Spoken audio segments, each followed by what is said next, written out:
What's going on, folks? Hope everybody's doing well on this Saturday. Wee hours of Saturday. Man, the September the 20th game for the Colorado Buffaloes and the Wyoming Cowboys. Welcome to the live experience. You're watching TLP Sports Club on YouTube. Depending on where you're seeing it, this is YouTube. This is a YouTube channel. Make sure to smash that like button. Make sure to smash that subscribe button if this is your first time around here. What you're watching is TLP live on here, on this here TLP Sports Club network. Okay? Yes, this is a network. It's a sports club after all. We got to work everything out, but you understand, you know what it's like. You know what I'm saying? In the beginnings, when you start something, you got to do what you can do in the beginning. Eventually, it's going to turn into something more. You just got to start.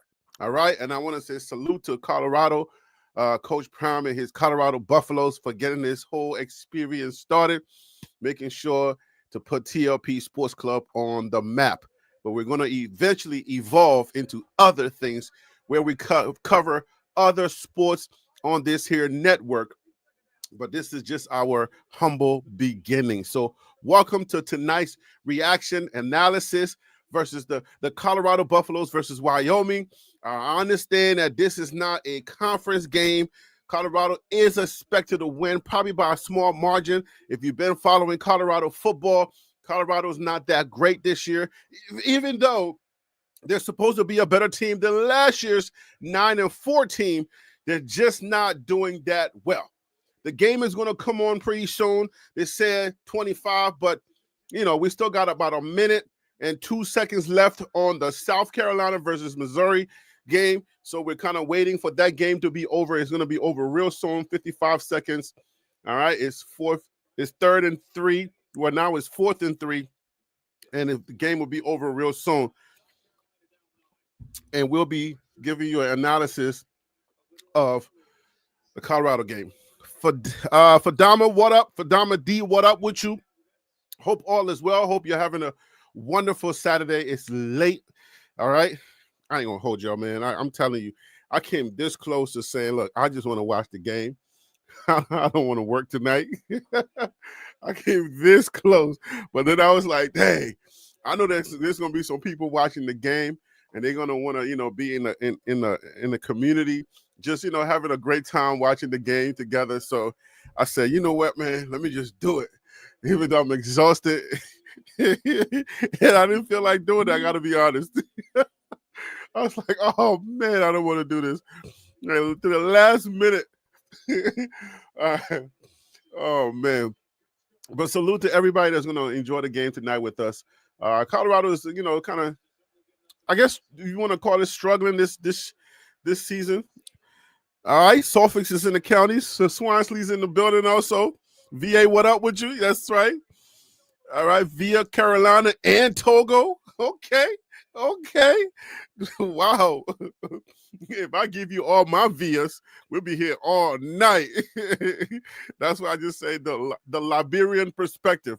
That's TLP. That's TLP, the Liberian perspective. You understand what I'm saying?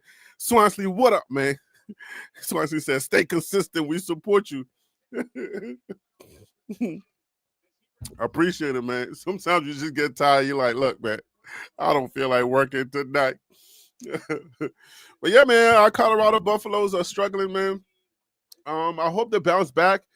That whole quarterback situation, I don't care how Salter does tonight. I'm telling you, man, look, Salter can throw like 3 interceptions tonight, and I don't care. He's your quarterback number 1. You stay with him. All right, we stayed with Shador when he was messing up. So, you got to stay with Salter, man. Like, figure it out. Ryan Staub ain't a bad quarterback, but he's not the number 1 quarterback. I understood that. He's a good quarterback. If you need somebody to hold down the fort, if we're going through some turmoil, you want somebody to hold down the fort, then you got Ryan Staub. He's right there, but he was never the QB number 1. You just got excited because he came in and he had a hot streak. So that's not how you make decisions, Salter comes in, throw 4 interceptions tonight. We're sticking with him. That's our QB1. That's how we should do this. Stop playing with me. I mean, for real, we got to stick with K-Saw. You feel me? He's human. He's gonna feel some kind of way if you jerking him around. Like, of course, he has the right to feel the way he's feeling. Like, he put the work in, and you got him all the way over from his team, and he came over here. You said he was gonna, fight for the job. You said he wanted the job. If you want the job, then have some faith in the man. Trust in the guy. Like, come on, man. There's nothing like you looking up to somebody like Dion, and then son not having no trust in you. Come on, son. That ain't right. Colorado's about to start, guys. Fadima said, "We've got you, brother." Hey, man, I appreciate it, yo. Hey, man, I hope y'all got me when I try other things, because you feel me? Like, I gotta try other sports. I want to do other things on this channel. Oh, the game is started. It kicked off already? Oh, they didn't even kick. Okay, they didn't even show us that they kicked off. Oh, okay, they just jumped right into the game. Okay. Hey, man, look, this is a opportunity for you to come on here if you want to come on here and do analysis with me. The game has started. Join TLP Live at gmail.com. Join TLP Live at gmail.com. If you want to, give game by game analysis, or you just want to talk your talk a little bit of trash. You feel me? Come on here. Let's do that. K Salter's running. K Salter is a good quarterback, man. I wish he would plant his feet more when he's running. He has these little skinny legs, so when he's running, it's like, you feel me? It's like it's weird the way he runs. You know what I'm saying? If he would just kind of like run with authority, I think run with more authority, then I think he can be more successful if he just runs with more authority. That's what he needs. He needs to run with more authority. I don't know if he needs to trust himself more. You feel me? Oh, Alpine Garage was streaming the first. Okay, that's what's up. That's my guy, Alpine Garage Sports. But yeah, man, and if you're feeling, generous, my Cash App is right there. $ TLP Sports Club. $ TLP Sports Club. If you want to bless the kid to keep this channel free, that's how you do it. $ TLP Sports Club. I do appreciate you guys. Thank you so much for those of you who have blessed me in the, the near future, the near past, the near everything. I appreciate y'all, man. Let's get that off the screen. Make sure to write down that email. Join TLP Live at gmail.com. Join TLP Live. Throw it away. Wait. Throw it away, Salter. Man, you're in trouble. There's nothing there. What is wrong with these Colorado Deion Sanders quarterbacks? They don't know how to throw the ball away. You're about to lose like 50 yards, my guy. Just throw the ball away.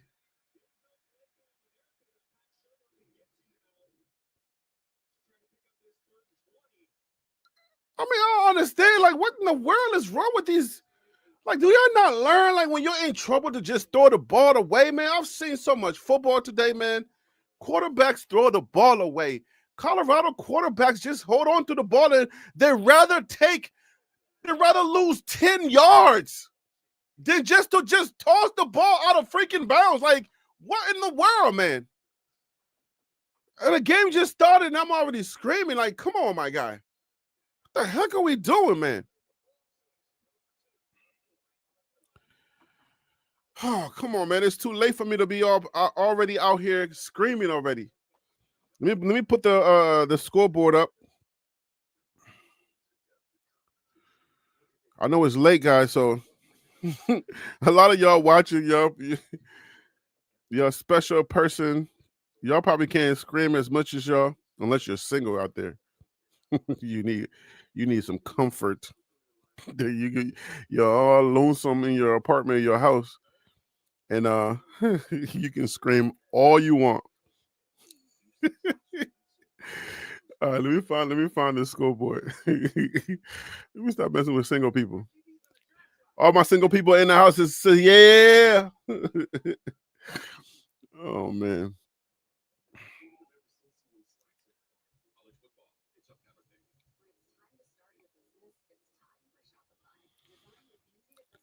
How's your Saturday, man? How's everybody doing today? If you watch any other game, let me know what game you watched. Juanito, what up with you? Father of two, husband of one, what up with you? He already trolling Prime. He said, wow, I'm amazed. Prime called timeout. He didn't take them all back home. King P, what up with you? Q Dog, what up with you? He said Salter is bad. Like bad meaning good bad, or bad bad? The timeout killed me. Coach probably liked them timeouts though. He loves to take them back home. He don't like to call them.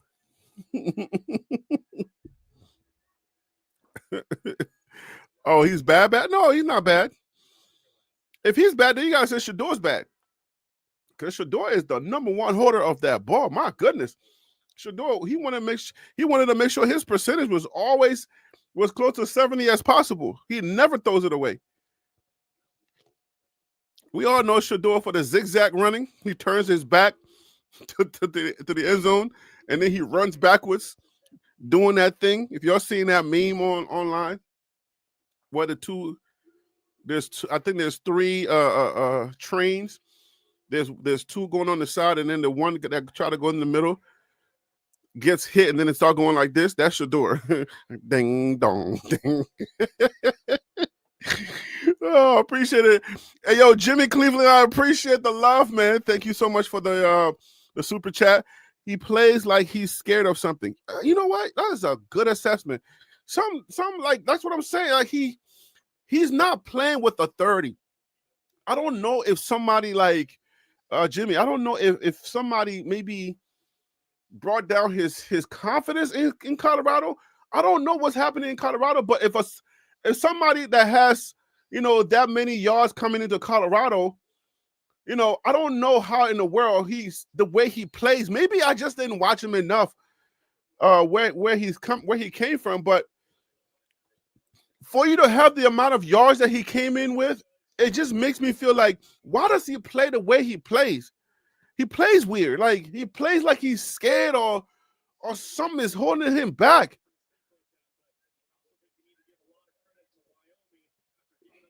I mean, why would you go back 10 yards and then hold on to the ball and take the sack? Like that don't make no daggone sense. I don't think he's a bad quarterback. I just feel like he needs to just snap out of it. Like he runs scared. He plays scared. That's the reason why we love Shador so much, cocky or not. Whatever you think about Shador, man, you know what I'm saying? His dad gave him all the confidence in the world. You know what I'm saying? He gave him so much. You know how you pour in like water or something in a liquid in a bottle, and then it starts to fill over? He got so much confidence, the drink started to fill over into cockiness. You know what I'm saying? So Shador is so daggone like confident. We can sit back and just enjoy football with Shador, but Shador he had that confidence. He played with that swagger.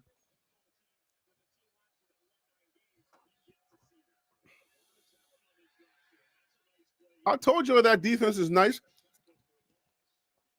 but I'm not judging Colorado football tonight. I feel like this is a lesser team, so it's going to be real hard for me to be like, all right, so they made this improvement and made that improvement. Because Colorado plays up and down. Colorado plays like, they play down to their opponent, or they will play up to their opponent. So tonight is not a real litmus test for if they made anything, any adjustments. Tonight is not that night.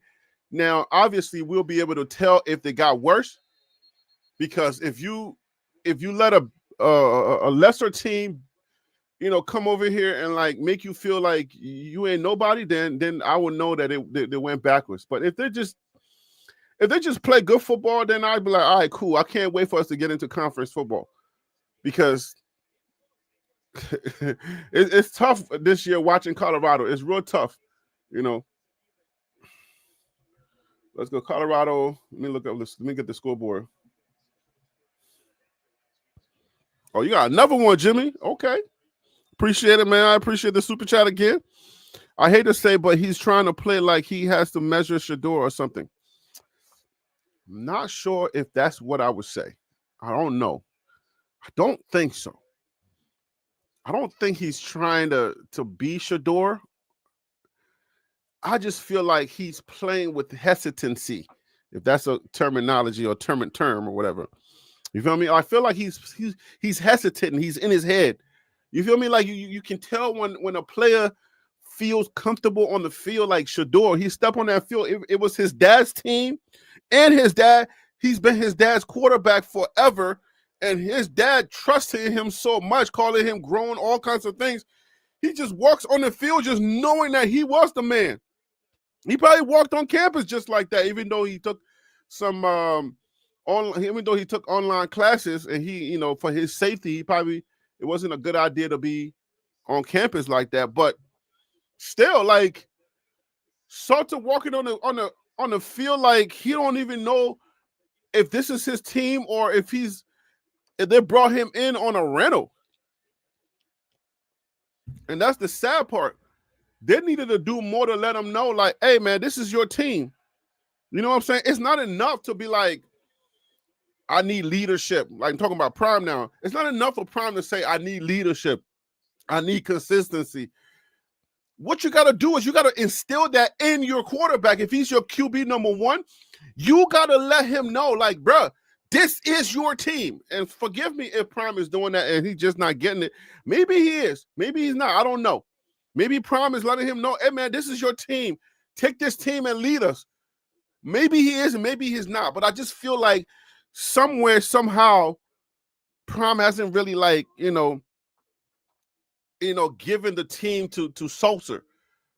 You feel me? Like, I feel like he hasn't given the team to Salter, like saying, hey, man, this is your team. I don't know if he's trying to do that old school thing where, you know what I'm saying, the power of the bench or whatever, or the fear of the bench. And he's trying to let him know, like, hey, man, if you mess up, I can pull you. It's obvious he's already sent that message, but let's save that for another day, man. Let's get Salter playing because he's the best quarterback we got for right now. All right, it's too late for us to be trying to play, you know what I'm saying, patty cakes and whatnot with quarterbacks. Let that young man know, hey, man, you are a quarterback. We going in with you, man. Like, this is it. All right. So yeah, man, stop playing around. And man, Jimmy, I appreciate you, Jimmy Cleveland. I was saying Jimmy Cleveland before. Is this your first time around here, Jimmy? I don't remember the name. The name doesn't ring a bell for me. Maybe you've been around and I just haven't picked my head up to see. My bad if you've been around here. Wild Dog is in the building. Wild Dog, what up, man? Longtime member of the channel. Harry, it's not Salter's team. He doesn't have the team backing him up. Is that what you're getting? This is not his team? Like, for those of y'all who are like, faithful, well-off media watchers, is that what you're seeing? I mean, I've been so busy, and sometimes I'm just not interested in the I guess what's the term? What's the best term? The narrative being created by well-off, so I kind of like stay away from it. You know what I'm saying? That's not the word I wanted to use. I can't figure out what word I want to use. But yeah, man, I don't watch well-off like that. But if you are a well-off watcher, you are, religiously watching. Let me not throw religious in there before I scare some of y'all off. But if you watch it regularly and you keep up with the team through well-off, yeah, let me know. Do y'all feel like Coach Prime has really like let Salter know, hey man, this is your team? I know we got the photo with Juju and the keys and everything with Shador, but man, the key's yours, man. Take it. Y'all let me know if y'all seen that from Prime. KP said at least the defense is getting active. So Ralphie is back. We got a new Ralphie.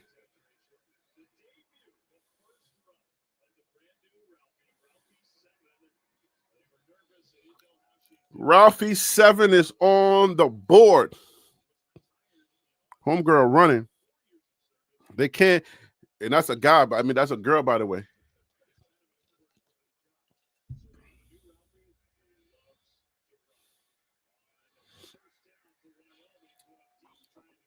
I want Colorado to do like the other Power 4 teams where they put teams away. If Colorado cannot put this team away, what's coming, guys? I'm telling you, I've been watching a lot of football. And what's coming, it ain't good for Colorado, man. I'm telling you, hey, it is not good for Colorado. If Colorado cannot put these lesser teams away and play around with these teams, because, again, I guess it is fair to say they do play up and down, so that's also a thing. But I think this is the last game where it's going to be like fair. I'm sorry to say, but I think this is going to be like the last game where it's going to be a little fair. After this, oh man. After this, it's going to seem unfair. I'm just letting you know. All right? Because next, we got BYU, we got TCU, Iowa State, Utah looked great today. Hey,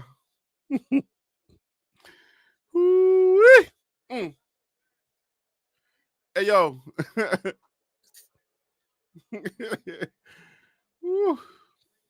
Colorado versus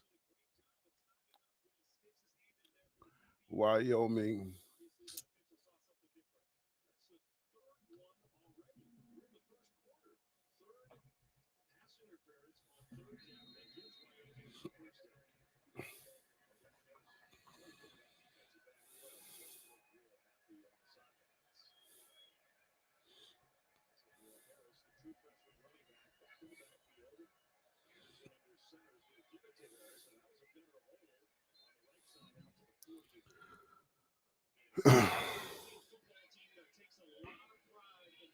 Wild Dog, what up with you, man? How you doing today, brother? Thank you for calling in. You got it, Harry B. Appreciate you for having me. And what's up, man? We here, we live. We here to see Wyoming, see what they can do with to prepare us for what's coming ahead. I guess this is a preparation game. So it's a live scrimmage. Because I mean, from what I'm seeing, Wyoming is not that great of a team, and Colorado is struggling a little bit with them. Like, I want Colorado to put this team away, just like other Power 4 teams. They get a team that is not in their conference or a little lesser, like Florida State or any other team. Like, they put them away quickly. They don't play around. They don't let them stick around, gain confidence. They don't let them do none of that. But Colorado, on the other hand, always plays up and down. If the team is down, they'll play down. If the team is up, they'll play up.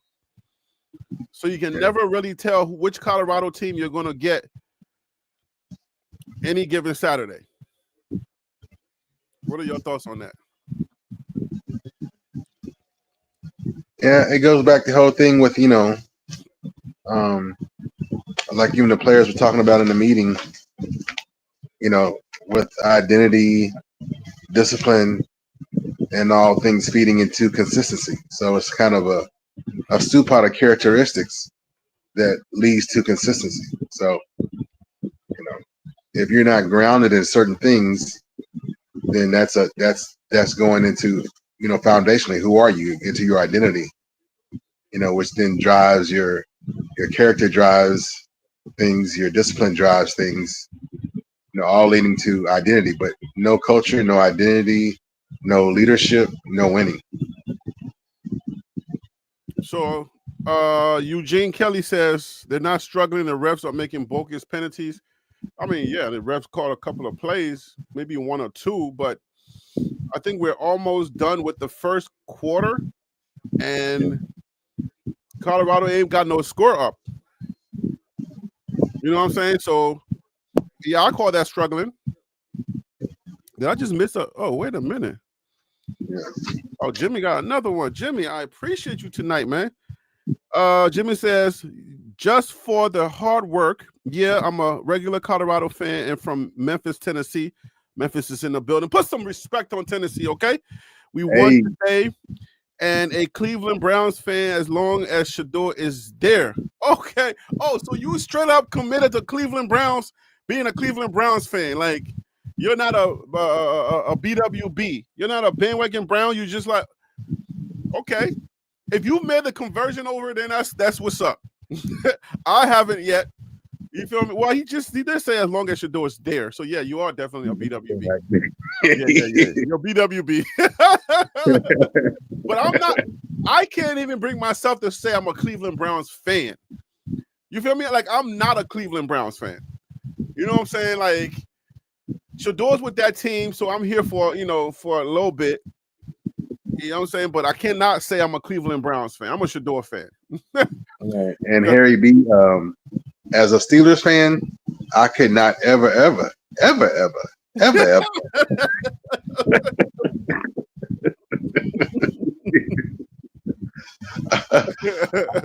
It No, would. but It if would. Shador's playing, you're gonna make sure that you cheer, right? Hey, it would put me in my grave just so I could turn over. No. Hey. One player can play well and still lose. They can have a great performance and still lose. Yeah. But no, I mean, it just as far as it goes with my Steelers. Now, anybody else, I could be like, whatever. Yeah. So I'm trying to read the chat here. What is this called? Technically Natty? Is that how you pronounce the name? Not making any sense. Waldo, your microphone is kind of giving some feedback. Not making any sense when the refs keep calling stupid penalties, making the game.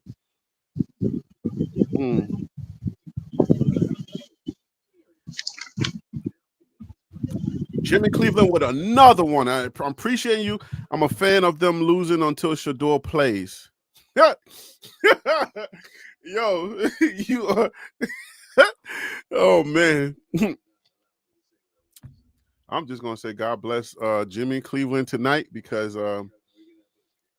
he's holding it down. Yeah, I said, Jimmy, thank you so much for paying for this whole live experience because you've pretty much done that. I want to say thank you very much. It's very much appreciated. I don't take anything for granted around here. Just want to let you know. Thank you so much. God will bless you for doing that. Thank you so much. I always love it when I'm not the only one supporting it. Yeah, you, Phil, and others, y'all be holding it down. So yeah, I appreciate y'all, man. Like, seriously. In my secret prayers, I'll be like, praying for my folks that financially. I'm not saying like, because if you watch and you click like or you subscribe, that is also supporting. But there's other people that support financially as well. And I definitely say thank you. Extra thank yous for the financial support. But no, I say Colorado's struggling because you got to look at what struggling means. Like, you should not be playing around with them. Like, it shouldn't be 4 minutes left and you can't kick a field goal. You can't do nothing. You can't get more first downs than they can get. You feel me? So yes, you are struggling. You should not be like keeping in lockstep with a lesser team. Isn't Wyoming a group of 5 team? Are they even group of 5? They are struggling. This is a power 4 versus a Yellow Jackets. What are we talking about here? This is struggling, guys. All right. What are you technically? That's what technically Natty. I don't know how to pronounce your name. I'm sorry. Yeah, man. Like, seriously, like, this is struggling. If you are a power 4, the first time you touch the ball, it should be bang, bang, score. That's it. That's it. Well, dog, am I wrong? Am I wrong?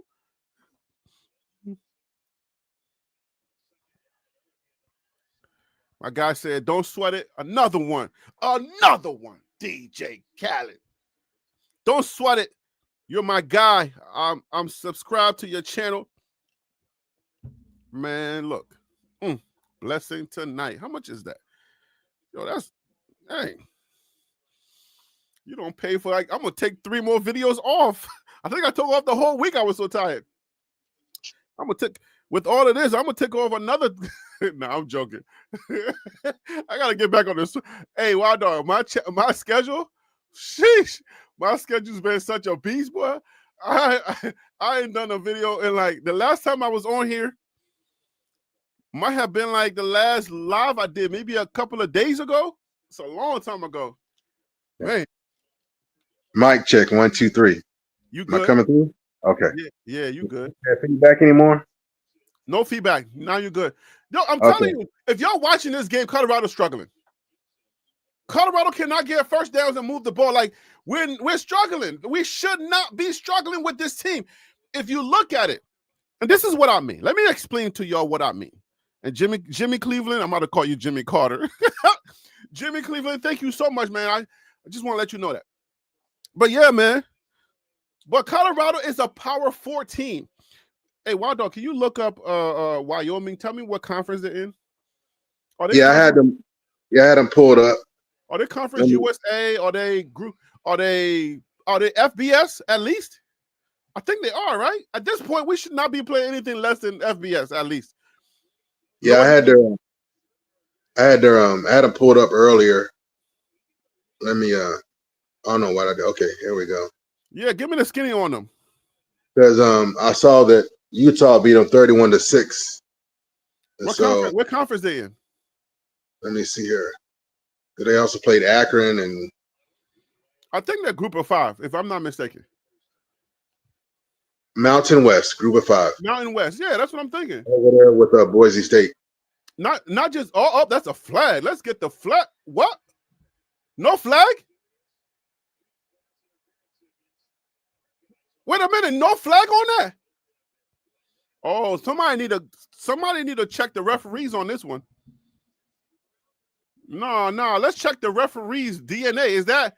Is Dan Lanning? Oh, okay, he was pulling the guy. Oh, okay, that was on. Okay. All right, I see what just happened. Okay, so Colorado was the one pulling the jersey. I thought someone was pulling his jersey. Okay. They showed us the close up. See, technically, see what you about to see. Technically, throw it away, my guy. Throw it away.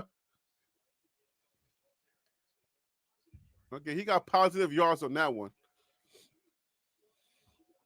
Yo, I'm telling you, it's 3rd down, and it's like the time is almost up and no score. Colorado, like, come on, man. You're back, Wild Dog.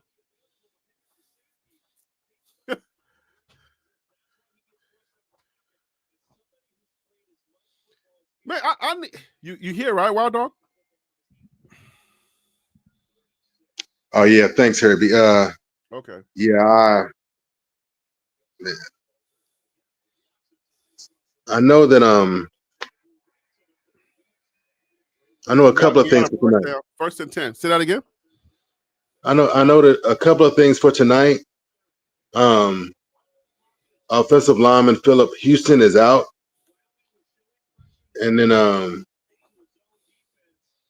and we have an offensive lineman, I guess it's Roy, Roye. He stepped in last game, and this is his first start for CU. He's a transfer from Maryland. Oh, I thought you were about to say he's a trans. No, no transmission, man. Stay in first gear. It ain't easy being a man, but stay in first gear.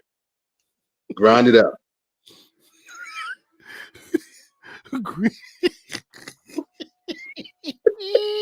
Don't get me started, Harry B. No, please, it's late.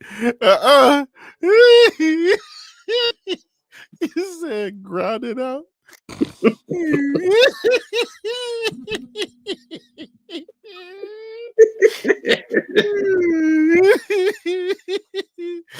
Oh my gosh.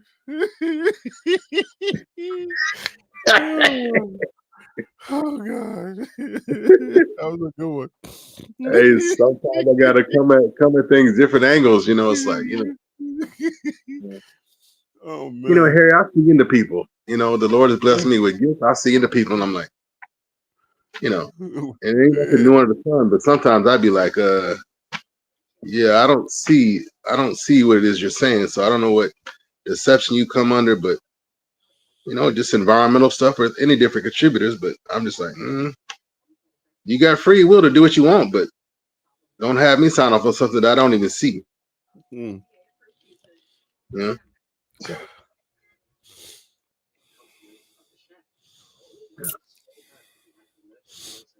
And I don't know if you covered it or not, but yeah, Utah did a number on them.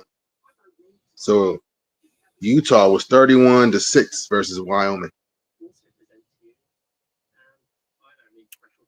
So that's what I'm saying. Like, I think like this is bro, it's 0-0 first quarter. Like, we're about to go into the second quarter and Colorado can't move the ball.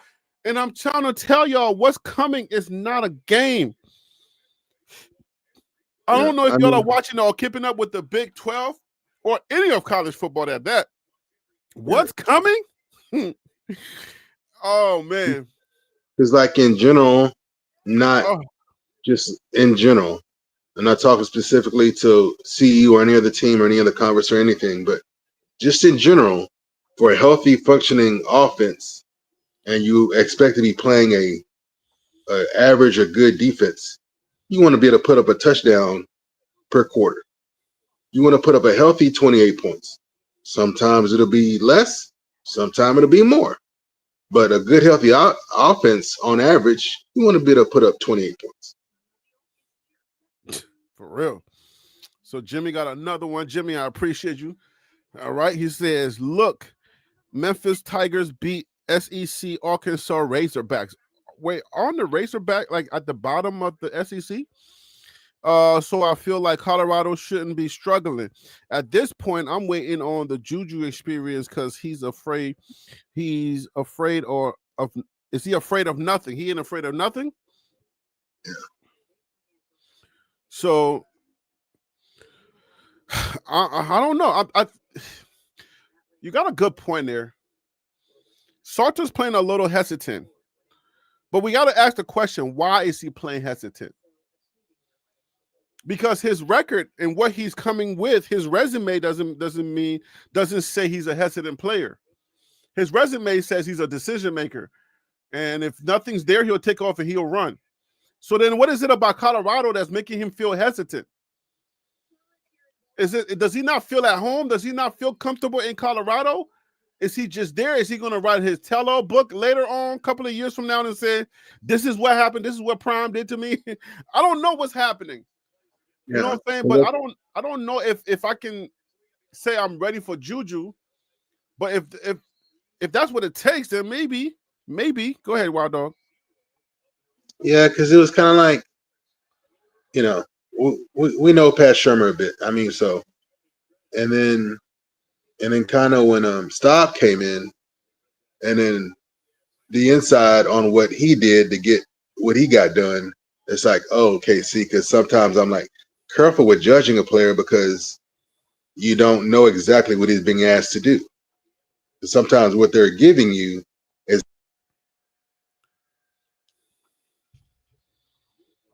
something happened to Wild Dog's mic there. Wild Dog, if you can hear me, your mic went. And on this side of town, we can't hear you. Yo, what is Mike check 1, 2, 3. I can hear you. Okay. I understand what's going on now.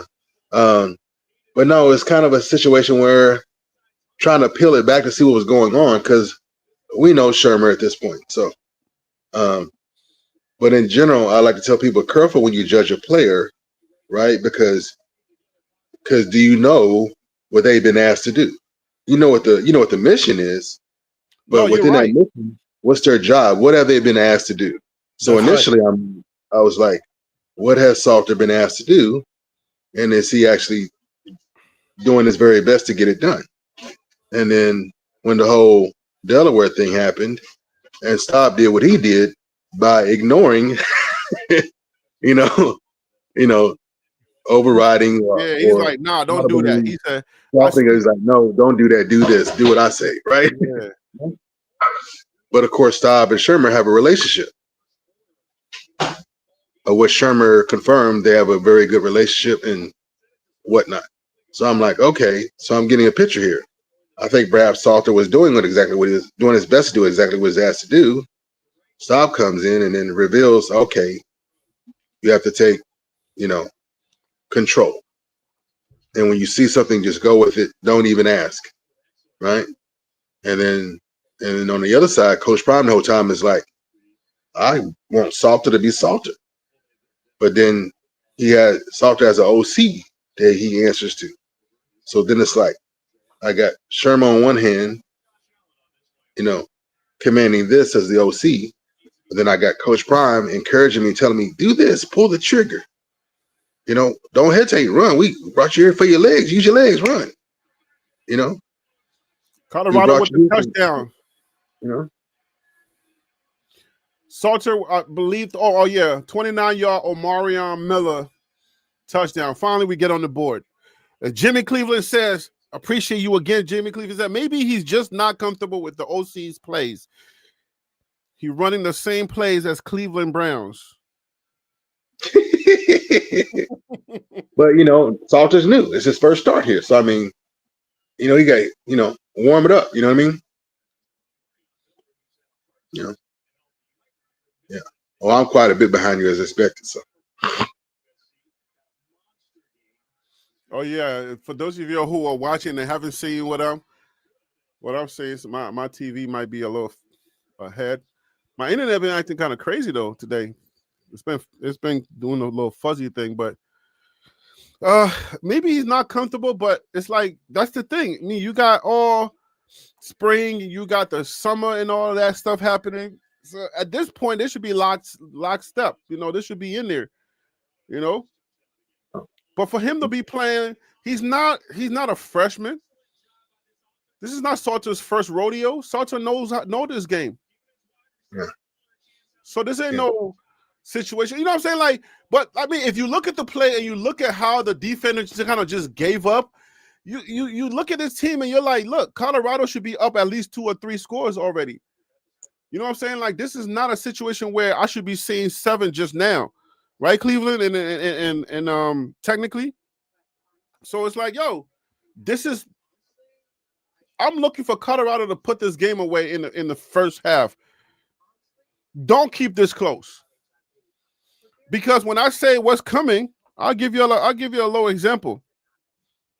I told y'all in the preseason that Texas Tech, man, they're playing nice.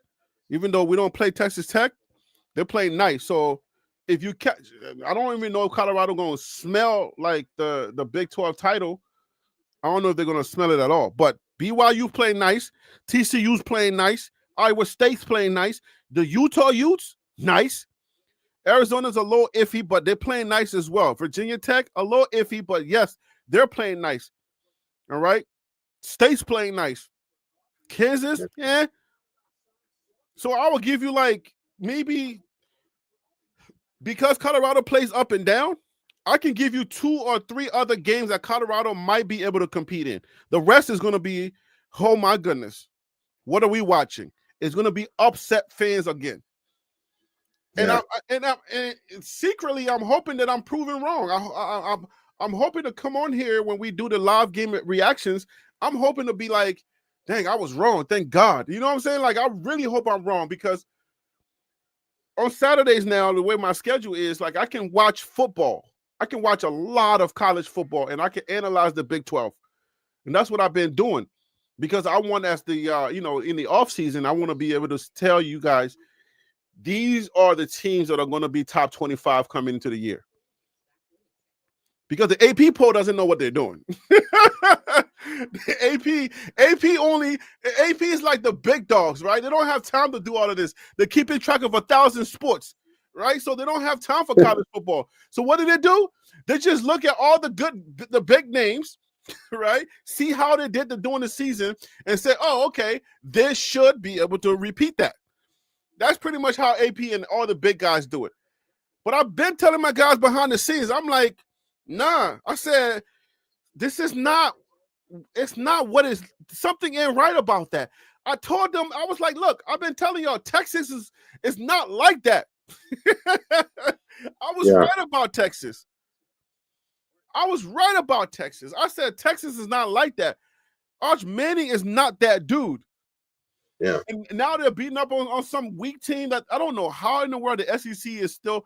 Isn't this the 4th week of college football? I don't know Yeah. how SEC teams are still playing like group of 5 teams. Like, how far did they go into their season before the man? My man Jimmy Cleveland with another one. Appreciate you again. I'm terrified of what's coming because I watched the other teams. They better get some courage quickly. Oh man, look. I mean, at this point, if they don't got it, they don't got it. Now, I know they're fast and they can play. So they what? Waldo, what is the thing? Fast, courage, and complimentary. What did it say? What is their credo? Smart, fast, disciplined with character. Okay, all right. I got to remember that somehow. Smart, fast, disciplined with character. The smart part is questionable. Discipline football, that's questionable too. They're fast. I can give them that. I can give them 100% they're fast. With character, I don't know how you do the character part. I really haven't heard anybody's, in trouble, going to jail or nothing like that. So I would say maybe I can give them the character part. But yeah, courage, man. I don't know. I feel like they got individuals on that team that can play, and it's like when you look in the eyes, if you ever played any team football, if you look in the eyes of the guy next to you, and you can tell that he's not on your level, or like he's not even into it. I don't know if you ever play most of y'all ever play any competitive sports. There's a lot of men around here, so I'm only hoping that you have.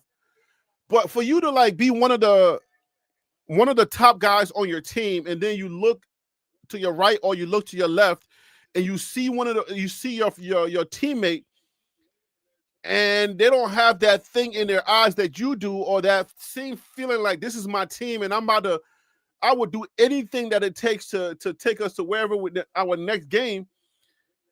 It's very daunting when you see that. It's very discouraging to you.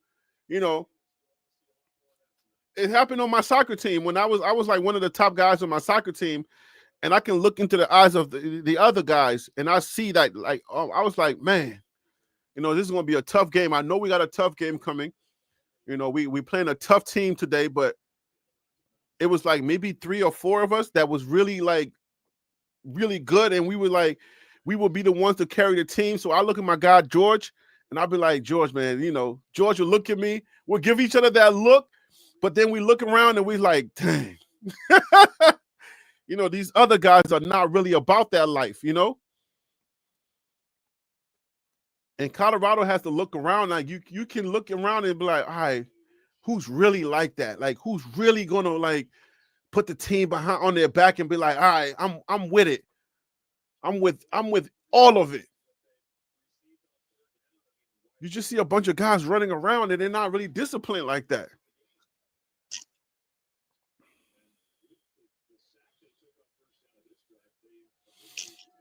But yet they're supposed to be fast, disciplined. Again, character. I don't know.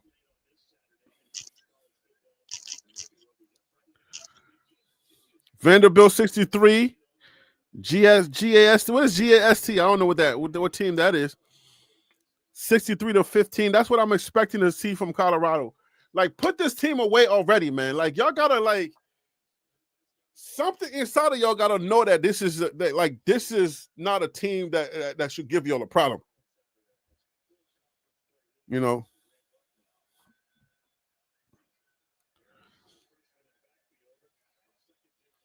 Jimmy got another one. I appreciate you.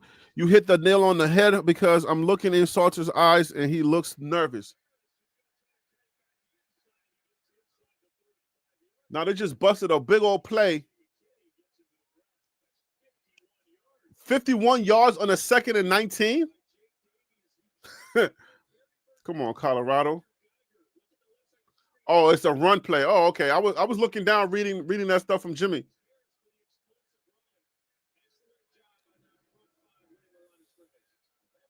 Oh wait, he got 50 yards and it's still second and Oh man, 19. Well, what was it before? Now I'm confused. I'm like, wait a minute. How many yards was it? This dude just had a 50-yard run. How many? it was second and 19. Oh, okay. They were just delayed on my screen because I'm like, wait a minute. Where in the world? See, now they're moving the ball. Now the defense is unraveling. Now the defense. Cleveland, my guy Jimmy. I don't know, man. It's like a lot of teams are talking about identity right now. Colorado has to be player led. Why do I be saying that? Like, somebody got to step up and put some fire under these dudes and be like, yo, we got, you know what I'm saying? Like, they got to have a players only meeting or something and talk about identity and talk about, like, who are we? Look, each guy has to look in the eye of the next guy and tell him, who are you? And what does this team mean to you? Like, if they can't do that, man, like, this is going to be a tough year for them. I'm telling you, man. Son, it's 7-0. Wyoming is hanging around. Like, stop embarrassing us, yo. When other teams catch teams like this, they put them away quickly. They ain't got no time to be playing around. Like, oh no, I'm not playing around. You got Kwamani McLean getting interceptions on back. Oh, you caught that? Yeah. You know what I'm saying? Like, I don't even know what the score is in that game. I was watching that game before. Yeah, the Florida Miami game before switching over.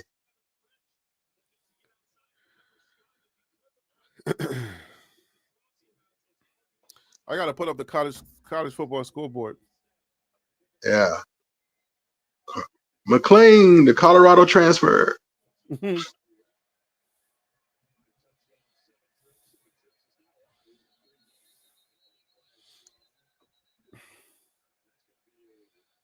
Okay, that was an SEC game, so let me go to the SEC. Yeah, looks like they're rolling downhill a bit now.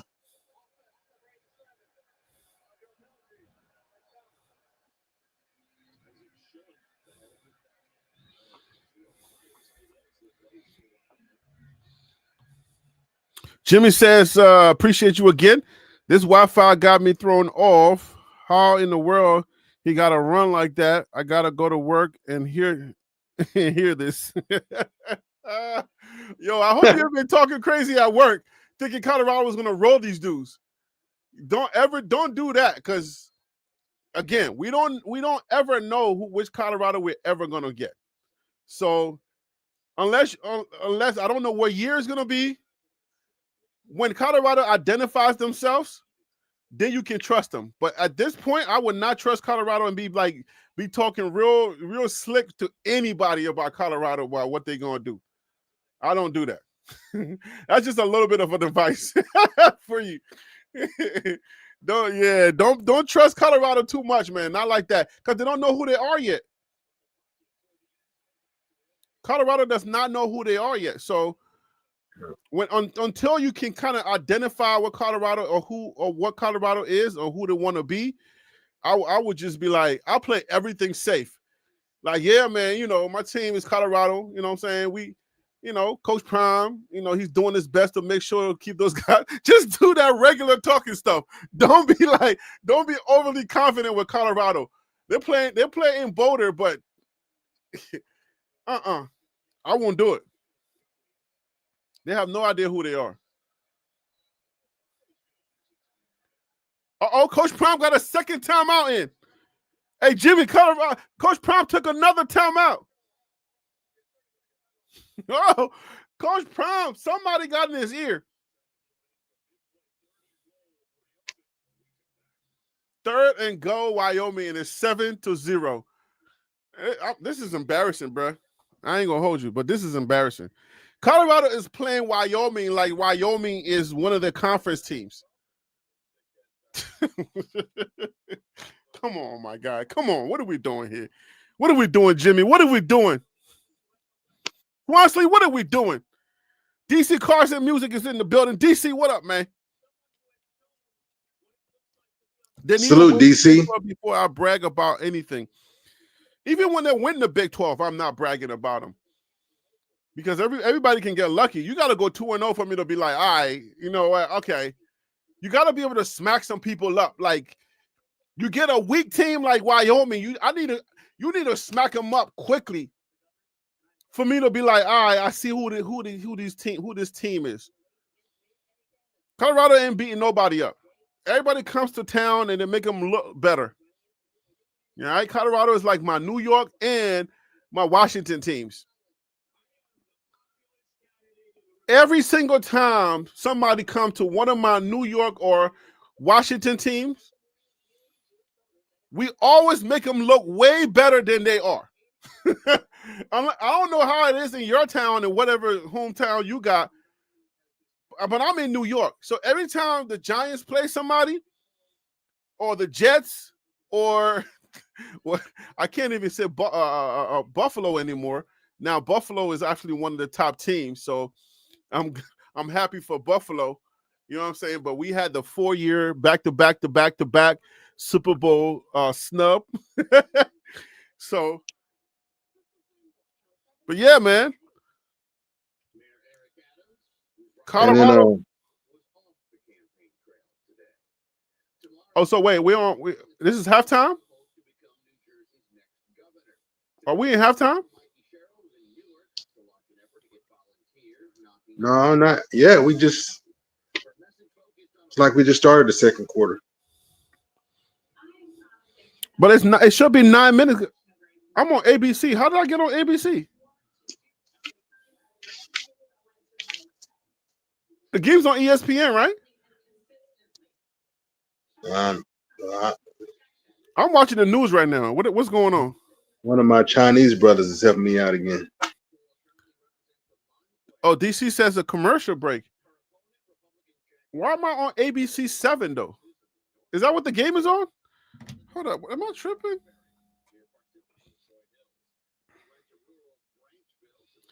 No, I see a ESPN tag bottom, like a game tag on the bottom. So let me look on my Feel So Real game, the matchups for this week for this. Yeah, Phil says 10:15 ESPN. Yeah. How did I get on ABC? ESPN. I'm watching local news. What? Yo, that is weird. Oh, Jimmy's showing off tonight. Jimmy, I appreciate. Okay, Jimmy. Salute, Jimmy. Salute. Yeah, salute, Jimmy. I feel so bad when I get to work. I'm going to start talking about basketball. Oh, man. Jimmy said his nerves are shot going into work. I know, right? Appreciate that, Jimmy. Peter Investor, what up with you? Todd Smith, hey, y'all.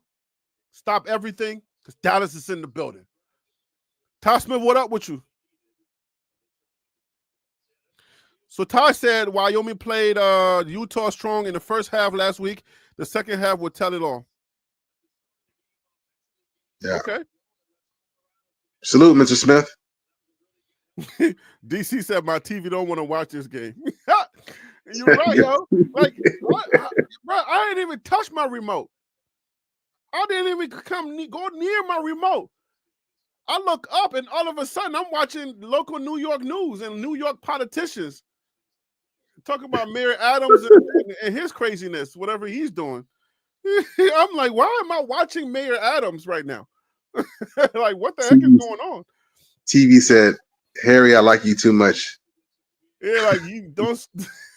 I don't want you to do you a favor with this Colorado weird season. Yeah, I guess the color pattern was throwing me off with the Wyoming because you can see it there on the right shoulder, MW Mountain West. Yeah, but I couldn't really. It wasn't registering with me, so I had to look it up myself. Mountain West ain't bad because that's where Boise Colorado State, State is in, right? Colorado State is there. Boise Boise State, State. Boise State is there, right? So yeah, there shouldn't be, Yeah, Boise State put them on the scene many decades ago. So. And then, of course, last year with Genty, the Heisman finalist. So. Mm-hmm. And of course, they had a really good season too, but doubled up last year. You should have known. You had no reason not to know who Boise State was after last year. I'm gonna keep telling DC and Phil that Genty's a bust, bro. If Travis is a bust, then Genty's a bust. So all those Heisman dudes are all busts. Man, leave the rookies alone. Leave all the rookies alone. Hey, it's so crazy. People are calling Travis a bust. I said, wait, how is he a bust? Like, what game have they been watching to say he's a bust? Like, what did he not do or he's supposed to do that makes him a bust? Is he supposed to run? He's not the quarterback. Because he's taking throw himself the ball. He can't do, you know what I'm saying? Like, what is he supposed to do? Throw himself the ball and do all kinds of crazy stuff? Harry B, they hating because he's already taking snaps on both sides of the ball. That's what I'm saying. Like, he's a bust. I said, wait a minute. If you're a defensive-minded person, then you disagree with that. If you're an offensive-minded person, you disagree with that. Bro, you ain't got to be any minded person. You just got to watch football. So that leaves only, that leaves only a certain percentage of people who are all for, and it's pretty much Travis Hunter fans, him already playing on both sides of the ball. Marion Miller dropping the ball. But to say a rookie is ineffective, as like, you're not really saying anything. He's a rookie. He's not effective. He need to pick one side of the ball or the other. He's a rookie. Bro, we're not even 4 games into the season. Are we 4 games into the NFL season? Is it this week 3? You got me doing too much here. Jimmy says NFL hates anyone who comes from Coach Prime in Colorado.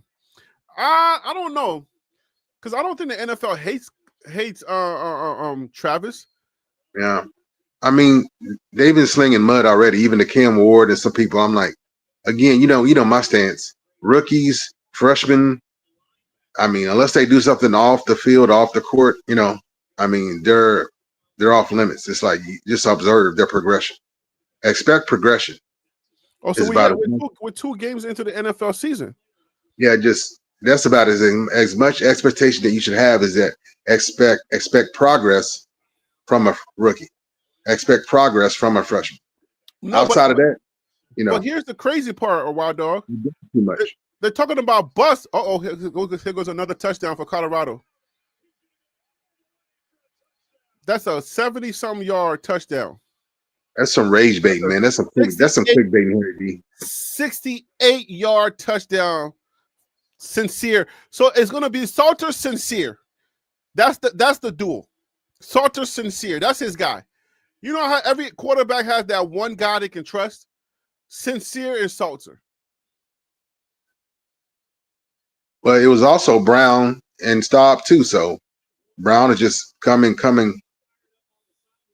It's turning it on, man. Yeah, and in the Delaware game, he was hard on himself, saying he really should have had 2 touchdowns. So that's the kind of mentality. He's like, I'm good with it to move on, but yes, I should have had 2 touchdowns. So that's the kind of mentality that you want, not just hype, but staying focused and knowing even when you're doing really good, where you can still do even better. So yeah. So technically, say I really like Sincere. I like Sincere too. Yeah. So the team is warming up. Slow to start first quarter. Salter had to start and then stop and start back up again. So, he's new to the program. Let's get it warmed up. Let's get rolling. For sure. Nice, Mata. Quilito said, "Where are all the Salter haters?" I don't know. I mean, if Colorado fans, the actual fan base, boo Salter, I think they should be ashamed of themselves. If you are an actual Colorado fan, not a BWB, and you're booing the quarterback, like, you should be ashamed because this is your team. You know what I'm saying? We're just here to help y'all along this whole Coach Prime journey. And if y'all not going to respect the process, then shame on y'all. You know what I'm saying? You got to be the ones that we supposed to use as a crutch to be like, all right, look, through thick and thin, we're going to trust the process. But we can't be the one. We BWB should not be the ones telling y'all to trust the QB1. Yeah. But on that note, Harry B, I think if you have time to kind of understand the Boulder culture, Colorado culture, Boulder culture, the campus culture, if you can think back, I know like Bucky did a lot of coverage of things, but almost really on most campuses, but especially Boulder and CU, I didn't see any which way, Salter introduced himself, because he can't necessarily go to class. There's certain things, there's too much you can't necessarily do, but kind of be creative a little bit, So I know like certain guys would just, a frat would be having a party and just walk through, hey, da, da, da, da. And just kind of some soft PR because you're on a college campus, right? Yeah. And then like Jordan Seaton just spent, I don't even think it was, he might have spent like less than an hour out at like this park that's on the campus, and it's just students everywhere picnicking and everything. He was just out there throwing a football, hanging out, and then did a little 3-on-3, pickup game. But it's just things like that. So if you're a transfer or you're just new to the campus, this little PR things, soft touches like that. But if you've been seen no place, or if you had, all it takes is one instance. Negative news travels one thing. It could have been something neutral, like someone tried to come at Salter and get his autograph, and he was on his way into the elevator and he didn't stop. I mean, anything. And if you don't have anything else to balance it out or to get ahead of it, I mean, I don't know, bro. Yeah, I mean, I get it. Before a fan that's full of beer and weed, fan base is full of beer and weed, and ain't nobody knowing you. You don't have a reputation already going on campus, and you've been on campus. It's like I don't. You've been on campus. You've gone to school. I've gone to school. It's like it can be fickle, And then if they haven't seen you, they haven't known you. It's like we don't know you nothing. I'm full of beer and weed, and we losing, and and we don't know you. We don't know nothing of you. You have, or even like Shador going to the local high school. We ain't even seen you on the news. What are you about? Who are you other than coming from Liberty? Yep. All right, hold on. Let me handle this business real quick. Jimmy with another one, with another super chat. I'm appreciating you, man. Just to let you know, you don't have to put up super chat for me to read your comment, just so you know, just in case you didn't know. All right. But I appreciate you anyway. Third game coming up for Cleveland, and Flacco already threw 4 interceptions and a fumble. His fault, we're in on 12. So the pecking order, I don't know that we're going to see Shador this year, just to tell you the truth. The way that things are going, Jimmy, I'm not too hooked on trying to see Shador this year, because Flacco is not a bad quarterback. You know what I'm saying? I don't know that it's like, I don't know what their plans are, but Flacco's not a bad quarterback. He still has an arm. It's just hard for him to run. And then you got Dylan Gabriel. So between Flacco and Dylan Gabriel, I don't know that we're going to be able to see Shador this year. I mean, barring any type of injuries or anything like that, I'm not holding my breath on seeing Shador this year. And I'm really hoping to trade him. Yeah, and Harry B, I'm over it, so I'm not even holding back no more. It's like people calling me a hater or this and that, or you don't know what you're talking about. I'm like, okay, you want Shador to be QB1? Okay, break down the Cleveland Browns offensive line for me. Because it's broken and it hasn't been fixed yet. Oh, that's the hold on that offensive line. Bring that back, my Lord.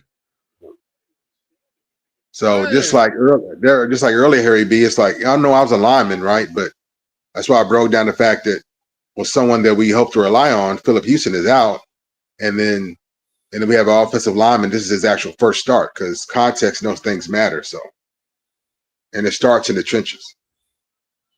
Facts. Let's see if they can show some consistency. That's Ron Tate. Ron Tate's in the building. What up, Ron Tate? Ron Tate is in the chat, guys. Salute, Ron Tate. Peter Investor says the Browns, the Browns really want us to lose games. That's a narrative that I'm starting to believe. Like I feel like I don't know what their cause is because they got a really good defense and they got a nice little decent offense.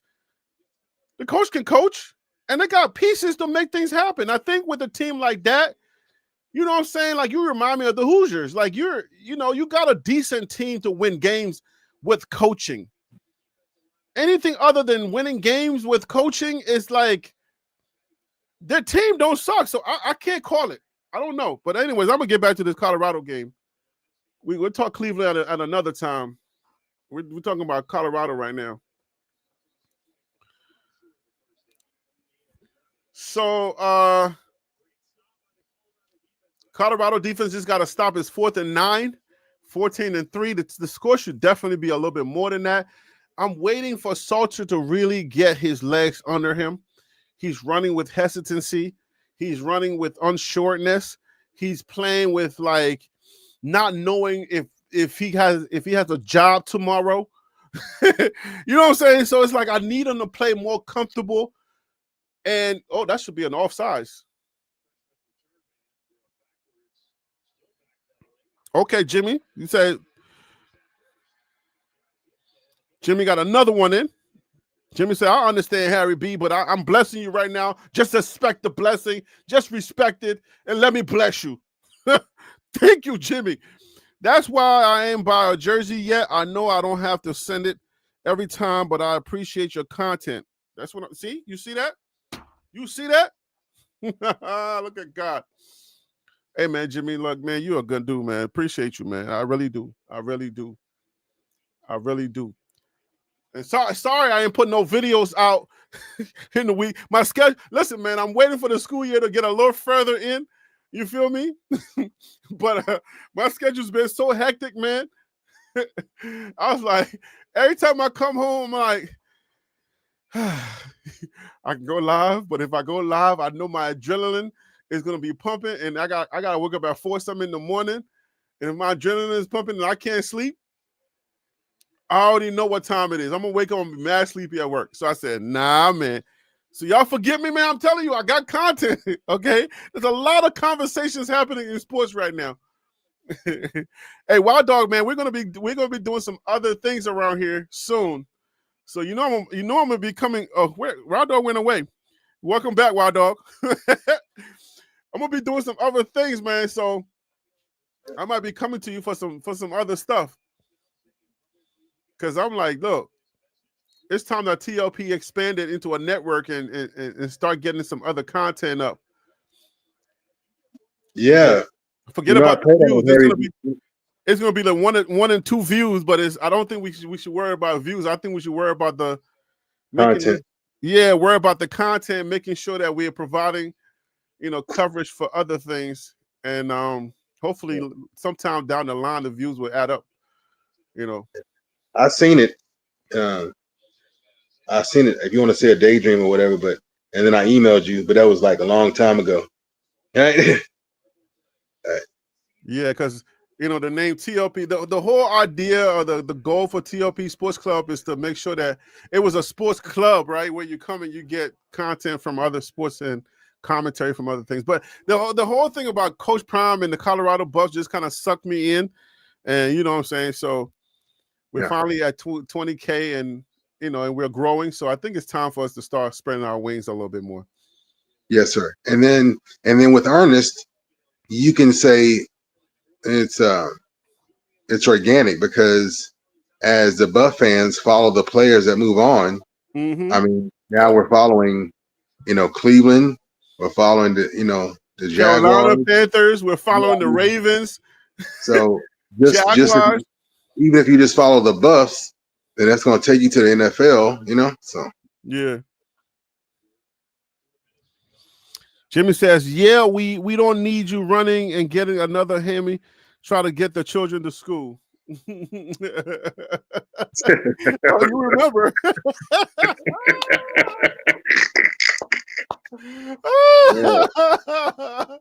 dude. Yo, that's somebody. Jimmy's somebody that pays attention. For real. You remember the story I told him about the Hemi? Hey, that's supposed to be a members only thing. Though. I know that's bravo. Oh, Jimmy, you remember this stuff? Okay. Hey, dude, that's like members only content. Only members will remember stuff like that. I know, right? Wow. For a second there, I didn't know what he was saying, but I was like, oh, wait a minute. Oh, you talking about when I went to the beach? Yeah. Yo. Yeah. Oh, that's impressive. Hey, yo. All that family related stuff I do better with than, a lot of other things, but yeah. But the energy of you being on the beach with your family, like, what? Yeah, yo. Hey, yo, Jimmy, salute. That is impressive. Yo. I appreciate that, yo. Wow. Hey, Ronte, what up with you? Ronte said, hey guys, what's up, people? Crime and punishments in the building. Draylon Miller dropped too many balls for my liking. That's what's up. I'm ready for Miller time, though. Omarion has had a slow start. He had a hamstring injury. Okay, Draylon's going to have a slow start, but seriously, I'm ready for some Miller time because between those two cats, we can really do some damage, and we're going to need them. We're going to need some Miller's time is what I'm calling it. Bro, but you got Sincere now that's into the fold, and then you got number 20, Taylor. We ain't seen Taylor tonight. You got 25. I don't remember his name. Pierce Price. What's 25's name? What's the other running back's name? Please forgive me. I haven't been consuming Colorado content too much this year. But whoever 25 is, we got him as a runner as well. Is it Price? We got Taylor for number 20. Who's 25? Y'all tell me who 25 is. I think that's Simeon Price. It's Price, right? Did I get it right? Taylor's a transfer, and I know I have it written down. He did, to keep reminding everybody, he did 900 yards last year. Taylor ran for 900 yards last year. 25 is Welsh? Nah, 25 is Welch. Welch is 29. Yeah, Welch is not 25. I think the name is Simeon Price is 25.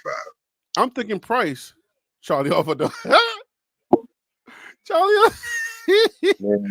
Charlie was 44. Charlie was 44. He said Charlie Offerdale is 25. Chess master. Yo, you trolling? Charlie Offerdale is retired, man. Charlie Offerdale is not playing this. He's not playing football no more.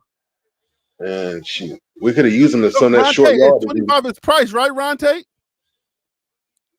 I think if Ron Tate is saying Price is a good running back, that means it's 25 is Price. The running back room is looking nice, but like performing nice. Period. Did we get a flag on this play? Please tell me there's a flag. Like Son is holding his arm while he's going up. Look. Did we get a flag on that? Oh, okay. I don't see him. Oh yeah. Oh, okay, I'm about to say, hold on. I'm over here not watching the game here. Oh, touchdown. We didn't get a touchdown on that? Come on, man. Give Miller the ball, man. Give Miller that touch.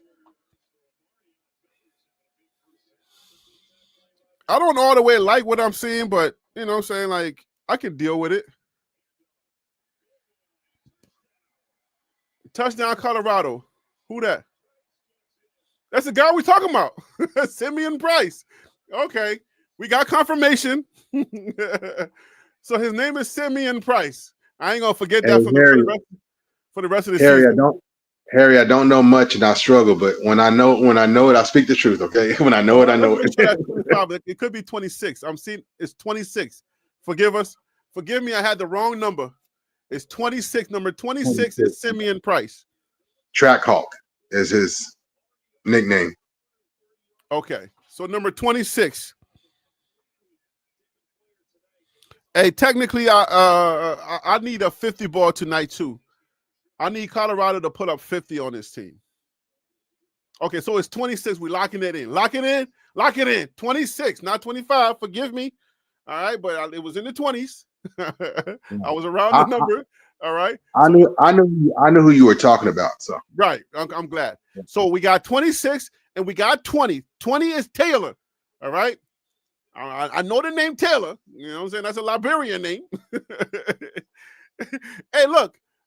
Sincere look kind of African. If you ain't, I ain't gonna hold you. I'm looking at Sincere. I'm like, that boy don't look all the way African American.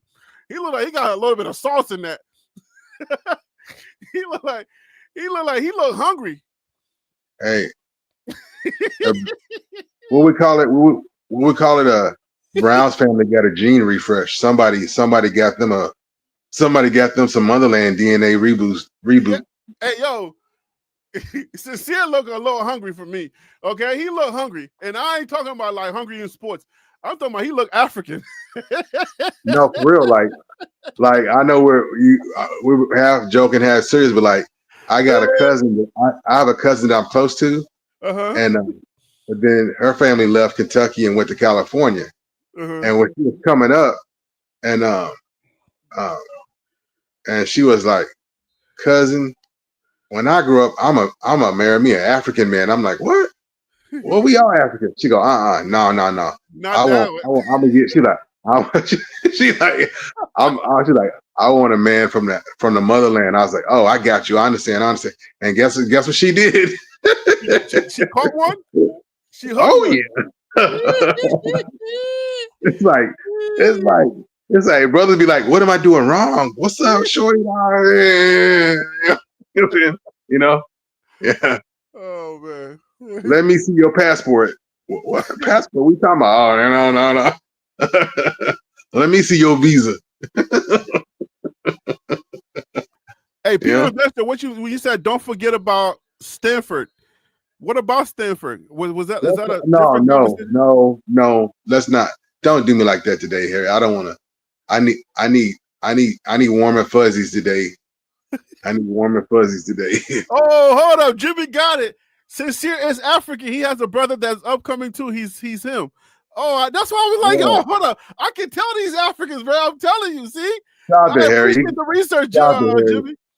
It could have just been a DNA reboot. That's all. It could have been that. It could have been. Look, when you look at, you can tell these Africans. When you look at an African, you can tell. Punch the ball out, man. Yo, what is up with Colorado? And the dude is exposing the ball. If the ball is exposed like that, you gotta punch it. Punch at the ball. You're coming from behind trying to tackle him.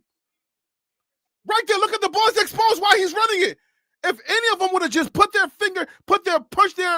hand through his under his arm, look how the ball is exposed. He's not even holding that strong. Call it Harry B, because playmakers make plays. That's what I'm saying. Defense has to be playmakers. Yo, the ball is not exposed. The defense has got to make plays, dude, or we in trouble. They got to be playmakers. That's their identity. That's who they've been. Even we were getting our butt kicked, and in 2023 and last year especially, they were playmakers. They were doing the little things, interceptions, forcing fumbles. Ron says, opening up your platform will take you to another level. I'm definitely about to open it up, homie. I'm about to open it up to other. I definitely want to start covering the WNBA. So I got to talk to my guy Wild Dog because he. Oh yeah, we do. Yeah, we do that already.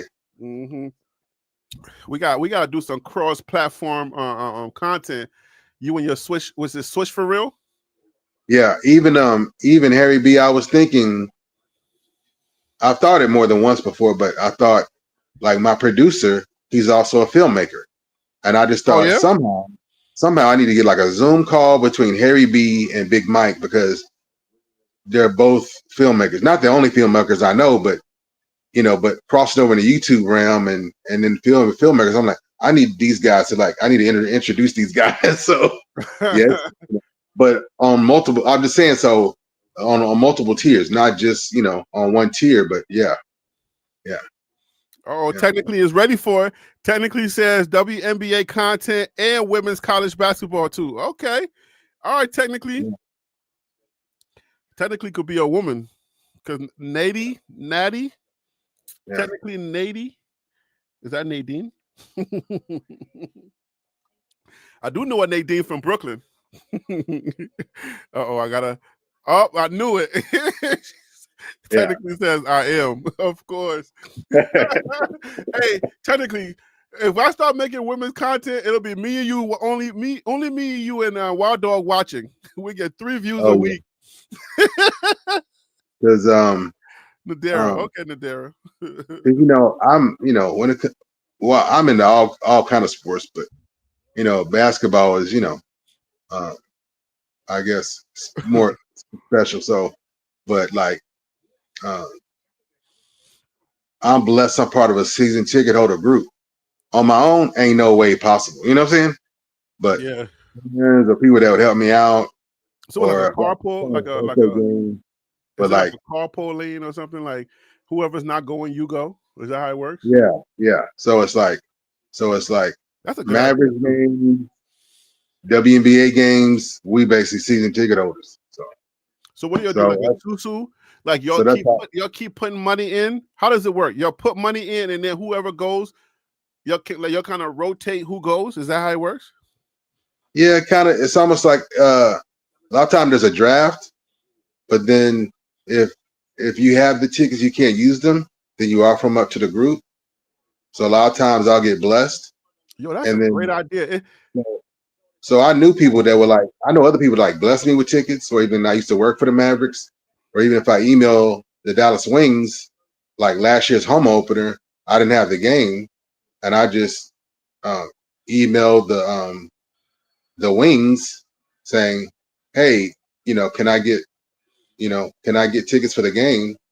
And then they got back with me and they gave me tickets for the game.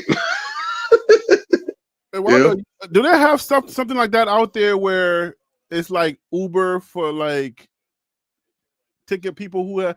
Because I know, like StubHub and all these other companies are out there, but like if you're like part of a group, like a season ticket group, because isn't it like some people that have tickets that don't like? I don't know what percentage of people that have tickets that never go. Because I remember buying like one of these theme parks. I bought their season ticket and we didn't go not one time. Oh, you might be talking about something like a Vivid or something else. I know what you're talking about. Yeah, right. Like where you're part of a group where like if your group of like you said season ticket holders, but then sometimes people just can't make it. So then you're kind of like rotate the ticket and you give them a little bit of money and then you get to go. It's like that, right? Is that what you're doing? Um, Something like that or no? what kind of? Like let's say if you have a full season, Uh-huh. then you just figure out what order the members go in, and then each member picks the games they want.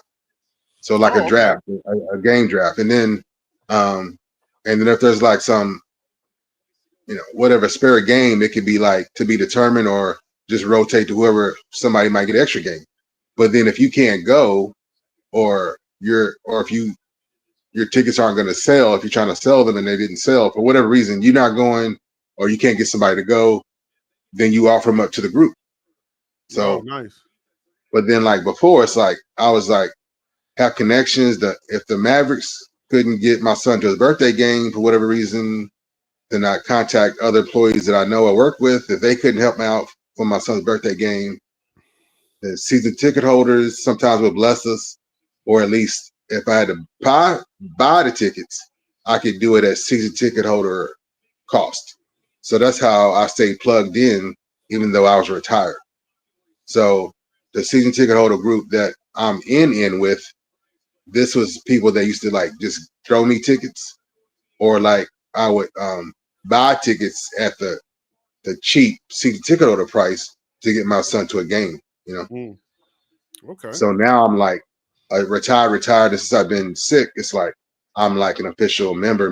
Like instead of being like in and out over so many years, like even before I worked for the Mavericks, that's how I did it. I was just part of a group. I worked too much, Yeah. and and so just being plugged in and connected. I'm like, and if anybody say, oh, this and that, or it's so expensive to go, I'm like, you just need to go to events and connect with other fans and see who's a season ticket holder, and buy tickets from them directly. If they have a ticket come up, don't worry about what game it is. It's like, oh, I got these tickets. Do you want them, or you want to buy them? Yeah, just network, because yeah, you know what I mean. So That's what's up. and there's lots of perks like events and meeting players and going on court and all these extra perks that come with being a season ticket holder that you don't get from the outside. So, well, Salter's throwing the game. Throwing the ball. I'm about to say throwing the game away. He's throwing the ball away. So that's a good sign. I like it. If it's not there, throw it away. I appreciate that. Let me handle this business real quick. Jimmy Cleveland with another one. Sincere Brown also ran track and he played basketball in high school. Oh yes, I love the info. I love the details. I love the background. I love it. That's what I'm saying. So that's why you need a community where you have a place to. That's what I'm saying. Like Jimmy coming through tonight. I see you, Jimmy. Well, how come have you seen Jimmy in the chat before? Because Jimmy knows a lot of the information. I've never seen Jimmy before. I don't know. Did you have a different handle? Because I don't remember Jimmy. Because we know the people in these chats.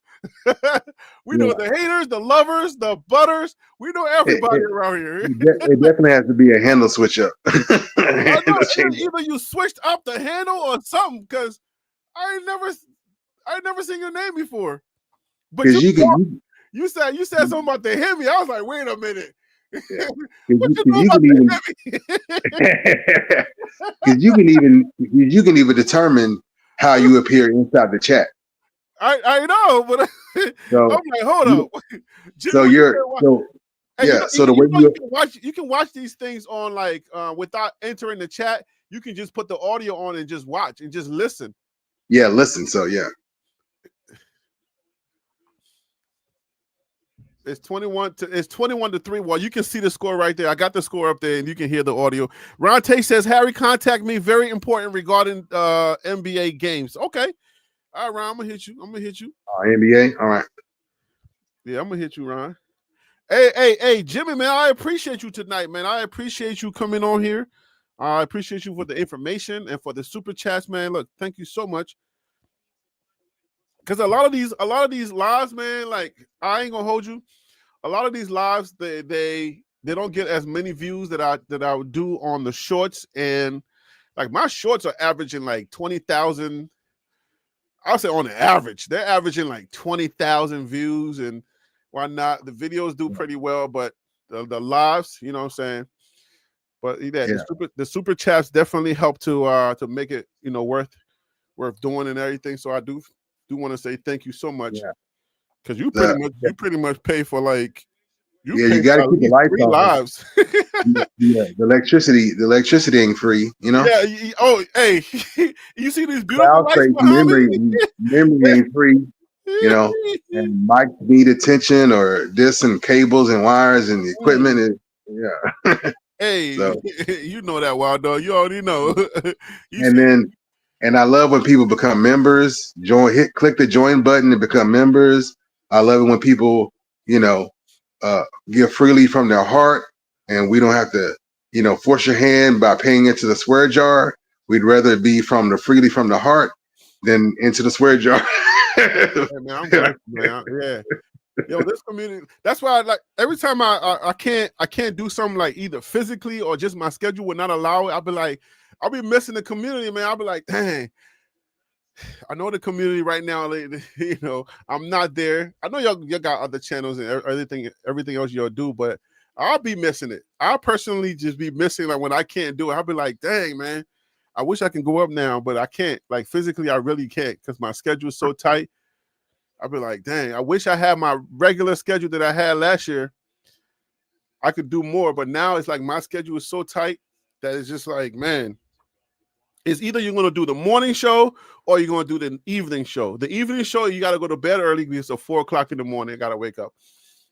The morning show, it'd be tight because my schedule, I'm like, hey, When am I ever gonna do TLP? Lord have mercy. Let me hit the jackpot. Let me do something so I can go back to 4-time TLP. Yeah. I'm grateful, man. It's taking its time, but you know, God's Yeah. timing is better. Is the best timing. Yeah. Hey, But why you know, don't Harry man? B. It's halftime. Let's do some commentary. Let's do some Let me pull up the what's the name so we can like break down the stats so far. But go ahead. What you were gonna say before we get into these stats?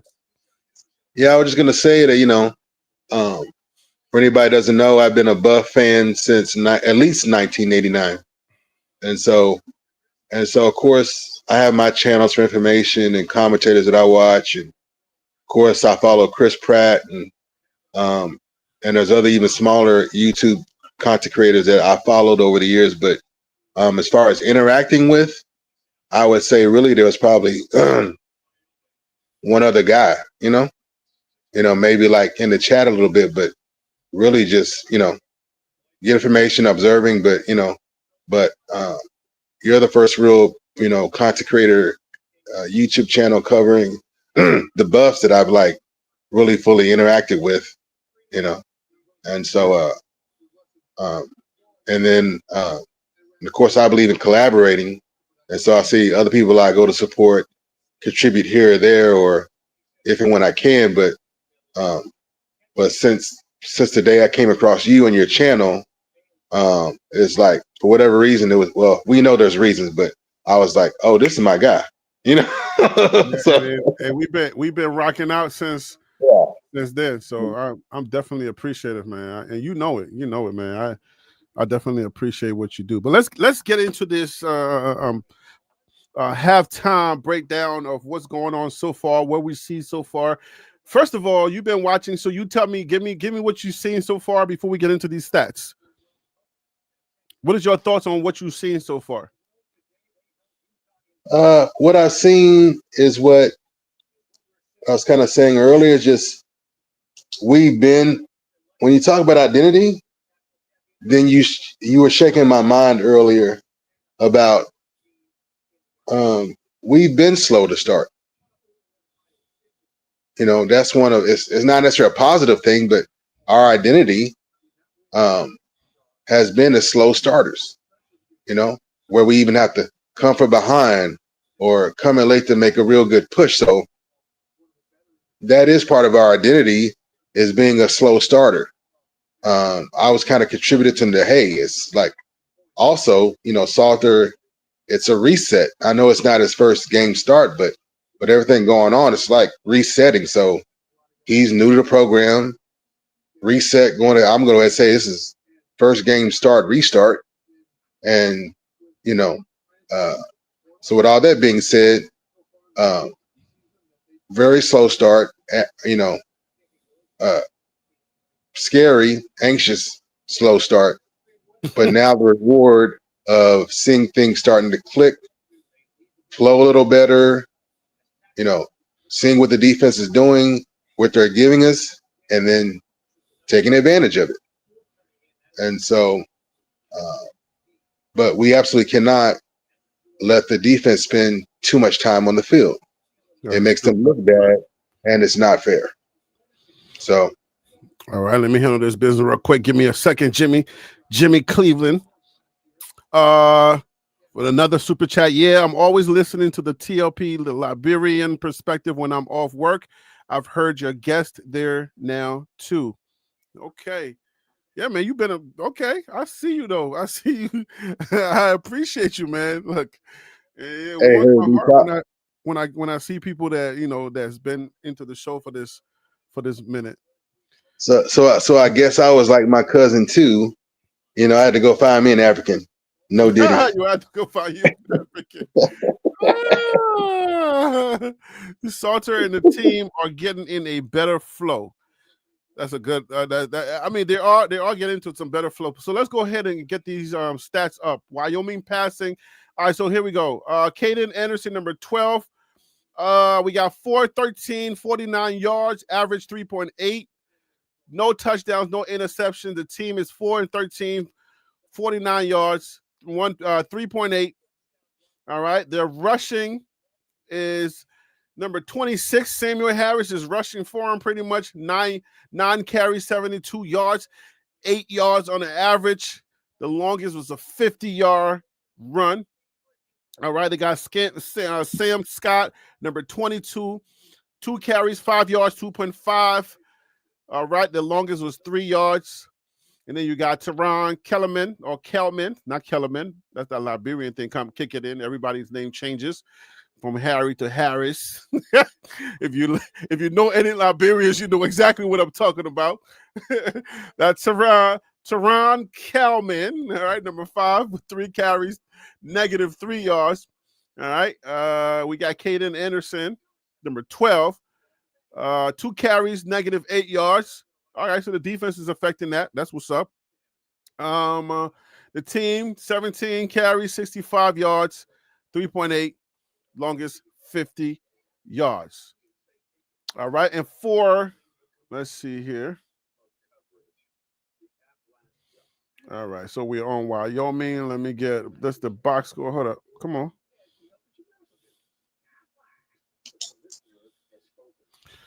All right, let's go to Colorado. Come on, Colorado, what happened?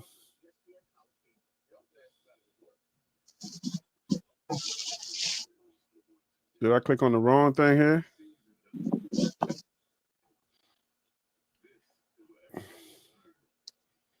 Okay, so here we go.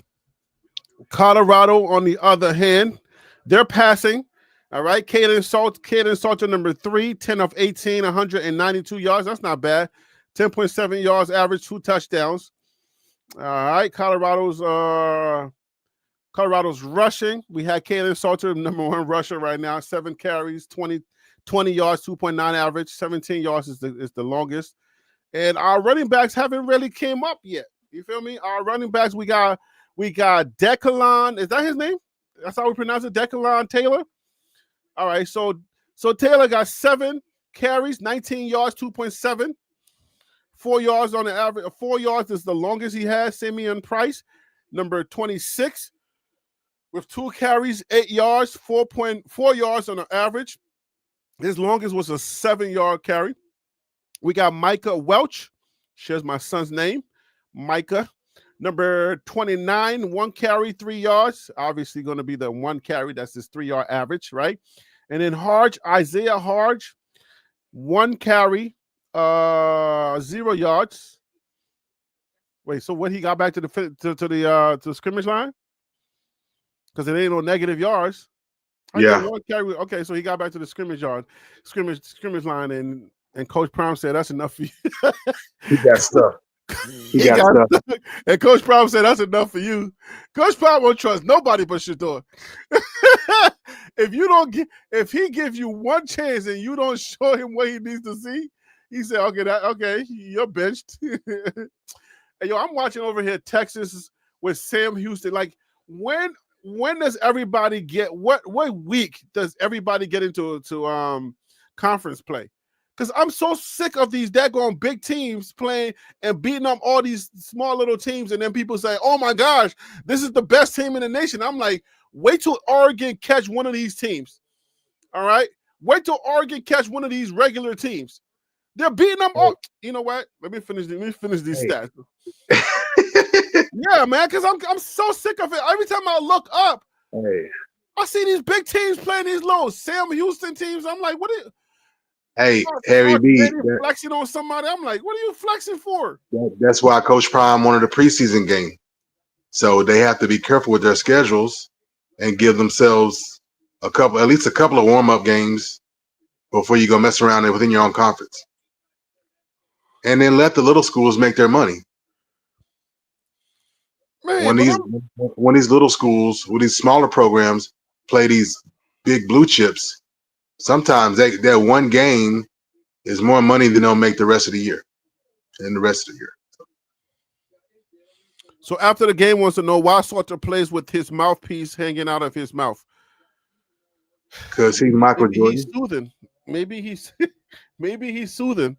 That's some type of coping mechanism. I dance with my tongue hanging out the side of my mouth. My tongue comes out when I dance. Just like Michael Jordan, when he's about to dunk or he's about to make a big play, he hangs his His tongue just, his tongue hangs out. involuntarily just, yeah. So All right, cool. All right, Colorado receiving. We got Omarion Miller with four receptions, 76. Oh, yo, that's not bad at all. 4 receptions, 76 yards, 19 average, 1 touchdown. The longest is 29 yards. Sincere Brown, 68 yards on wait. That was just 1 reception? yeah, just one. 68 yards, 1 touchdown. Okay, Drillon Miller with 25 yards, 12.5. It could be more and it should be more. But again, some of the assessments that we're talking about, some of these cats are not like the quarterback has to be the most important person on the field. He's not playing with a lot of confidence right now. We'll dig a little bit into that when I'm done with these stats. Cam Williams, 1 reception, 9 yards. That's not bad. Micah Welch, 1 reception, 9 yards. Not bad either. Isaiah Harge, 1 reception, 5 yards. The team has 192 yards total with 10 receptions. The longest is 68 from, obviously, that's from Sincere Brown. And somebody asked earlier, I think it was not Nadara. She said, why is his name Brown? If his name is Brown, it's more than likely that he's Liberian. If he's African, he's more than Liberian. He's more than likely Liberian, and I'll tell you why. Liberians have regular American names, like for their last names. So you will get like, and I want you to understand, like, we had an American like James Monroe, which is the capital. Liberia's capital is Monrovia. So James Monroe was a former, he was an American who was the president of Liberia, right? So we have, like, when we were colonized by, I would say, we're called Little America, okay? Liberians have regular last names for like regular American last names. All right. So you will see, we got this thing where, like, okay, you will see like those are the Millers, those are the Browns. And I'm sure y'all got that in the South too, if I'm not mistaken. When I went to UNC Greensboro, I heard some stories where in the South, like the Johnsons are big. Wild Dog, you let me know if I'm mistaken, but I know, like, in America, like within the Black culture, within the Black community, there's like the Johnsons, those big names. So Liberia has the same thing. Yeah. So Brown is not if Sincere is Liberian, Brown is not it's a common name. All right. Yeah, because the primary source for the colonization of the great Liberia was out of Virginia, which is the South. I think Ghana was also part of So it's not a strange thing to have an African with a regular sounding American name, especially if they're Liberians. I don't know about everybody else. But I'm sure since he looks Liberian, I don't want to call it. He does look Liberian. He has that brownish hair. When I came here, my hair was all brown, and I think it has to do something with our air. You feel me? When you come here, like, your hair will have a brown tint on it, and then his eyes look like it looks a little reddish. That's also a Liberian thing. So I don't know. I'm just saying, I'm seeing features of a Liberian, so it's possible. And Sincere is definitely a Liberian name as well. So I'm like, wait a minute, is this kid Liberian? Do we have a Liberian at Colorado that's about to go to the NFL as a wide receiver? It seems like it. But anyways, those are the stats. Let me pull that back on here. So let me give you my commentary. We can, me and Wild Dog, and we can talk it out here. Sincere. After the game says Sincere Brown is wide receiver number 1, not Omarion Miller. Okay. Wide receiver number 1. Was there an argument, or was there like a challenge or something? Because I don't know. Yeah, because that just wide receiver number 1 is usually a wideout. So we know that Sincere Brown is a wideout because he runs the post or the long deep route. So, but but it's not like there's not like a there's like a wide receiver one position. Then you have 1, 2, and 3. Then you have wide receiver 2. Mm-hmm. Then in that position you have 1, 2, and 3. You have a wide receiver 3, 1, 2, and 3. So 3 starters. There's not just one number one wide receiver. There's at least Oh, you mean 3. like 2v1? It's not. That's not how we treat it when it comes to wide receivers. There's 3 starters. There's 3. Like Right. Well, I don't know what after the game was trying to say there. I don't know. Or just to avoid confusion from anyone that's still learning. So Yeah. Okay. because you got like slot receiver and all that stuff, and so that's just your designation. So there's going to be 3 starting wide receivers, even though you may not see 3 wide receivers on the field. There's three wide receiver positions.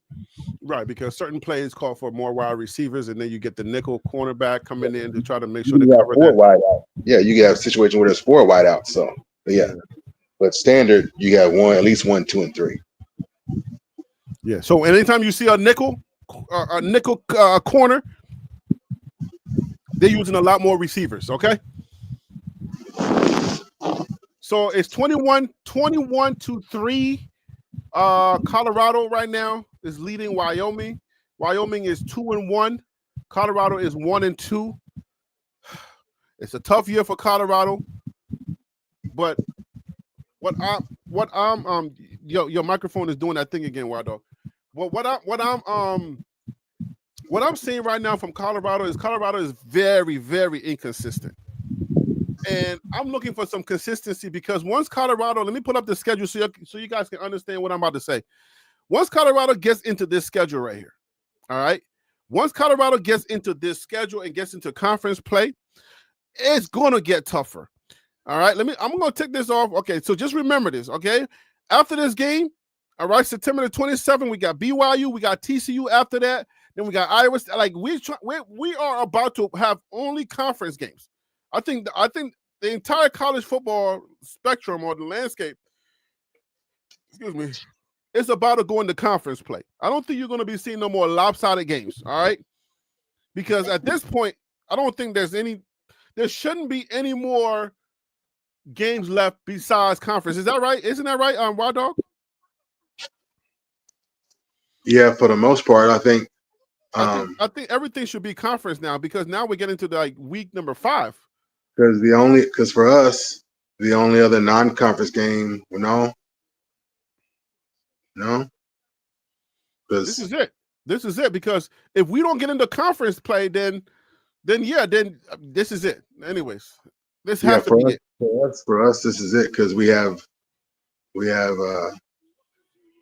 West Virginia, we got Utah, we got Yeah, I think college football. I think this is it. This is the last week before college football goes to the all conference play. Well, some teams unfortunately had conference games in their second game, but not everybody's like that. So. Yeah, so for the most part, you're gonna start seeing a lot of conference play around the league. Taking a 3-hour nap in the middle of the day made me not as tired. All right, so here goes our conference right here, the Big 12 conference. This is who's leading the conference right now. You got Texas Tech, just like I told y'all. All right, I told y'all that Texas Tech was going to be a problem this year. I don't know how many of y'all believe me or not, but again, I'm only like he said. After the games, the Michael Jordan eyes are red. Is he Liberian? Check his DNA. I ain't saying that we have a monopoly on red eyes, okay? I'm just saying he's African. We said Sincere was African. His hair looks a little bit. Hey, Michael Jordan is from Brooklyn, New York. He might very well have some DNA boost. Our family's up there in New York, so. Yeah. Oh, that's funny. All red eyes come from Liberia. I would go ahead and pretty much gander that Jordan's family got a DNA booster from African immigrant.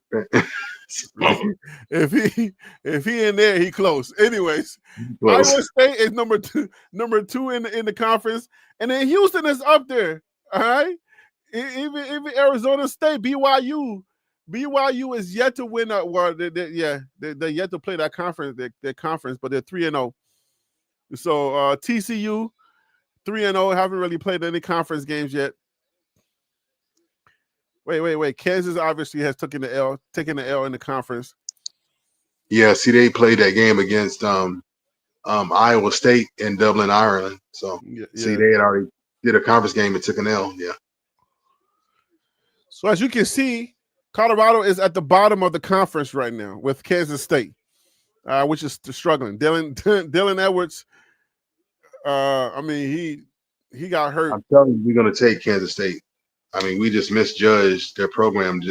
They lost their running back Giddings, and they're looking a bit shaky. They are looking kind of shaky. Not as shaky as us, but I'm just saying when the time comes, I'm thinking we can take them. We can take them, Harry B. I'm going to say I don't know I don't know about that one because Colorado has not impressed me. I'm not impressed with Colorado's play this year. I'm not seeing anything. I don't see anything that suggests that Colorado can play a decent team and beat them. You see what I'm saying? Because Colorado's not really doing much. I feel like they needed to just ride with Kaden Salter the entire way, and just at this point, his confidence should be growing and growing and growing. Right now, he's playing a little hesitant, so his passes don't have that zip on it yet. He's doing this weird Malone, not Carl Malone. What am I talking about? Mahomes thing, right? This sidearm, this Dylan Raiola crazy Mahomes sidearm weird pass thing. I don't know if that's his pass. You know, I don't know if that's how he does it, but it's weird to me. Salter is a mobile gunslinger. I don't know about gunslinger, but he definitely, he has it in him. But I need to see more. What you're describing is a gunslinger, but he also has a very strong arm, like you saw in the other game when he threw that Hail Mary. That was basically a 70-yard pass. He definitely can pass. I ain't gonna hold you, but so he has a strong arm, doesn't go 70 yards, but he also has, and that's where he was like, why did he throw that pass so awful? Why would he miss the wide open man? That's the consequences of being a gunslinger. But when you're a gunslinger, one thing you got to be comfortable. It really serves you best to be comfortable and confident. And so that's something he's got to build into because he's new here. Everything's new. He's just getting started. And then this is a reset on the start. So Price of injury update. Price is hurt. He is wincing. He's on the sideline. He hopped to the sideline. He's in a lot of pain right now. And man, that's a big hit for Colorado because we need Price. That's with a big run. I need him to be like he can run, but why does he run so light? Is it me when you see Salter run like I want him to run like a? It's you, Harry B, because I've been watching him since high school. Remember? Okay, so why doesn't he run with more 30? He's not a running back. No, not that. Not that. Touchdown. Salter got that arm on him, like you just said, yo. He just hit a 47-yard touchdown. Yeah. With Joseph Williams. He's a little bit more accurate tonight. Well, no. Don't jump the gun.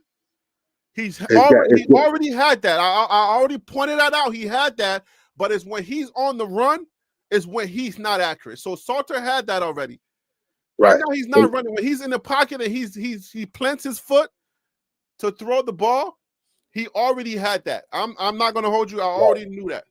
But that's why I'm saying being a gunslinger, to think of a Patrick Mahomes type, right? It's like a baseball player, a baseball pitcher who's a quarterback, right? So you learn to throw at different angles and off the body set. So again, but when you're a gunslinger, you have to, it's already edgy and a low percentage throws you're making anyway. So I think it has everything else to do with everything else than his ability. It has to do with him getting comfortable, being trusted, and just getting comfortable, getting settled in. It's in the mind, and then and dealing with the mind and the emotions of the game. Technically, you said you can't jump the gun with Colorado. I definitely get it. So, like I said, I've been, Salt is from Dallas. We've been watching him, since high school. No, but let me explain to you what I mean by running with the 30. Like, let me tell you a quarterback that runs with a 30. I'll give you two. Number one is going to be King, all right, from Georgia Tech. King runs with the 30. When he runs, he's running with intentions, right? With bad intentions. He's not just running just for the heck of running. Like, he's running with bad intentions. Right. So if but that's why I'm giving. I didn't mean to interrupt you, Harry, but I was like, but he was a former actual running back. Well, okay. So if he was a running back before, maybe that makes a difference. You talking about King, right? Haynes King, whatever his name is, King from Georgia Tech. Yeah, the Georgia Tech. Yeah. Okay, and then and then you have certain quarterbacks were like literally on the edge, regardless of their colors, like where they're on the verge of either being permanently converted to being a running back, or they're a running back and they'll be like the backup quarterback because coaches and people don't know how to deal with them. And it's like, well, I'm a running back that's also a quarterback.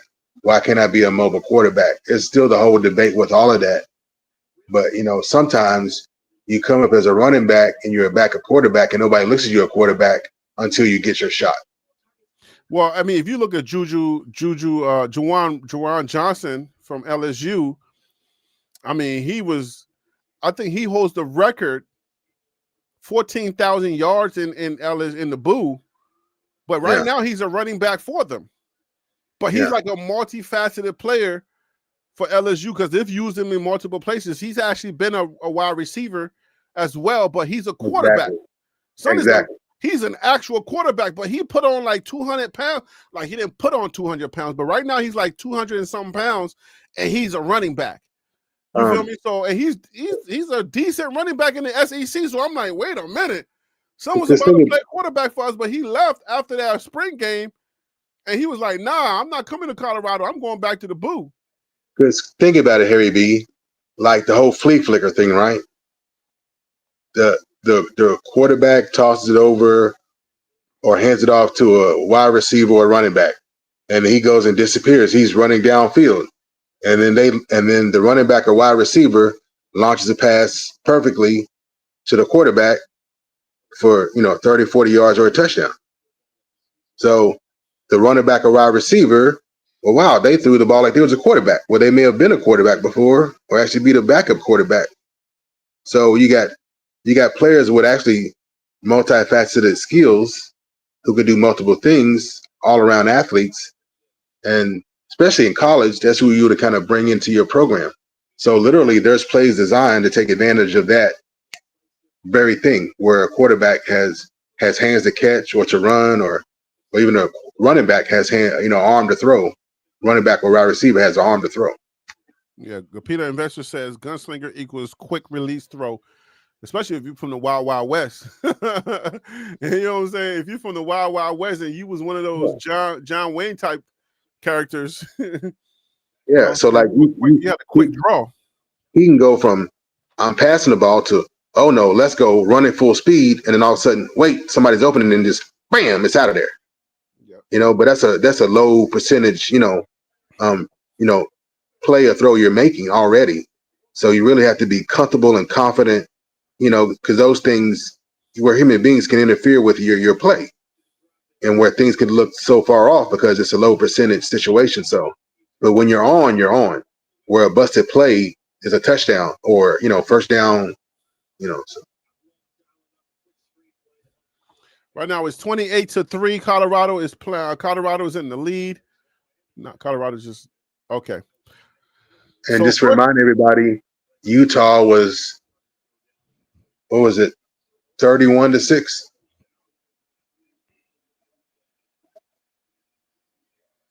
you talking about from last week? Yeah, the Utah versus Wyoming game. Okay. First quarter was 0-0. Second quarter 3-21. Third quarter 7. Colorado's putting up 7 to their nil. So right now Colorado is sort of in command. The defense is playing well. Almost had an interception there. It's 3rd and 4th for the Wyoming Cowboys. I'm still trying to gauge what needs to happen in this game for me to feel comfortable to let the audience, the Colorado faithfuls, know whether Colorado is going to be able to compete for the next couple of games. I'm not seeing what I need to see yet. I'm telling you, I'm not going to lie to you this year. We're not playing no soft games. We're not doing that. I'm not impressed with this. I'm really not impressed. But yeah, we didn't come out of the Houston game. That Houston game was brutal. It was brutal for them, and it was brutal for us. So that Houston game even should have had Salter. because like even on the defensive side, I have a note here that Okinola is out. So the Houston game cost us him. So I'm just saying it's football. So week to week injuries, you just hope these non-conference games that you come out healthy and rolling. You know. Colorado should have had Salter in that game. I think if Salter gets into that game, I think we have a chance to actually win that game. But again, we were unsure of ourselves. We didn't know what was going down. Yeah. You know, In my opinion, based on everything that happened, especially with Salter being booed in the stadium, I would have been like, okay, Salter, you're going to start in Houston. We'll see how that goes. And if I need to pull the trigger, then Staub, you're up for Wyoming because, I'm not throwing a Staub to the Wolves. All right, so now we're hold on, Wild Dog. We got Booth initiate a review on targeting on that last. How is that targeting? Like I was watching the games today, and I just kept hearing targeting on regular plays that used to be in football. Like what targeting? Like what, I don't see no targeting here. Helmet to helmet. It's not the attention. It's like it doesn't have to be. It's not just helmet to helmet. Targeting has to do with like a defenseless player, and you're trying to hit them for no reason. So that's a part of targeting as well. But but then also I was going to say that it's a quarterback too, Harry. So that's a whole nother situation. It's quarterback is a special set of treatment and rules altogether. So apart from any other to protect the quarterbacks, but I mean momentum can kind of carry you into a quarterback too. So, but a targeting call on that, like Harry, it doesn't look good, Harry B. The crown of the helmet hit the face mask on a quarterback. Yeah, but that's part of your body. So technically, you can't separate your body from your head, the rest of your body from your head. So yes, it's going to happen sometimes, but we got to be careful how we starting to call these daggone what's the name? Crown of the helmet stuff, because you can't change your body's motion in midair. You can't do that. I don't understand why they keep doing these crazy weird calls. But for the sake of the game, it's a call. It's one extreme to the other, Harry B. So to clean up the game, this is the extreme measure that's currently being taken. So whether it's intentional or not, or detrimental or not, this is the effort they have to make to clean up football. So any crown, any part of the crown of the defender hitting any part of the helmet of the offensive player, they're going to deem targeting. And like you're saying here in this situation, like in other situations we've seen, is no damage to the offensive player, and there's no malice on the part of the defender. But that's part of the cost with having to, clean things up. It's going extreme the other way.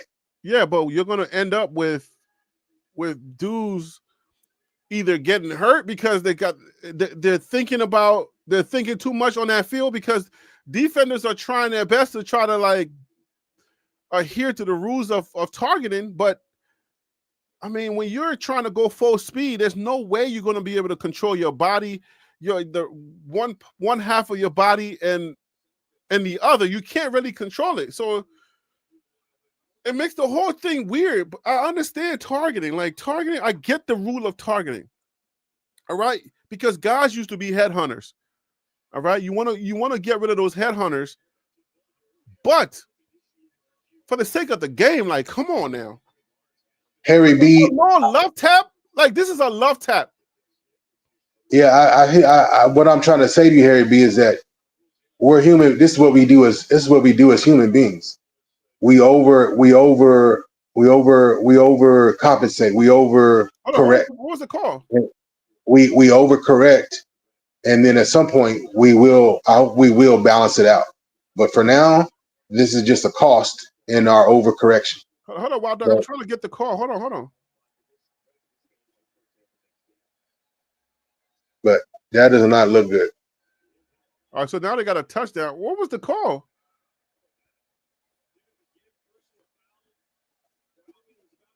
Because he should have been leading with his arms. I'm just being real, Harry B. He should have been leading with his arms or his hands.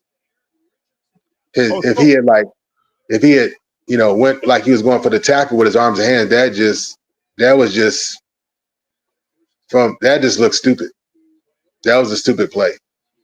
That was a stupid that never should have happened. The call? What did it say? What was the call? Did you hear the call? My sound is off.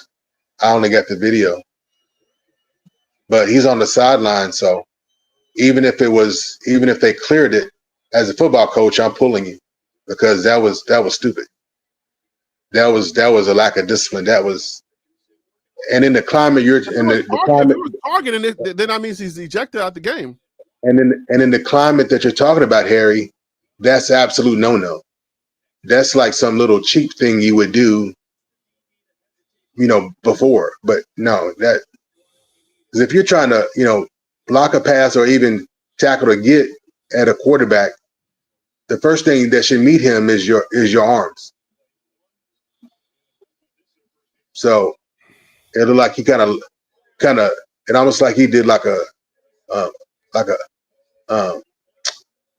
don't know word of like a little juke at him, a little quirk at him, and it's stupid. So Peter Investor said this is like the Stanford game all over again. It was 29 versus at 3-3 at halftime. Man, please, can we not say Stanford? That is a 4-letter word, please. That's that is a 4-letter hurtful word. Out of all the games and bad seasons we've had, that Stanford game alone exceeds all the painful, even whole seasons that I've had. Yeah. Let's go, Colorado. Run it back.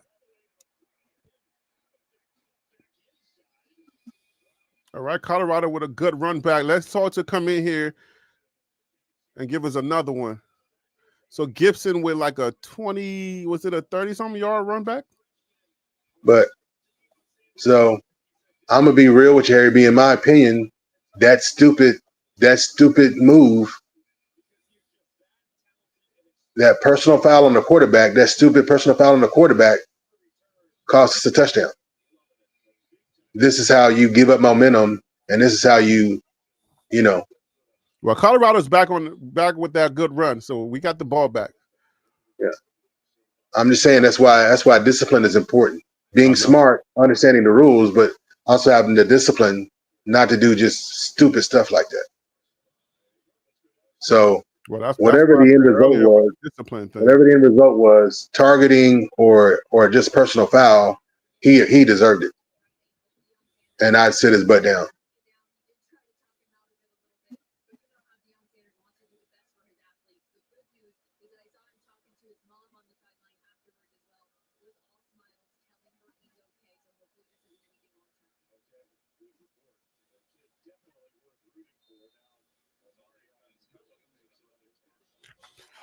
All right, Colorado's moving the ball a little bit.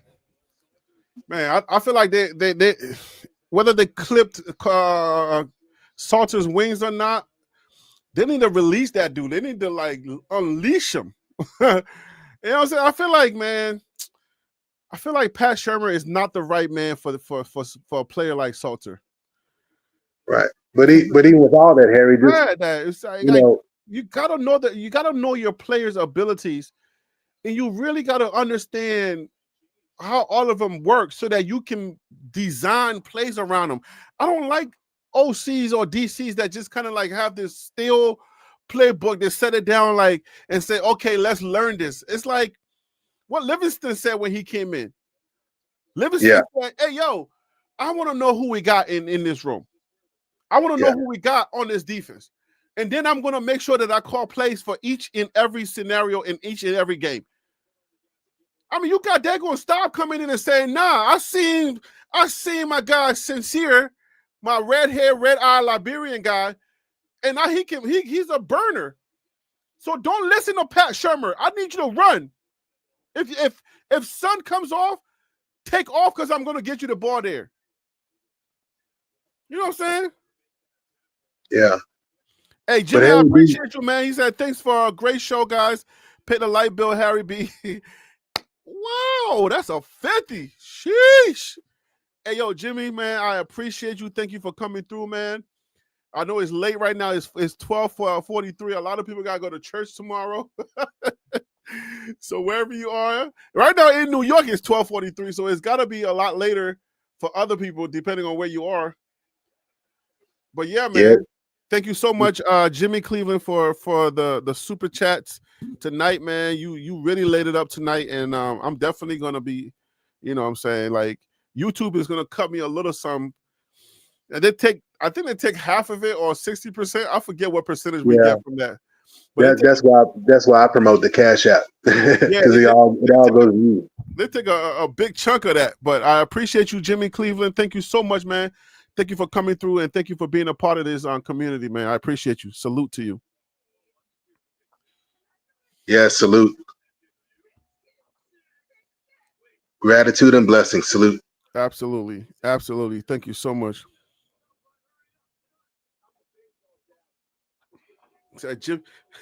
Technically said, Jimmy, what do? You've been sending some money. You've been sending money.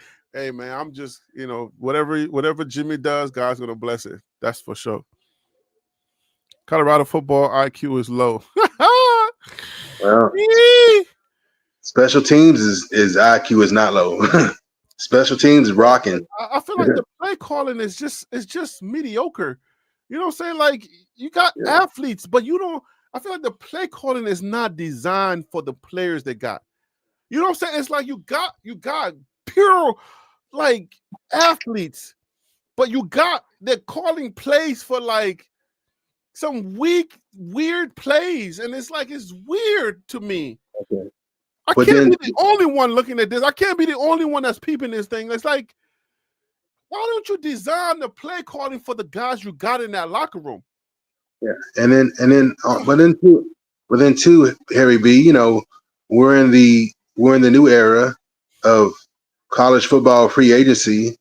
So with a turnover, you have people who have to learn the playbook. So you can't run plays that the players don't know. So that's part of it too. So you get limited by the number of plays that you can call, by the number of plays that the team can run effectively.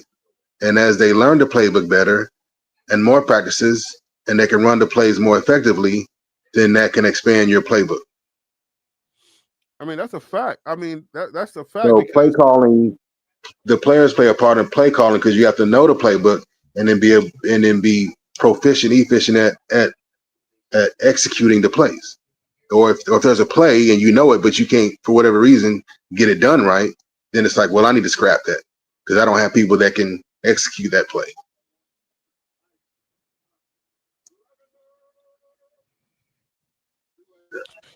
Yeah, man, because I mean, at the end of the day, man, look, whether you're from a different team or not, and you don't know the playbook, I think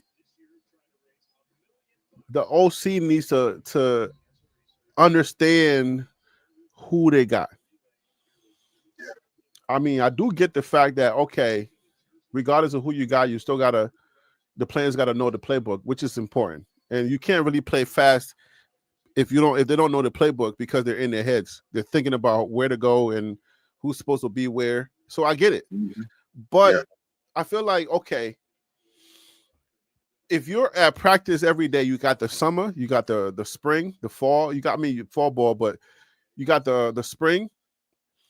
If it's going to be 5 plays with different schemes, then let's make sure that those 5 plays and those different schemes are installed and people know. But it's got to be exciting. You know what I'm saying? Like, let's make sure those 5 plays make the schemes exciting. You see what I'm saying? I mean, come on, guys are not stupid. They can learn. This is college. So it's not like these dudes are stupid. It's just like, I just feel like the plays are just not inspiring at all. It's just like you keep seeing the same crap and you're like, man, what is going on? Like, change this stuff up. These guys are fast and these guys are strong. They can play football, but if you want to keep calling some still plays, man, this is weird. But then too, Harry B, it's like I mentioned before, the trenches is hardest to acquire and takes the longest to develop. So even run plays, you have certain blocking stunt schemes for certain run plays to open up certain holes to run, and you got to have the personnel. You know, you gotta be able to communicate and the chemistry to play together as linemen, especially offensive linemen. You know, that's why I got mentioned that we got a guy who is today's his first start for us, Roy, ROYE. People like DJ McKinney, I mean, like McKinney, when they're tackling, they gotta punch that ball, man. Punch at the ball. Yeah. Don't hold the ball for him. You can't be tackling and trying to hold the ball for the guy. Try to punch it out. Well, that's called a strip. He might have been trying to strip it. No, he's grabbing his arm and trying to bring him down. Like, no, one arm should be trying to strip the ball. Like, the ball's exposed the entire time. You can see it.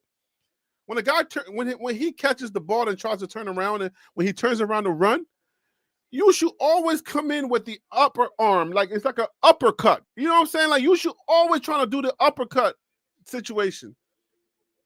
Well, there's the uppercut and then there's the swing down. So, but then you got to make sure you have help, because if you miss, then it could be a missed tackle. Well, no, you got the one arm. When you get that close, you got the one arm that's grabbing them, but the other arm should be working. You know what I'm saying? While you're trying to bring that guy down, your other arm should be working. I know exactly what you're saying, Harry B, but I'm just saying too, there's risk with that, especially with a wide receiver that's really strong. Oh yeah, you know what I'm saying? So yeah, if he knocks you off, then that could be a touch. So yeah, I get it. And then a lot of times what you try to do is whether you're swinging up or swinging down with the other arm, you're still trying to make an effective 2-hand tackle if you don't get it popped out. So it's all part of the technique in doing it. So sometimes it just looks like, why is he holding it? Well, that swing down wasn't effective because the guy is that strong. And in running backs and wide receivers, they practice that every day in and out. Handoff secure, catch secure, like within milliseconds, fully secured, full on strong, without even thinking about it. But these DBs, they need to practice that though. Like, you need to practice knocking that ball down. I need to see that you're doing it. They do. Harry B. I don't see them swinging for that ball. Okay, I hear you. I hear you, brother. But I'm saying they do practice it, and it's part of the. They need to. It's part of the technique in the game, because I don't see them doing it in the game. But okay, Harry. But like, if you see somebody one-handing the ball, that's where you're clearly, obviously, going to see it. Like, look at Colorado. You know who I see this with a lot? If you see somebody breadbasking it or one-handing the ball, you're gonna clearly see swipes and strips at the ball. Watch Colorado. Just watch them. You don't see Colorado doing none of that. Just watch them. Watch them closely.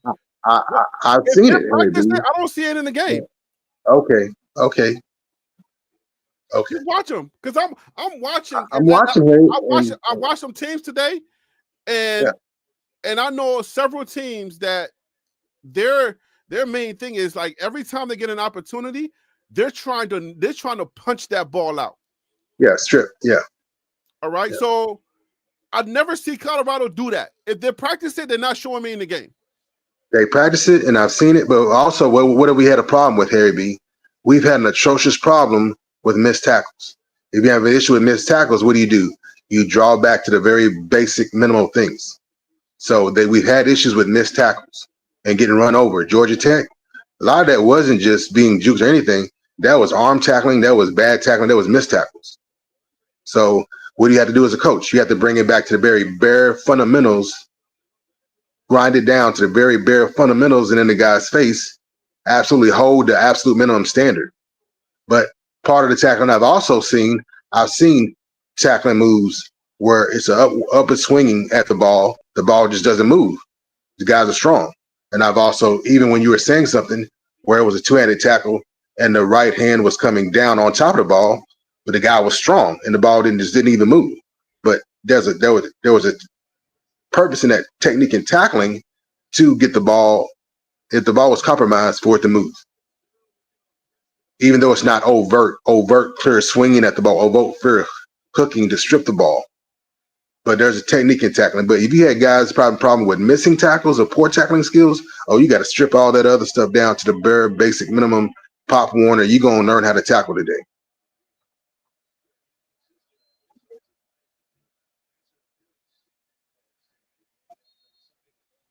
Colorado got to learn to stop the run, But man. I mean, this is the same Georgia Tech defense that had 3 turnovers in the first half. Remember? So they got to learn it. They got to learn to stop this run, because at the end of the day, man, there's a lot of teams that are coming and they're going to be running. But it is what it is, Harry B. We're coming off losing Shador and a Heisman Trophy winner, and with this new influx of talent. I mean, I know you have your expectations and so forth, but I'm like, I'm not being pessimistic. I'm just being a little bit more grounded, and I'd like to see progress, not digression, and not all this funny business. And giving Salter, who's new to the program, new all here, time to get settled in and make some progress with the program. So after the game said that the Wyoming switched quarterback to their tight end is now their quarterback. Well, I didn't know that. And Jimmy Cleveland says, "Hey, I think who was it that says, yeah, it was technically said, what do? You've been sending mad cash." So Jimmy says he's an entrepreneur, so he got businesses. And businessman. Yeah, you're a businessman. You're a businessman. Okay. Hey, technically, hey, get out of that man's pockets. Get out of his pocket. It's all good. We like questions around here. I'm just teasing. I'm just saying, get your hands in my pocket. Get your hands out of my pocket. Who got their hands in my pocket?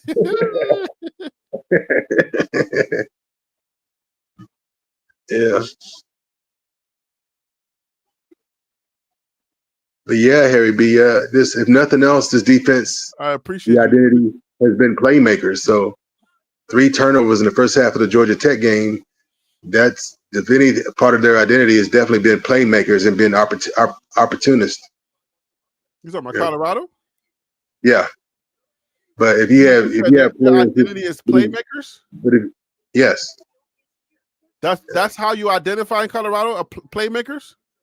Yeah, the other live when we discussed it, that's when you were asking me down, like, hey, you know what? The defensive side of the ball identifies playmakers, opportunists.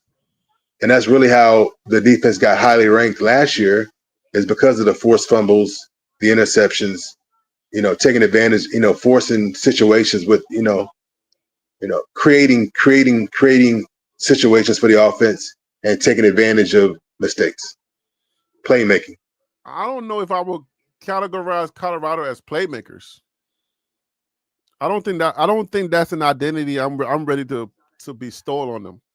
Playmakers.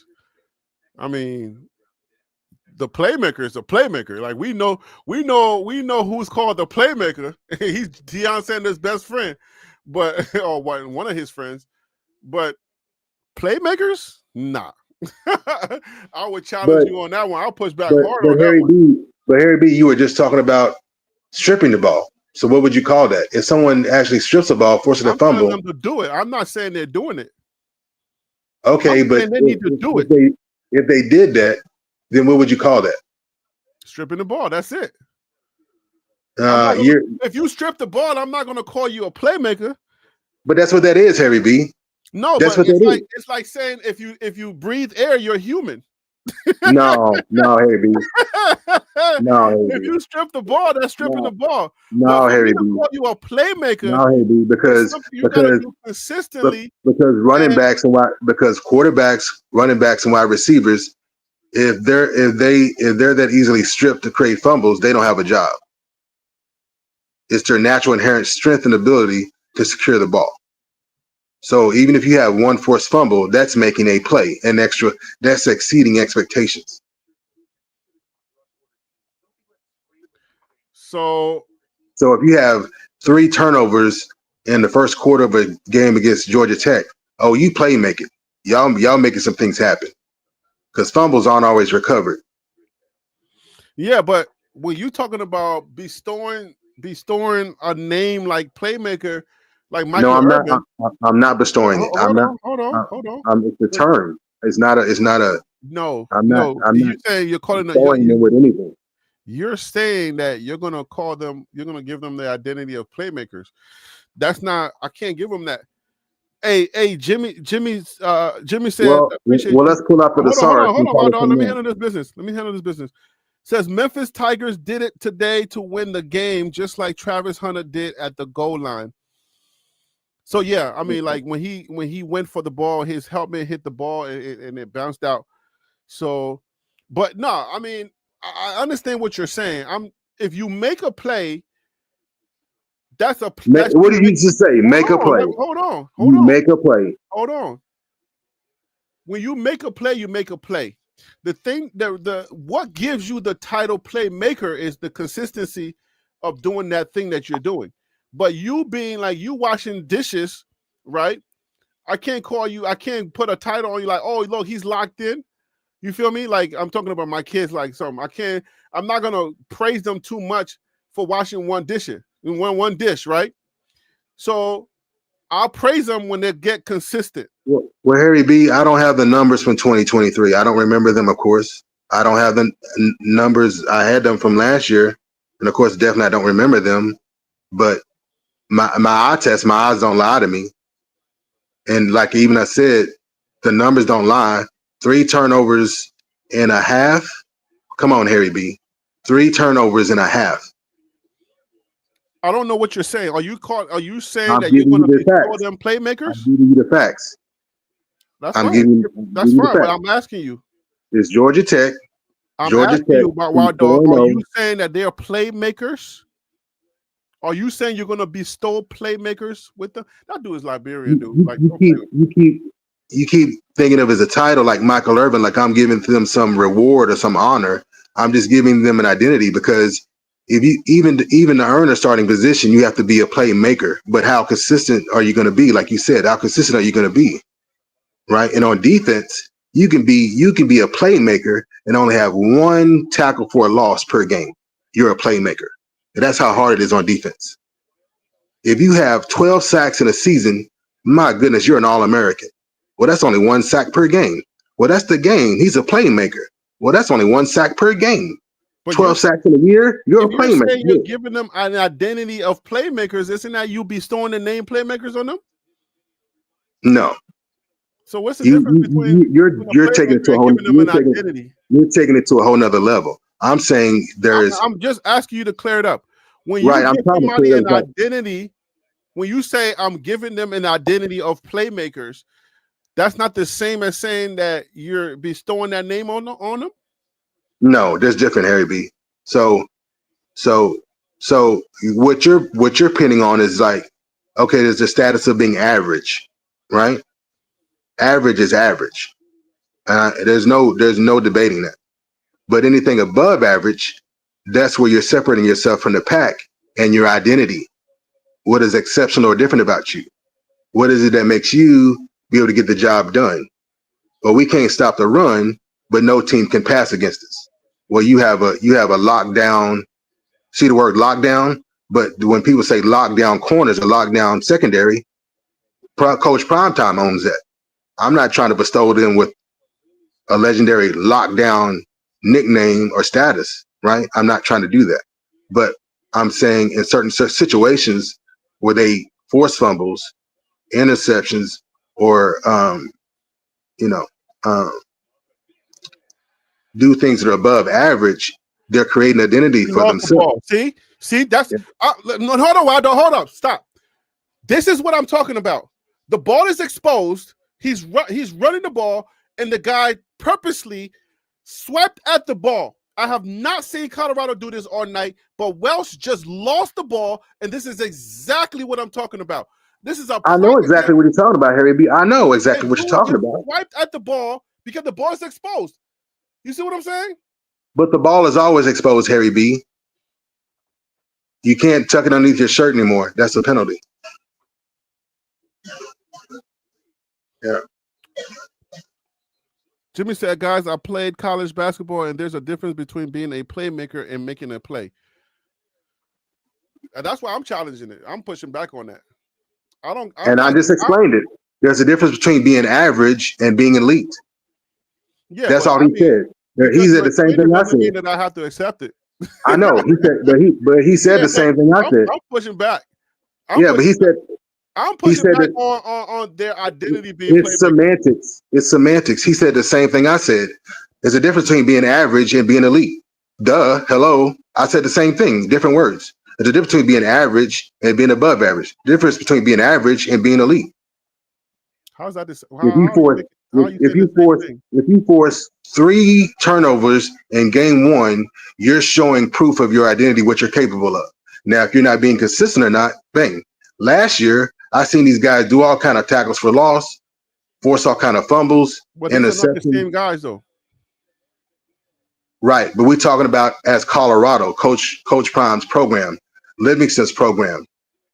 From when I'm going back in my eye test from 2023, we got to move on from that. But I'm not accepting the identity of playmakers. I'm just not accepting it. We got to move on from that. I understand, and I'll keep pushing back because I'll dig up my numbers. I'll dig up my numbers, and I'll get irritated. In 2023, Harry B, we did this. Bam, bam, bam. In 2024, Harry B, we did this. Bam, bam, bam. I'm gonna come back with you a number, and you can still not agree with it, but that's how the defense got ranked last year. It wasn't by being a great defense team. No, Waldo. You're beating it in the ground. We got to move on from that. We got to get back to the game. Of course, you want to move on from it, but I will be coming back with the left hook to the body all night. We got to move on. We got to get back to the game. We got to get back to the game. It's 28-13, and there's stuff happening again that we can discuss. We'll come back to that discussion later. I'm not ready to give out an identity yet. But be happy, Harry. You got your swipe and fumble. You kept asking for it. You prayed for it. No, but that's not us. They took it from us. No, you asked for it. You kept asking for it. You got it. You saw a perfect textbook example. I don't want them to do it against us. You should make a short of it. You should make a short of it. I'm telling our team. Yeah, you should make a short of it and it'll go viral. Because their players are running with the ball exposed. So if they would swipe like you said, and do it in practice, but they're not doing it in the game. I don't know why they do it at practice, but don't do it in the game. The other guy, he clearly just did that. He swiped at the ball and they got the ball. But wasn't he the secondary defender? I missed the replay. But wasn't he the secondary defender? I don't know who swiped it, but all I know. Yeah, he was a secondary defender, not the primary tackler. There's a difference. But anyway. Oh no, he was the guy. He wasn't. He was not the help. If that's what you're asking, he was not the help. Okay. Yeah, I know. The help usually comes in and tries to do this thing. I get what you're saying. He was not the help. He was the main guy. Okay. He was the first. He launched at him, but with intention of trying to knock that ball away. Yeah. Well, they desperate too. They got to make something happen. They got to make a play. They got to make something happen. They're down. bro, it's 13-28. This game is not that far. They're not that far away. Colorado should put this thing away, and it's sad that I am not impressed with the way Colorado's playing.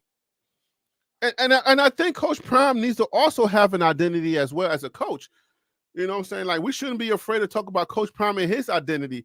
When you get a sorry team like this, you should lean into that, you should go into your bag, and you should be killing them. This ain't no time to be doing what we did, like Peter Investor said, be doing Stanford all over again. You letting them come back. As a head coach, what is Coach Prime's identity? Like, what type of coach is he? Like, is he a killer? You know what I'm saying? Is he that type of coach that's going to be like Kirby Smart? He will lean on you. He ain't going to play around with you. He don't play with his food. Coach Prime be playing with his food, unless he just doesn't know. If you ain't got it, you ain't got it, and I understand it. You know what I'm saying? If you ain't got it, you ain't got it. Okay, what you say? Hold on. What you say, Jimmy? So thank you again. So I was a scorer, and when we needed a score, they would throw me the ball because they knew I would get a score or go to the free throw line. So again, Waldo, don't get into this. I'm just answering this. I know you want to you want to relitigate this, but we got to move on from that. But yeah, the basketball analogies are the wrong way to go with me. Hold on, Waldo. I said don't get back into it. Okay, but according to this, I think so. What he's saying is he will be a playmaker, right? Because his consistency. So that's what I get from this. So if they know that you like, obviously the reason why Michael Irvin, you know, why he got the playmaker is because whenever the I think it was the Cowboys, right? Whenever the Cowboys needed a catch, they would go to Irvin, right? Like, we all saw that. We know who the ball's going to. You know certain players. You know who the ball's going to go to. So that's when you can say, okay, if somebody does something, you know, every now and then, you just kind of celebrate it. But when they keep doing it over and over again, now you give them that nickname. You give them that title. But Colorado's whole team as being called playmakers, heck no, they don't deserve it. Oh, we got a safety right there. We got a safety. Colorado with the safety. Now we got 30-13. I love safeties. I'm defensive minded. I love safeties. More than anything in football, I love safeties. But again, y'all need a thesaurus. No, Waldo, you're not doing it. Listen, it's called being clutch. Listen, even though he's called a playmaker, it's called being clutch. His basketball status was his basketball status was being clutch, not a playmaker. Is being clutch. And when Michael Irvin's time, listen to me. Michael Irvin's time, he was clutch. It was Jason Witten who was the playmaker. Let's be real about it. But the nickname, don't confuse a nickname with your actual performance. Michael Irvin was clutch. Jason Witten was the playmaker. Listen, the playmaker or Novacek. Whoever the tight end was. Novacek Jay Novacek. That's what his name was. Listen, Colorado's not playmakers. We're not calling them that. I don't care what you do tonight. I know you from 1989. You've been watching them. But you're not giving them a nickname, playmakers. I wouldn't allow it. But you said name. I'm not giving them a name. I'm spreading light on their identity. Their description of their identity. That's not their identity. I'm going to do that. I'm going to do that. Then saying they have no identity. Because we've had defenses with no identity whatsoever when they would pick us up and carry us down the field like we were little kids. Yeah, nice try, Wild Dog. It's not landing. We're not going to land. I'll show you some video. I'll send you some video clips when we had no defense and no identity. I see old school stuff. I don't need no videos. I got a bunch of those on my hard drive. Well, then you know we better than that right now. Listen. Even with all the problems we've got, we way better than that right now. the Colorado from back in the day is not the same Colorados now, and they do not deserve the name playmakers. They do not. I promise you, they're not going to be called that. Again, you said the name. They got to earn I'm that. just saying, They got to I'm earn just that. They're saying not a playmakers. light in the identity. They got to earn it. They're not. They haven't earned. Hey, Ronte, tell me that Colorado and after the game. Hey, Jimmy, let me just get the chat involved. Jimmy, chess master. You ain't no chess master. I'll smoke you in chess. Take that name away. I'll smoke you. Anyways, chess master. Yeah, pull his card, Harry B. Pull his card, Harry B. If you're a chess master, then you're a playmaker. Oh no, Taylor's hurt. Oh, come on, man. 26 and 20 are now hurt. Y'all chasing y'all's tail because they just had a safety and you're still pushing back on me. They just made a safety and you're pushing back on me. This is not normal. This is not average. Anyway, you might only have one safety. Hey, Ronte, Jimmy, chess master. You ain't no chess master. I'll smoke They anyway. just did a safety. That's a play that they made a play, an exceptional play. Horses, my brother. Hold on. Did they, yes or no? Did they do a safety or not? Hold your horses, brother. Let me finish this talk. Dang. I'll come back to you. It's only me and you here. Ron Tate, after the game, chess master, Jimmy, if you're still here, Quinn Lito, if you're still here, and Nadia, was it Nadia? That wasn't Nadia. Anyway, I'll just call you technically. Hey, technically, if you're still here, has Colorado master chess killer? Wait, what?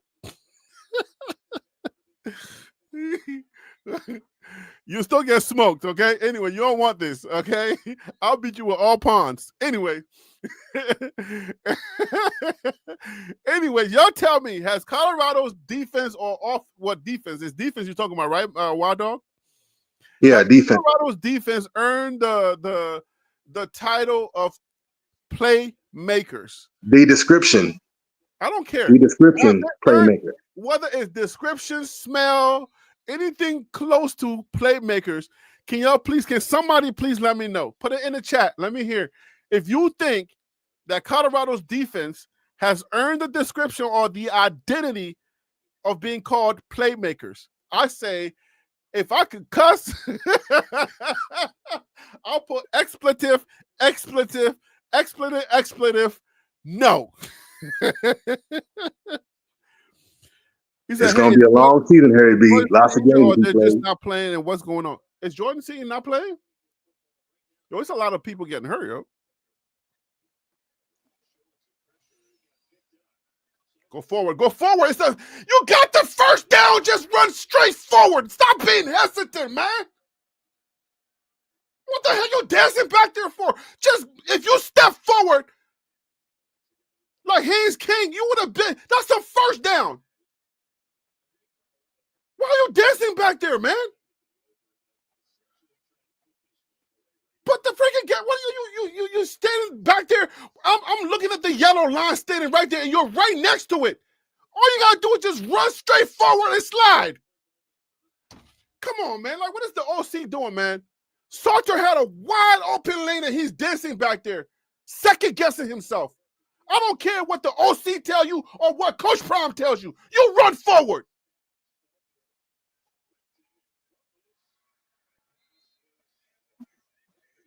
Come on, man. What the heck are we doing, man? You had a first down on second down, man. All you had to do was just step forward twice. That's it.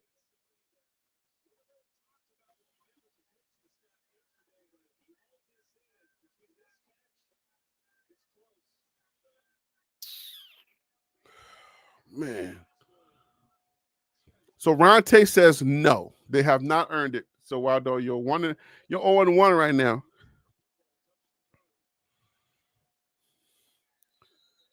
Oh, we're going to the field goal. Come on, Coach Prime, go for it.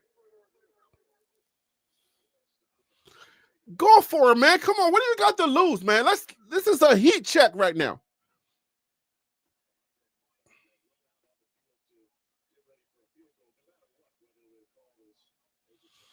Come on. This is where we understand what type of coach you are.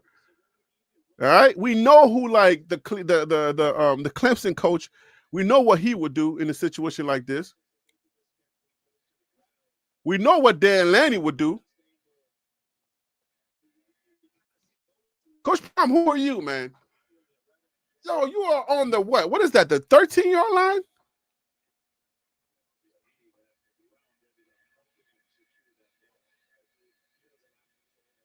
Come on, man. Whether you miss it or not, man, go for it, man. This is how you identify who you are. You're not scared of what people are gonna say. You're gonna go for this. It's like 3 yards. And Salter could have got that. Oh. Yeah, it's year 5, Harry B. I think honestly the program's still trying to figure that out. Coach Prime this is year 5 college football coaching. So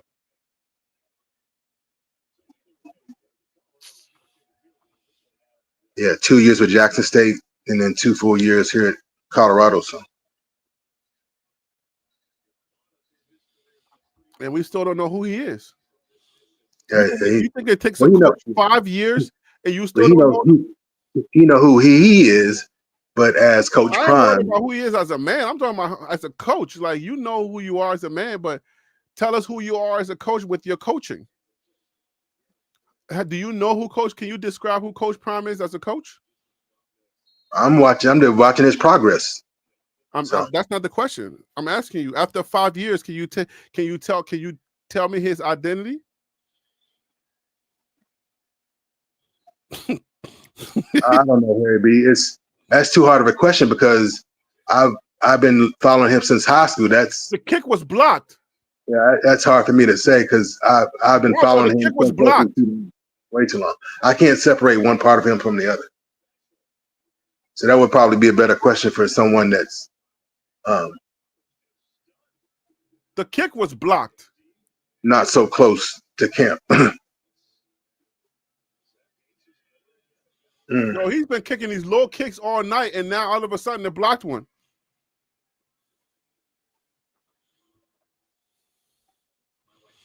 So yeah. Jimmy says, all Colorado has earned this point is for me to hold my head up at work tomorrow. Okay, so basically, if they win, Jimmy, then you can just, so if they win, then you can just go to work and at least, have something to talk about. But, I mean, we got to keep in mind that, Wyoming is putting 13 on them. So you don't have to necessarily worry about what we got to worry about around here, around these YouTube woods with football fans. So that's good. That's good. Peter Investor says no identity. They got no identity. Waldo, you're 0-2. You're batting 0-2 right now, son. I'm telling you, they don't deserve that. We're not giving that to them. They're not over here. Nope. Mm-mm. And Coach Prime ain't got no identity after 5 years. It's game 4. No, but it's year number 5 for Prime. You still for don't Prime, know. but for the CU program, I'm thinking about 2023, 2024, 2025. So if y'all thinking about just 4 games into 2025, I mean, that's why the rankings are all over the place. That tells you the whole FBS doesn't know who they are and is all on shaky ground. We're not worried about the FBS. We're worried about Colorado. Don't try to change it and try to sweeten it up with sports talk. Well, then what are you doing? You're expecting you're delusional. You're expecting Colorado to be able to deliver something that other teams can't. Oh dang! When am I gonna ask for this link? Dang, that was my bad, dude. Dang, why didn't you come into the chat and say Harry B dropped the link?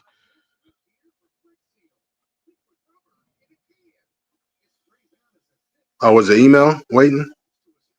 Yeah, my guy comment since like 12 o'clock, like mad long ago. Damn, bro. My bad. I should have been like, Harry B, check the email, double check it. I know, right? Dang, my bad, guy. But it's so late. I'm chill, holding on. I know people going to sleep, bro. Like I'm getting tired. That's when I start repeating myself when I'm tired.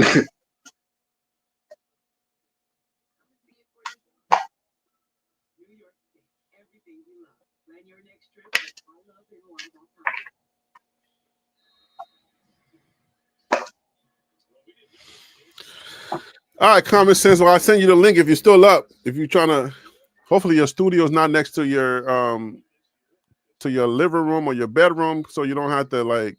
Because I know when you're talking, people, it's mad late. It's 1 o'clock in the morning. These late games, you got to pay a high cost for these games. Half of the people don't go on to bed.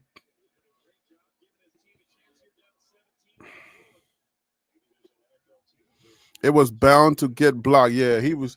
Yeah, technically. Yeah, those low kicks, man.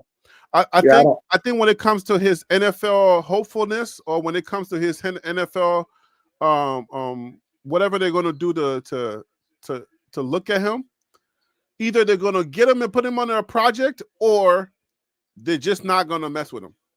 He's definitely accurate, but somebody's gonna have to work with him to get that ball up higher. I don't know how you do that when he's so used to kicking low. So do you get him and then try to work on him? Maybe you do. Maybe. Yeah, I don't know why. I think probably we're going to find out it was some kind of mistake or error, because he was at no distance for him not to be able to put arc on the ball. So, I mean, but he's been doing that all night. So it's like, all right, eventually, but not all night. He's been doing that forever. Eventually, you're going to have to get that ball up higher, because that's his identity now is low kicks. but I was saying even at that distance, yeah. But does it matter how close you are to the goal? And then you should be able to get it up higher, right? So at that distance, he should have been able to get arc on it. But then also the problem is that they were all the way over. It seemed like they were already all the way over. It was weird. So they were placed at a bad angle for the goalpost.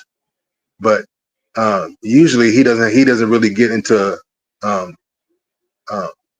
where it's really bad low kicks until he's getting like beyond 35 yards. Then you're like, okay, kick between the arms. You know what I'm saying? Yeah. Mm-hmm. Yeah, technically it's been 5 years for Coach Prime. 5 years and we still don't know who he is. No, this is 4 years. This is year 5. So yeah, it's not 5 years. This is his 5th year, so 4 full years. So that's 5 years, bro. What do you want? He's playing. This is 5 years. You got to count this year that he's in. This is 5 years. He has 4 years coaching experience. Is he not coaching this year? So what would you say next year is going to be? 5 years? At the end of 5 years, then he has 5 years of coaching experience. Nah, bro, it's 5 years. He's in his 6th year of coaching. He's 6 years coaching. Bro, this is 5 years. He got 5 years. Yeah, okay. Nah, wild dog. Y'all do that. So I'm 54. Working on those technicalities. So I'm 64 then. Even 4 I'm 64. I'm 64. 4 years. So one day over 63, then I'm 64. That's a technicality, wild dog. What are you trying to do tonight, yo?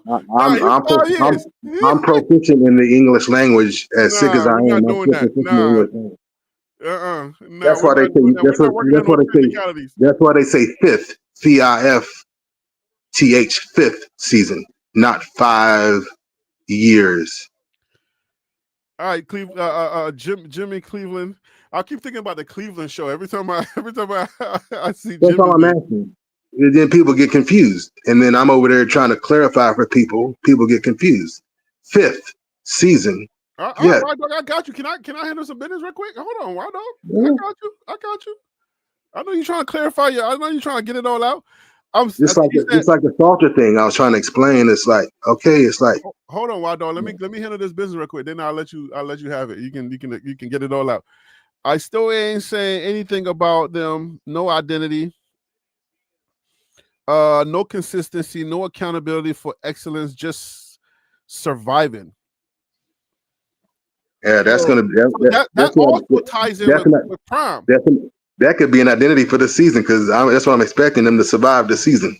So okay, look, that's an identity. That's a description. See, they're not strippers. You know what I'm saying? Like, ain't no pause around here today. So they're not strippers. I need them to be strippers. The ball is exposed. And what did it do? Yeah. That one arm, no breadbasket. Oh yeah, somebody should take a swipe at that. That's what I'm saying. They're not strippers. I need them to be like Atlanta. There's a bunch of Harry strippers B, in Atlanta. but Harry B, he had a huge hole in the open field, so nobody was around. Nah, but when you converge on them, I need to see some strippers. And by the time you get to the safety, they did what they did to make contact and get you down. He had a huge hole. I need to see hyenas. You could have pulled guys that are hungry for that ball. When they converge on that ball, I need them to be like trying to grab at the ball. Harry B, you could have pulled an 18-wheeler through that hole and up the middle of that field where that boy had. Yeah, man. And when they get to that ball, man, I need to see some strippers. I need to see this claws come out. Good job. Good job jumping that lane, 53. Good job jumping that lane. And then get his hands up. You see what I'm saying? That's what you got to do. You got to get your hands up. You get in the lane, and then you put your hands up. I'm just happy not to see all the missed tackles, the proper wrapping up tackles, because that was killing me. I mean, we got low expectations for these guys? What are we doing? You got to have a fundamental sense. If you got problems, you got to fix them. Yeah, but come on. Like, I mean, you can fix them, but you can still remember the things you said they're practicing on. If they're practicing it, then why are they not doing it in the game? You said it yourself. You said they're practicing. I see it. So if they're practicing it, then what's up? You got drills, but you got to execute. That's what's up, Harry B. You can know what to do, and you can have all the understanding, but you get in the game and you can't execute. Play how you practice, right? So what is all that stuff Coach Prime be talking about? Play how you practice and practice how you play. If you practice enough like that, then you should be able to play like that. But you can't tell me, they're doing it in practice, but then I don't see it now one time in the game. Come on now. Well, then we would be undefeated. So, I mean, that's why I said we have undefeated. If you have issues, you got to fix them. But what do you mean we'll be undefeated? Not if you become a stripper, you're undefeated. That's not how it works, because I see a lot of teams that punch the ball, they're not undefeated. But it gives them opportunities to win more games. That's what it does. I hear you. You're beating a dead horse with that, Herbie. I was just talking in general when you say you practice how you play how you practice. I mean, but that's part of growth and development, and human beings as players, you have issues. You go through confidence issues, you go through injuries, you go through how you deal with different things, and things show up in the field. You don't always have perfect execution. And if you're having problems as a team or even as an individual, you have to strip it back to the bare standard minimum. I need to see you wrap up and tackle, period. You get face to face, feel the and gum at the same time. Is that what you're saying? Yeah, bro. Nah. If you having issues with arm tackle, the proper tackling, I mean that's fundamental. This shouldn't be the Power 4 team. I don't care how much you try, but if you missing tackles, Harry B, that's a blatant, clear, fundamental issue. Bro, don't need this is a Power 4 team we're talking about here, and it just scored on Colorado again. That you're disappointed in, Harry B. So where are we at? You're talking we're talking about some type of JUCO team. We're talking about a Power 4 team here. We're not talking about some that we've seen issues with, that we're disappointed in. Why are we disappointed? Yeah. My expectations are high. This is a Power 4 team. I'm not giving them nothing. I recognize that. Yeah. I recognize it. I'm not giving them nothing, man. You're giving them too much. I'm not giving them nothing. This is Power 4. You should be able to walk and chew gum at the same time at the Power 4 level. I'm sorry. I just can't. I can't. You're letting this team. But then if you can't walk, then I gotta crawl with you till you can cruise, and when you can cruise, then I can teach you to walk. Then if you can walk, I can teach you to run. Then Prime needs to go back to Jackson State. He needs to if you can't walk and chew gum at the same time at this level, then you need to go back to Jackson State. We need to go back to HBCU FCS. We don't need you here. That's not how this works. We're not taking baby steps. We're not doing that. We're going to take multiple steps at the same time because we're Power 4. And then all of y'all can leave with them and leave me still here when we had one-win team. Oh, but I'm going after if he going. Exactly, Harry B. So you already know what time it is. Remember who you're talking to. Remember, we were 1-win You team. already know what time it is. Where were y'all at when we This were is being Power busted up? 5, Where bro. were y'all? Where were y'all? Came I in know where I'm at. I've been here. I've been here since 1989. Remember that now. And when y'all leave, I'll still be here. Wait, hold up. Jimmy said, I'm ahead of y'all, and when y'all see what's happening next, you will understand. You talking about the touchdown? Because I mean, I don't know that you are like, right now we got 20-30.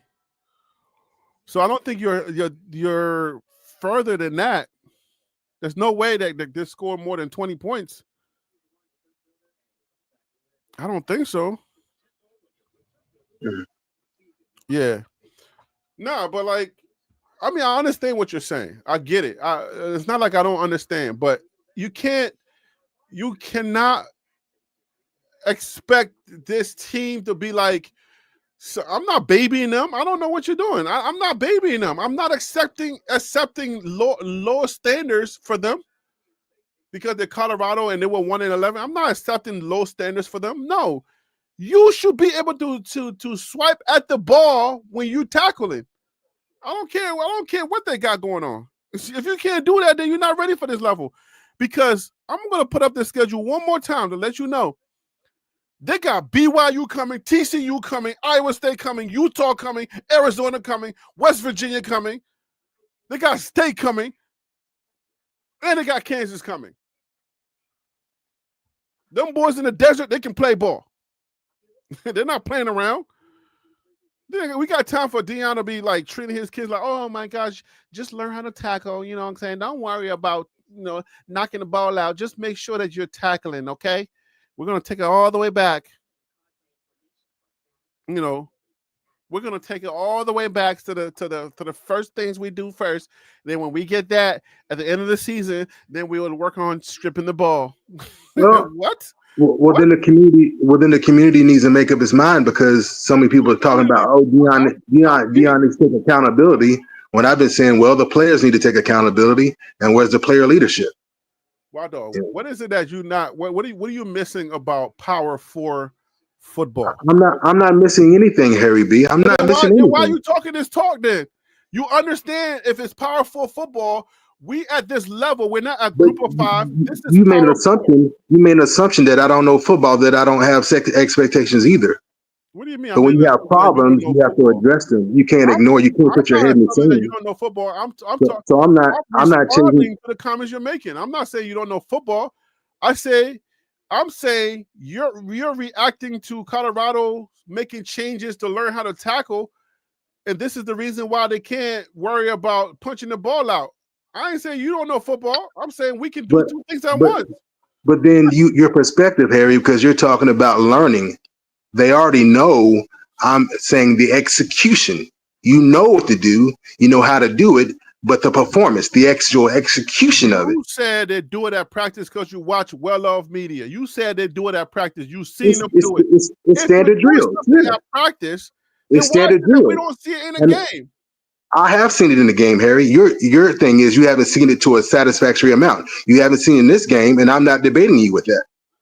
I'm not debating that with you, Harry. I haven't debated that with you. Game. I'm not talking about last game. I'm talking about this game. And even in this, swipe at all in this game. Yes, Harry B. And I gave you a clear description of it. But it wasn't the type of technique that you wanted to see. You hadn't seen it from us, the type of technique that you wanted to see. And I had no pushback on that. I haven't seen them swipe at all in this game. Exactly. You haven't. I disagree with that. What I described to you, what I saw, I described to you that there's different types of ways of forcing a fumble. I said I saw to you that I saw attempts at strip in a two-handed tackle. That can come up like an underhanded, like an upperhanded punch to punch it out, and actually over top. I know the different ways to strip. I'm asking you if you've seen any of it. I described it to you in detail, actually right after during a replay was being played, and I described exactly what I saw being said. If you don't agree with it, you're still unsatisfied. I'm cool. I got no issue, no pushback. But I described to you that I saw both underneath and overhanded two-handed tackle attempt to strip. So basically, it's the same thing as like a your swipe, a playmaking swipe, situation. You're a saying they swipe. did it, so that was sufficient for you. CU Peter Investor said CU team is paper tigers. Yo, AD, I don't remember if y'all remember that video that I made. Yeah, in 2023, when the writer called them paper tigers. Yeah. Because again, quarterback, quarterbacks, running backs, and wide receivers, their number one job is to secure the ball. So you having all these forced fumbles. Why But the we always thing trying to explain things like people don't know? is the I understand what I understand. I'm just saying I don't see it. but Harry B, like I always say all the time, we have people that are new to football, and I explain these things all the time. I'm not talking to you. I'm talking to the people that don't know. No, And but there's we're other talking about people, stripping the ball. If we say and there's stripping other the people to be ball, like, why is he explaining basic football? Because we have people who are new to sport, period, and no, even new but to we've football. already explained it at least 20 times. So people get it already. I'm talking about them doing it, period. I'm not saying you don't need to explain it again. I get it, and people get it. If they're stripping if you see somebody stripping the ball, you can identify, oh, look, he's stripping the ball. Yeah. Yeah, I'm But just telling you, I haven't seen Colorado's defense trying with effort, trying to strip the ball every time they get an opportunity. I just haven't seen it. You say you've seen it, but hey, look at Salter. Why okay. run straight forward, Salter. Don't try to cut. If you go straight forward, you get more yards. Come on, man. All right, Jimmy, what you got? Jimmy says it just took the chat a second to get to you. All the other teams are watching this game. Hold up. Clear that up, Jimmy. I don't know what you mean. It just took the chat a second to get to you. All the other teams are watching this game. I don't know what you mean, Jimmy. Explain that. Are your chats delayed? Because right now it says 1:38 in New York a.m. and it says this chat came at 1:37. So I don't know what you're saying. I don't know what this means. So if you get a second, while me and Wild Dog are going at it, if you get a second, clean that up for me because I don't know what that means. I don't know what you're trying to say. So Peter Investor said, "There's no leaders, no dogs." I mean, I don't stand on the island. I don't stand on no island. I know Colorado's not impressing me at all. Okay, look at this team. It's 20-30. You would think that this was a conference game. They're not impressing me, not at all. Yeah. This is whack. What I'm looking at is whack. You don't let a team like this give you 20. You don't let a Wyoming hang 20 on you. That's embarrassing. That is absolutely embarrassing. You don't let Wyoming hang 20 on you. I don't know if it's me or my chat, but I don't know if the stuff is delayed. Hey, Harry B, I would be okay if they got 20 as long as we had 40 or 40 something. We should be hanging a 40 piece on them, but hey, I was expecting a 50 piece tonight, but this is embarrassing, man. We've already yo-yo too much with the offense, Harry B. What's a reset? This might as well be game one. I mean, at least they kept Salter in the game and they didn't try to play around with some, oh, let me put somebody else in and see what they got. So that's the cost of switching quarterbacks, changing QB1. Now you can play multiple quarterbacks, but flip-flopping with QB1, you really should have just gave the man the time he needed to get comfortable, get settled in, being new here. So, but Peter, we miss Shador. I'm done with Shador. I think it's out of my system. It's out of my system. Shador could have got 2 more years with grad school. He was ready to go. He was ready to move on. So yeah, I think Shador's out of my system. I just want to see. Look, man, Salter is okay. Salter's not bad. They just need to trust him and give him that opportunity to say, hey, man, this is your team, and then maybe throw some RPOs in there. I don't see no RPOs, no opportunities for him. You see what I'm saying? Yeah. If they have RPOs, I don't see a lot of it. I don't see anything that suggests, hey man, this is your team. Go ahead. You can change the calls at the line. You know, you can do things that Shador was doing. I don't see that. I feel like they got him on a leash. Yeah. The And I the saw play calling when and the execution tells me that they got him on a really tight leash. Like if yeah. you do something that we don't like, we're gonna pull you. And I think that's why he's scared. Yeah.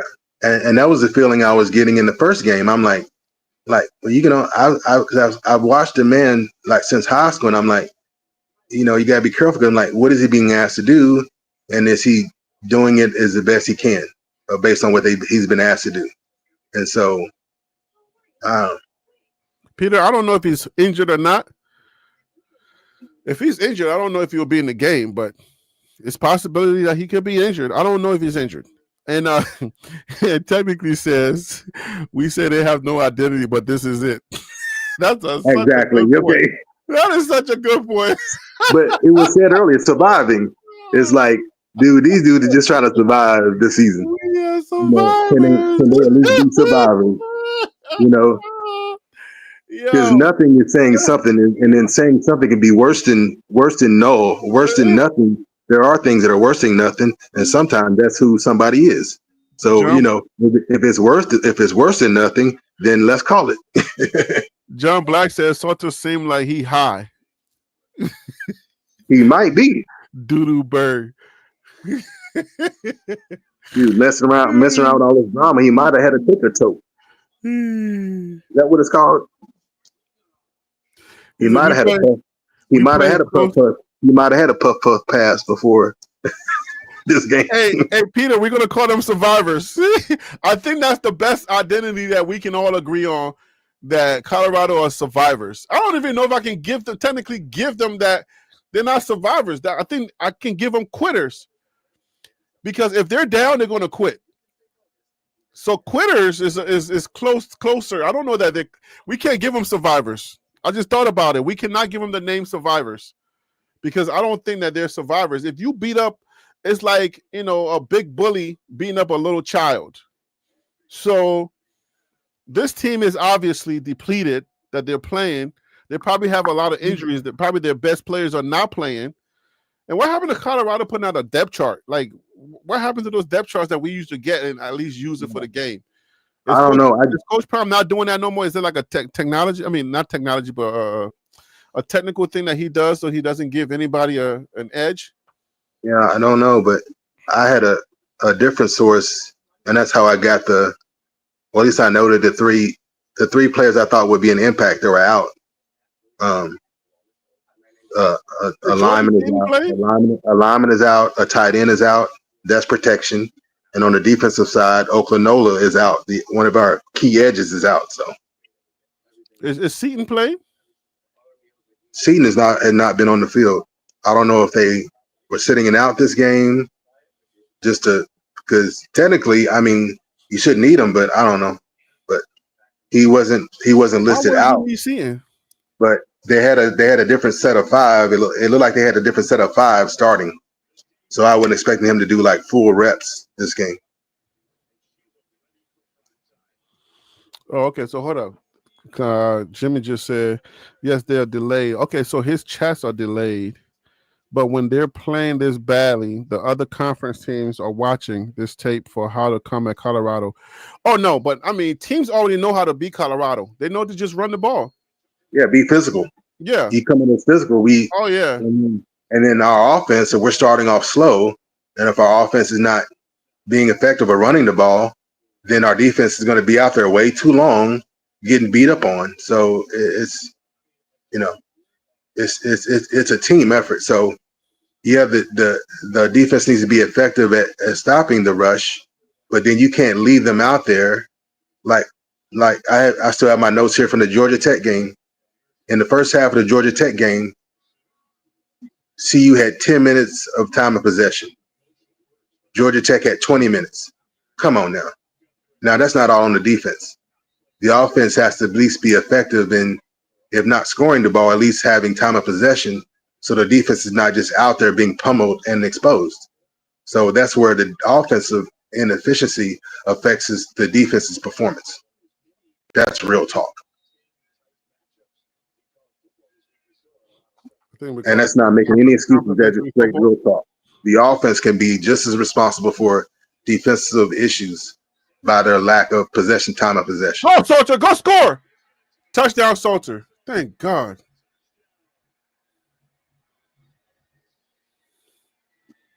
He runs so weirdly, though. I hate the way he runs. Just breathe, Harry. Give the man a chance. Let him get settled in. He's not getting no chance.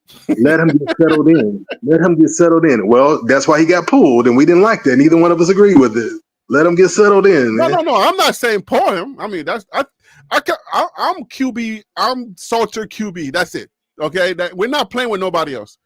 I now that I'm settled in with him, I can talk about him.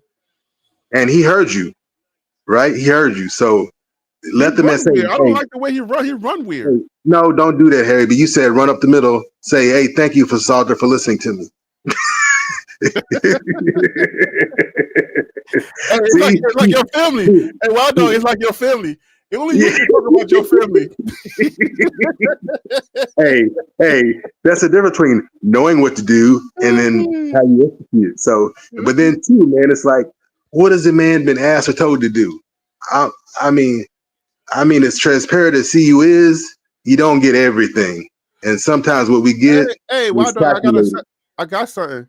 You know how when you run and you push air out of your mouth. He needs to take that stupid thing out of his mouth because it's affecting the way that he runs. Because he can't breathe the regular way where he can't do the running motion regularly because he got the daggone thing hanging halfway outside of his mouth.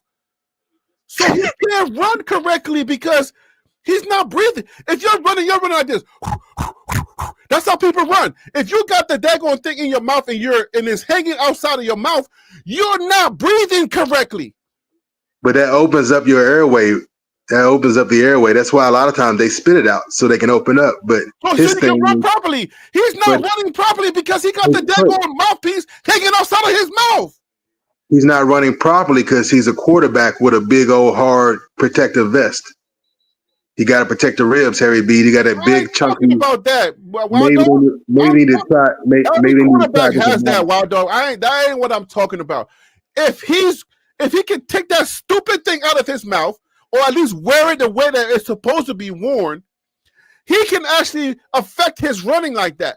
Because the way that you breathe outside of your mouth, if you got something in your mouth and you're running, anybody can test it out. Go outside of your house tomorrow when you get some sleep, after you get some sleep after this game. Put something like an apple, hold an apple in your mouth and try to run. You're naturally going to try to take that apple out of your mouth and try to run. Just watch. He got the daggone mouthpiece hanging outside of his mouth and trying to play the daggone game. Coach Prime can't see that in time and time. Stop that stupidity. Hey, we all got our quirks, man. I tell you, I would dance and involuntarily my tongue would be out in the corner of hanging out in the corner of my mouth. No, but that's not like, okay, if you put a piece of candy in your mouth and you try to run, it affects the way that you run. No, I hear you. A big old mouthpiece hanging outside of his mouth trying to run. Hey. Like, if I was the coach and I saw that, I'd be like, yo, are you stupid or something? Take the mouthpiece and wear it properly or take it out of your mouth. That's affecting the way you run. Anything in your mouth is going to affect the way you breathe when you run. And you don't run as fast. You can run faster, Caden Salter, if you take the stupid mouthpiece hanging out of your mouth. You cannot run effectively if you got something hanging. Man, I'm trying to tell you, man. I'm gonna send you a video clip from Liberty where he's making big runs, chewing on his mouthpiece, on his mouth guard. Listen, now Uncle Harry has a problem with his mouth guard. He finally give you an up the middle run for a touchdown, and you going off talking about the color of his hair. I told you I can talk about my family like this because I'm Caden Salter, quarterback number one. I've been told you that, but you understand if you are a runner, if you understand how running works and how your breathing is affected when you're breathing in and out, your lungs are going, your breath is going in and out of your lungs. Your mouthpiece can affect you. If you have something hanging in your mouth, it can affect the way you run. I'm trying to tell you, this is a fact. Ask any runner Ask any runner. Nobody runs with their water bottle in their mouth or they have a straw in their mouth. Nobody runs with that because it affects the way that you run. He can run a little bit faster if he took that stupid stuff out of his mouth. Like, come on now, that's silly. Somebody should see that and say something about it. Okay, Harry B. But I'm gonna say this: that's 3 rushing touchdowns in 3 games. Just taper it off a bit, bro. Taper it off a little bit. That's 3 rushing touchdowns versus in 3 games. Facts. These are facts. This is data. No. 3 rushing touchdowns. Give him a break. I don't give him a break. No. You keep saying a break. I'm not asking you to give him a break. You keep going there with that. You keep going there with that. You keep creating this with me. There's no issues between us. I'm just stating hard on these dudes because you're trying to be soft on them. I'm not going to be soft on them. I'm not being soft. Yes, I'm stating a fact. Now you're being soft. You were making a lot of excuses for them, Wardog. Why are you pushing back on fact? Why are you pushing back on data? This community, your channel is built on. Walking like he should be proud of his team. They're hung 20 on you. You should be ashamed of yourself. do not backpedal. Do not backpedal on data because of your passion. Why are they smiling? They're hung 20 on y'all. Fundamentals. They should be ashamed. I ain't got nothing to say about 3 rushing touchdowns in 3 games. I ain't got nothing to say about nobody's running. I ain't got nothing to say about nobody's running 3 rushing touchdowns in 3 games. Anybody can run 3 rushing touchdowns on a high school team. Okay, so don't act like they did something great here. Georgia Tech was not a high school team. He had 3 on there. He had a rushing touchdown against Georgia Tech. Did he have 3? And 1 against Delaware. Did he have 3? And 1 tonight.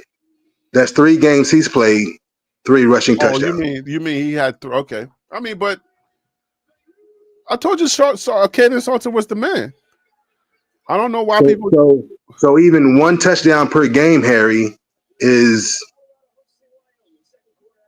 1 rushing touchdown per game. Think about that. What does that mean? Like, what is that? So what? Exactly. So that's where we have an issue because that's not average. That's not mid. I'm not making excuses. I'm just giving a picture of reality of. Well, who said mid? Why are you defending mid? Why are you saying mid? I'm not defending mid. I'm telling you that it's not mid because you're like, what is that? Who said mid? But it's not mid. It's not mid. It's not average. So I'm like, then what is it? How would you classify that? Because if I do it for you, I don't take high school stats. If I take high school stats and make you feel like you're a winner, we're not going to do that. But let's go over these stats, Wild Dog. Then you backtracking about Georgia Tech. Then what was Georgia Tech? We all agreed that Georgia Tech. What are you talking about, Wild Dog? What are we doing here? He had a rushing touchdown against Georgia Tech. That's not a high school. Wild Dog, what are we doing here? What do you want from me? You're asking too much from me. You want me to like a guy that? Oh man, I missed it.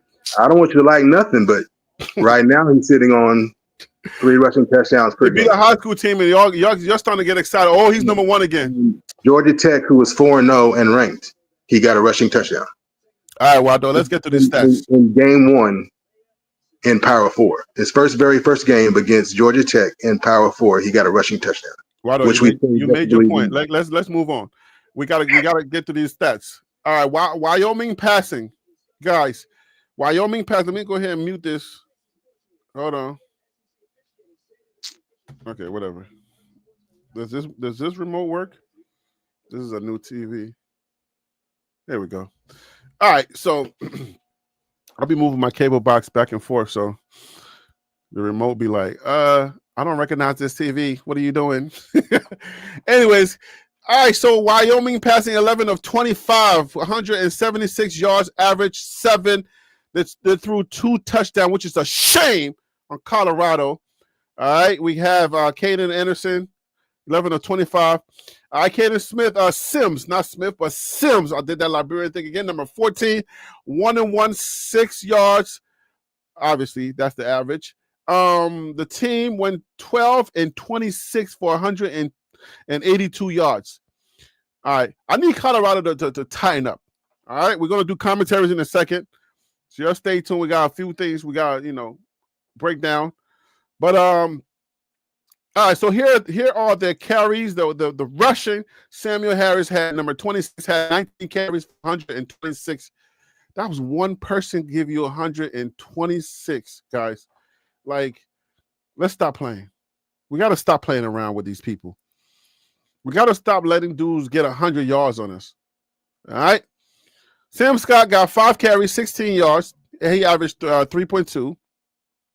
Samuel Harris's longest yard was 50. All right, Chris Darr. Let's just go down to the team. 41, 165. The highest was 50. Receiving. Let's do the receiving. All right, Chris Durr, I would say, Durr Jr. He wanted to repeat that. He was like, I'm Durr. You should be a Durr too. I mean, you should be a junior. Your name should be Chris too. Anyway. All right, so we had 5 receptions, 50 yards, 10 average, 1 touchdown, 32 long. Eric Richardson had 1 reception, 41 yards. For 41 yards, that was his longest, obviously. Sam Scott from Wyoming had two receptions for 36 yards. So the team had 12, 182, 15.2 average. Let's go over to Colorado. How we do, Coloradans? Not bad. Caden Salter, number 3, he was 18. This is passing. 18 of 28 for 304 yards. That's not a bad day. That's a pretty good day. Average was 10.9, 3 touchdowns. The team was 18 of 28, obviously. All right. Now let's break it down to the individual rushers. Caden Salter was the biggest, the highest rusher. Okay. Number 3, he had 11 carries, 86 yards, 7.8. I'm telling you, man, if they let Caden Salter, if they really let him loose, all right, if they let him loose, and Peter, you're right, it is a confidence booster. These games, you use them as confidence boosters. So I was thinking, right, that Houston would have been a good game for him, but you didn't put him in Houston. Like you Agreed. Houston should have been, yeah. Like Houston was the game that he was going to, because he did well with Georgia Tech. And then Houston was that game that he was supposed to really, like, let him know that he was the man. But then I don't know what Prime was thinking, man. I'm so upset. Agreed. So that gonna upset, man. This should have been his 4th start. Right. But you messed up the chemistry and the synergy. You messed that all up with your, oh my God, Salter came in and he scored. I can't believe it. and smash the reset button, Harry B. Literally smash the reset button. So Man, this might as well be game 1. Everybody else is on that game 4. We're on our game 1. Right, man. All we did was have 3 scrimmages, and this is our game 1. Michael Welch, number 29, has 6 carries for 67 yards, 11.2 average. All right, his longest was 44. Taylor, number 9, he had number 20 was 9 carries, 22 yards. Average was 2.4. Hayden, 2 carries, 10 yards. All right, so 193 yards from the team. Receiving, we had Omarion Miller was actually the top receiver. He has 6 receptions for 88 yards, 14.7 average, 1 touchdown, 29 was his longest. Sincere Brown with 1 reception. Oh, okay. Did he get hurt or something? Did they target him again after that in the second half? That's weird. That is weird. He didn't get no more targets? I think they have scouting reports, Harry B. I think they boxed him in. They got their wake-up call and boxed him in anytime he showed up after that. They just not going to just let you have your way. You got to take what defense gives you something. I think I saw another target, but it was dropped. So it wasn't like the secret is out on Brown. Yeah, he was targeted. I saw it. He was targeted again, but he didn't have a catch. He didn't catch it. So I did see the target. So all right, so you go cover 2 on that dude, period. Joseph Williams, 1 reception, 47 yards. Terrell Timmons, 2 receptions, 30 yards. Hakeem Williams, 3 receptions, 26 yards, 8.7 was his average. Drillon Miller, 2 receptions, 25 yards, 12.5 was his average. So total team was 304. That's not a bad night for Colorado, even though it was a lesser opponent. Let's go ahead and break this down. Todd Smith, what up with you? You're back in the building. I know you like to watch this game. You're just like, look, I ain't messing with Harry. Let me enjoy the game. I get it. I understand it. What did you see? I'll go first, and then you go second. I'm not impressed with this win. I'm very disappointed. Colorado is about to get into conference play, and they look sloppy, but they improved to 2 wins. You feel me? The defense did improve a little bit. They improved just a little bit. You know, these type of games, you use them as confidence builders, like Peter Investor said. You use these type of games for confidence builders. People expect you to win these games, even though Vegas did not give them a big chance to win this game because of how they looked, you know. But it seemed like, you know, I would say they went into practice and they worked on a few things. They need to settle down with their quarterbacks. Caden Sutter from here on out, should be QB number 1, get every single snap for the first team, give Staub QB number 2 workload. Make sure he's ready in case any type of injury, dings and dungs happen. Make sure he's ready to play because I believe that's where he can be effective. All right? He can help this team in case of an injury. He's good enough to at least carry us through. But to trust him as the QB1 and give him that kind of pressure, I don't know that he was ready for that. And the light was too bright for him. So, but am I impressed overall? No, I'm not impressed. Because I've been watching a lot of Big 12 football. And what's coming? Oh, man. If Colorado does not clean up their act, what's coming is going to be embarrassment. Colorado will be embarrassed all over your television screen if they do not clean up their act.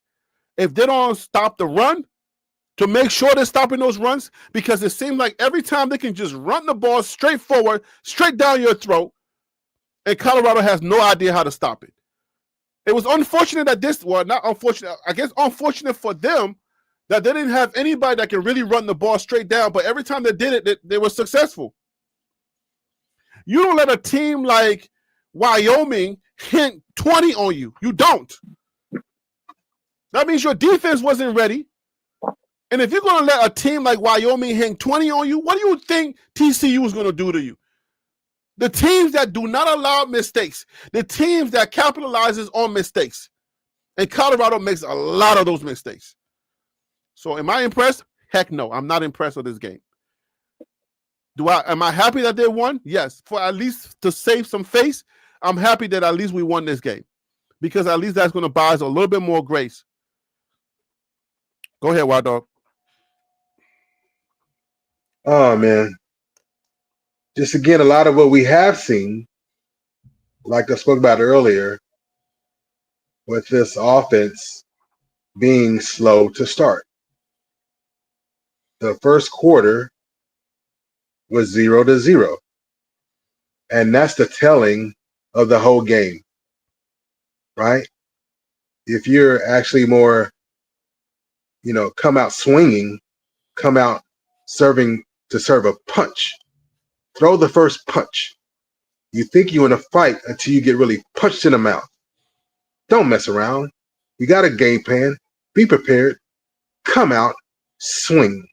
Whatever you have to do, even if you're giving up a big play, whatever it is, you got to dig through that playbook, look at your players in their eye, and come out and punch the other team in the mouth.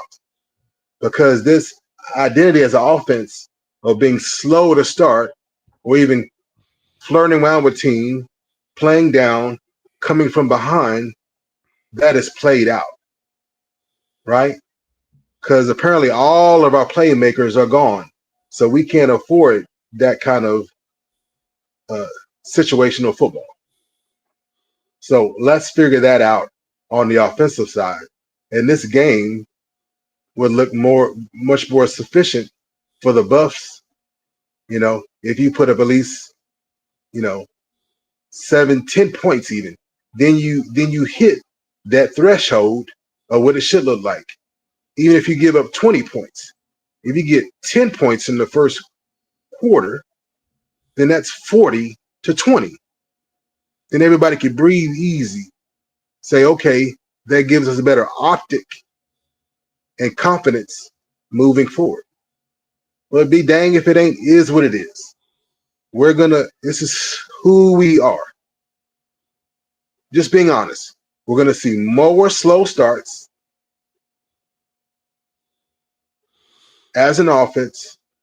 And that's going to, like I said earlier, and that's going to compromise the defense. They're not robots out there. They're in shape. But if you're left on the field, like 20 minutes, the offense out there 10 minutes, the defense out there 20 minutes, that is not balanced. And that's too much to put on a defense that's already got issues. So we have to come out swinging on the offense, and we have to run the ball, which is going to earn our time of possession so the defense can stay in balance. And like Harry B went in on tonight, you got to run and chew gum at the same time. You got to be fundamentally sound. And because you're not as talented as other teams, and perhaps not even as deep as other teams, you're going to have to make some plays. You're going to have to make some things happen.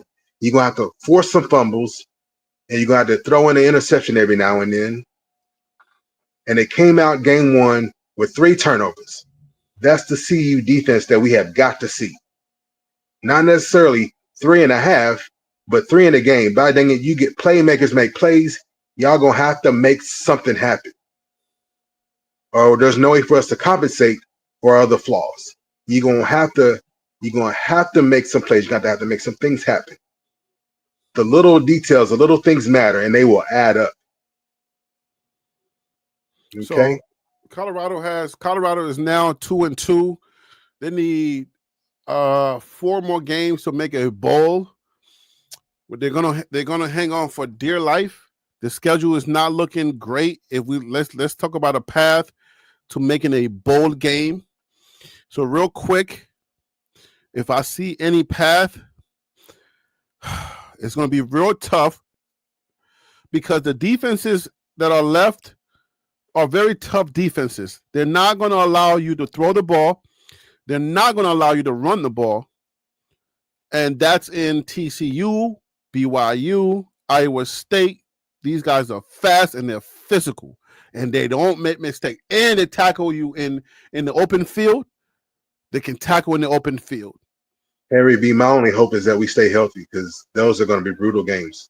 These are going to be brutal games. So let's talk about a path to the bowl. A path to the bowl. I don't really see it. I don't see one. I'm being brutally honest with you. I do not see a path to the bowl. We'll just walk through it, Harry B, because those 3, forget about it. Yeah, I don't see. I mean, can we at least say any hope? If there's any hope, this is what it looks like, and this is only because of what the AP poll has. I'm using what the AP poll did this year and botched the entire 2020. They botched their entire 25 ranking, and I knew that they botched it, and I called it out. I called it out, but I'm going to do exactly what they did to give you a path, even though I know there is no path for Colorado to make a bowl. Here it goes. Because Arizona is not playing as good as they're supposed to play, I'm going to say this is a winnable game. But I know it's not. Okay? There's a little bit better probability, yeah. That's what I'm saying. The only thing I can do is a little bit better. Yo, I'm trying to tell you, there is no path. I'm just being brutally honest. There is no path. There's no path. Harry B, it went from a 20% chance to win to maybe a 30% chance to win. Yeah, I don't see a path, boy, dog. I'm trying to tell you, there is zero path to making a bowl this year. I'm just putting a number to what you're describing. So, right? Well, what's Harry B saying? Well, Right. 20 to 30% is an improvement in your opportunity. Your But chance. hey, but this is what the AP poll did. I don't know if they're lazy over there or their algorithm, something in their AI messed up, and Yeah, they're using they got AI it wrong now. this year. And I knew it was going to be wrong. I'm like, wait, you got Texas as number one, all because of Arch Manning, and he didn't even start not 3 games in the what? Come on, man. Anyways, and it's still busting right now. And who did you get? The how do you call them? You Atlanta. know Rick George's alumni, the Alani. How do you call them? Bro, they all ranked number 9, and they got smoked today. I was like, wait a minute. I said, what is going on here? Anyway, look. If there's any path, it's going to get shaken up all over again after this weekend. if there's any path, is what the AP has done. They use the previous play or how they played against other teams to determine how they're going to play against you. So if we looking at Colorado or Colorado's opponents and how they played against other teams, if we were saying, okay, to do this the smart way, we would have to compare the opponents to Colorado and say, well, can Colorado beat those people that they beat? Then that would be the smart way. But the AP people don't care, and I don't care. So here it goes. Arizona hasn't been playing that great this year, so we're going to make them one team that's beatable. West Virginia, if you saw the game last Saturday, you would say no to this, but hey, I don't care. Just like the AP poll don't care. I'm going to say West Virginia is a beatable team. And also Kansas. I took a deep breath because I know that Kansas will beat Colorado, but they haven't been playing their best ball. But I know, oh my gosh. It's hard to say. I'm telling you right now, if Colorado plays mistake-free football, there's a chance they can beat Kansas. Even though that's very hard for me to say. Yeah. I'm telling you right now, there is no path. But I feel your pain, brother. I feel your pain because I'm like, if you must have a path, that's the only path that I'm looking at. Let me see. Let's go to this thing. Lord have mercy. Man, I'm gonna have to have more lives, and I'm gonna have to do more videos because I don't know that I'm gonna be able to get all my thoughts out the way that I'm thinking them. Because I know the fan base is thinking, oh, the fan base always thinks when Colorado wins once, then that's it. Then we have arrived. That's not how this works. Oh no. It's how you win and how you lose. And who you beat. Right. And who you beat. All right. So as you can see, Kansas State is at the bottom of this right here. So that's not Kansas that I said. That was Kansas State. I'm sorry. I've been saying Kansas. I knew what you were talking about, but yeah. Okay. They not the same. They lost Giddings and they not anywhere near what I expected them either. You know.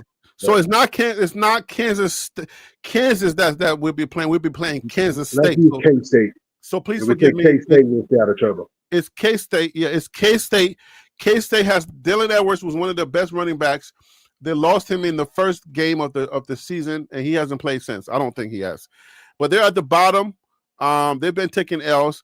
AJ is not doing the best. He's not, but he's a running quarterback. So anytime Colorado plays any running quarterbacks, we don't do that well with running quarterbacks. We lose the game. So that's why I'm a little hesitant. But passing, his rhythm is off, Heavy B.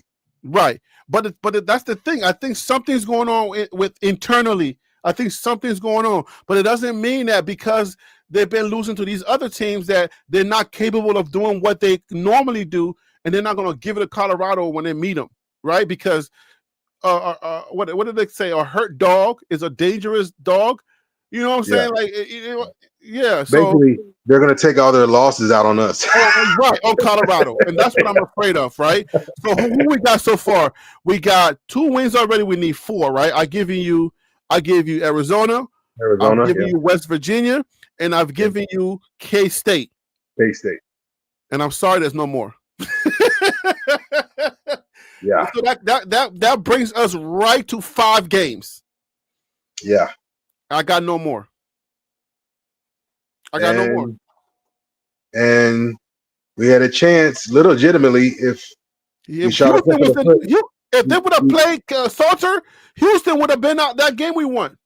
Hey, but even Georgia Tech, if we hadn't just shot ourselves in the foot, I mean, but that's the first game of the season. Okay, but yeah. Yeah. But Georgia Tech is ranked now, right? So Oh yeah, 4-0 and ranked and rolling. They they're doing not something. 4-0. No. Georgia Tech is not 4-0. Who did I Georgia might Tech have they can't be 4-0. They took a L. maybe I made a misnote. I wrote down a note they were 4-0. The ACC, right? Hey, Waldo, you're right. They're 4-0. Yeah, I wrote it down, bro. I mean, I saw it and then I wrote it down. So maybe I made a mistake. Somebody beat Georgia Tech, no? Yeah, Georgia Tech is number 18. Number 18, Georgia Tech, 4-0. Shoot. That's who whipped us in game 1. They are the number 1 team in the ACC right now. Yep. Hey, yo, guess what? No, Miami's number 1. Miami's number 1. What are you talking about? Miami's number 1. Miami is ranked number 4. Bro, look on your screen. I'm gonna conference. I'm gonna refresh. Okay. I said they're number 1 in the ACC right now. I was looking at the number ranked. My bad. I'm just they're ranked. Miami's ranked higher in the poll, but yeah. No. The ACC conference right now, Georgia Tech is number 1. Yeah, I apologize. So look, Syracuse beat Clemson today. What threw me off is that Miami is ranked number 4. Bruh, do you know that Syracuse was supposed to be one of the top teams? They're supposed to be one of the best teams in the nation, according to the AP poll. And guess where they're sitting at right now? I understand. They're sitting at the bottom of the ACC. I'm with you, Harry B. But when it comes to Miami, they look good against Florida today. They've been looking good. So you got teams that is So yeah, I'm proud of Fran. He when he put that smacking on him, I was like, oh wait, is the Q supposed to be nice this year? I didn't know that. Remember, my Louisville Cardinals are in the ACC, so I follow the ACC as best I can. Like I try to follow the Big 12 as best I can as well. So. Well, overall they're 3-0. Oh no, they're 3-0 overall. Your Cardinals are. Yeah, but Colorado in the Big 12, in Big 12 play and who we got left on our schedule. Iowa State is on our schedule. They are number 2 in the conference right now. I mean, the fact that Houston is number 3, it makes that loss feel a little better. All right, but we got Arizona State still coming. We got BYU still coming. We got TCU still coming. So yeah. I only see 5. I only see five games if we can play.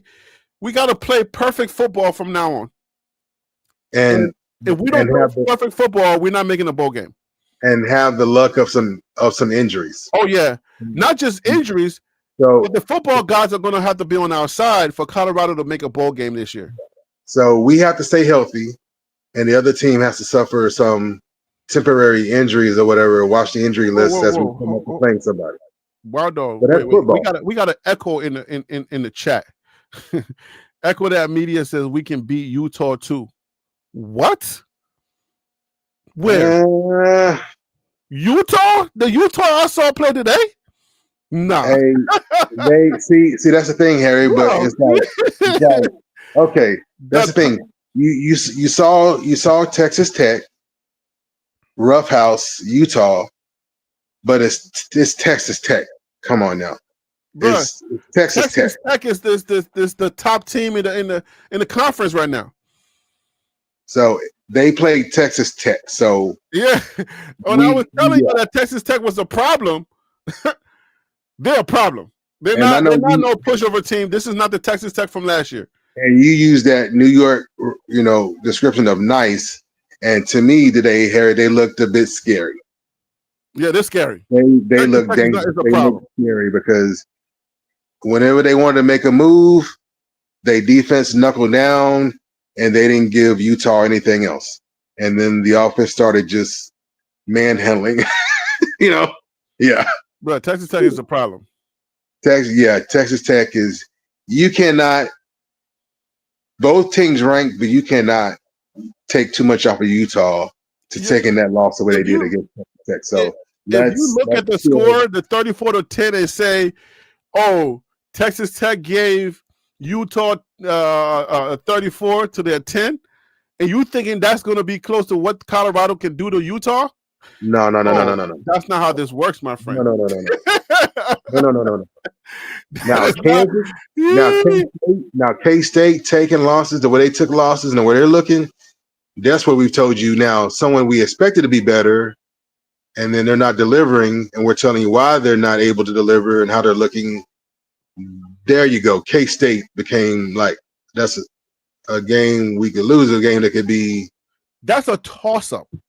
Yeah, okay? a toss-up. K-State is playing terrible. It's playing terrible this year, but that's a Utah. Utah would turn around and take it out on us. Oh no, no. Utah is not a game that the Colorado you saw tonight, Utah would kill.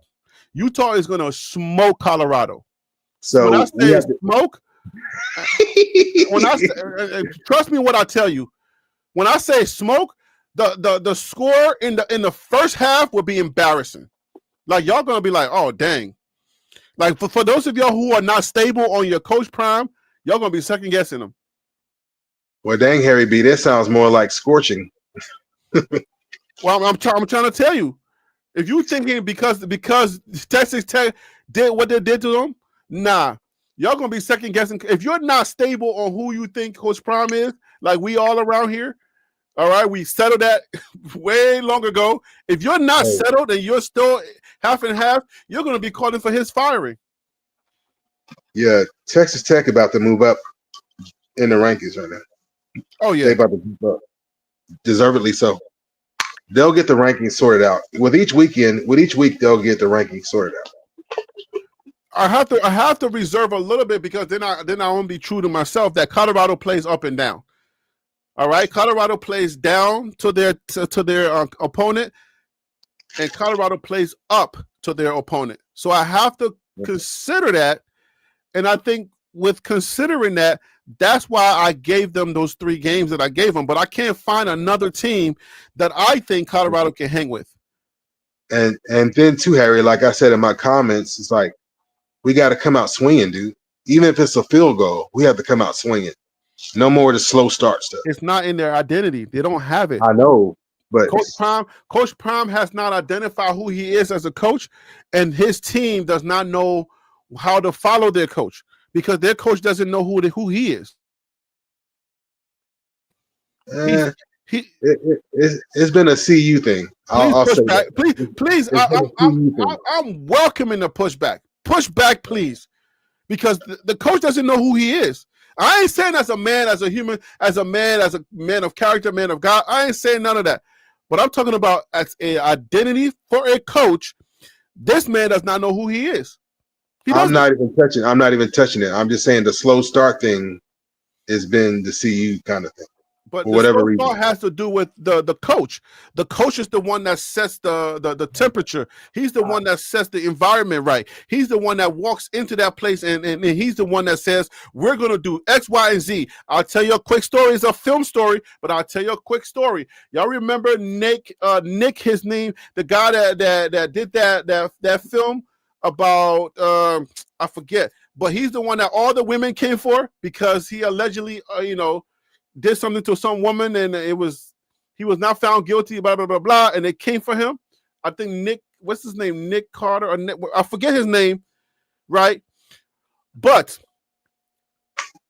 he was an actor turned director. Right. And this was his big chance to become, the man, even though people came for him for that R word. The women came for him, after he did that film. But being a film, being a director or being an actor first, you would think people will not trust you. But this is what they said about him.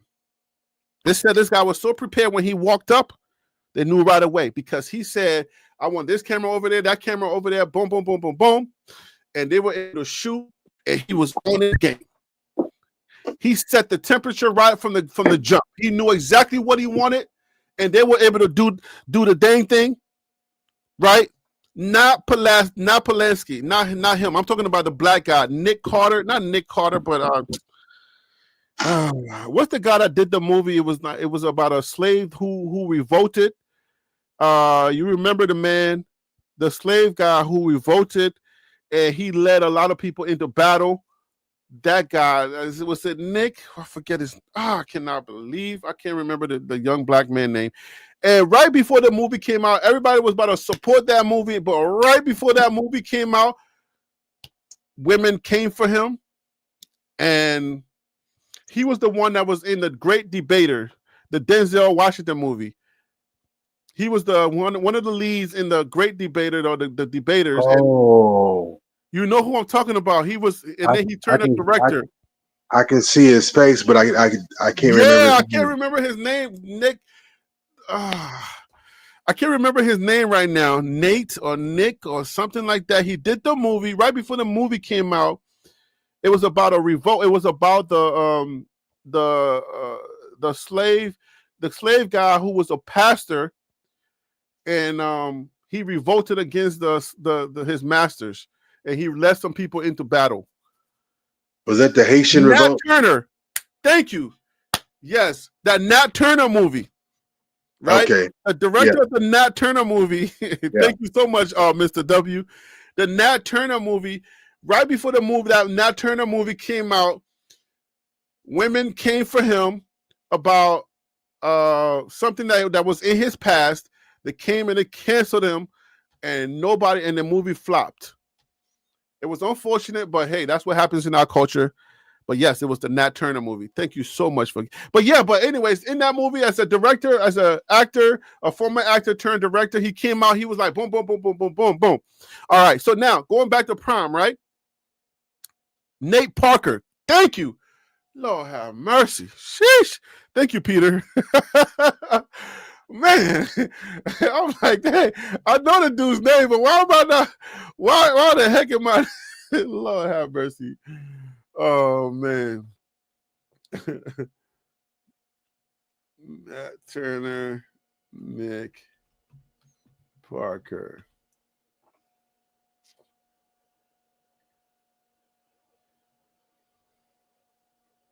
Yeah. I remember him. Anyways, let me just show him real quick so y'all can know who I'm talking about.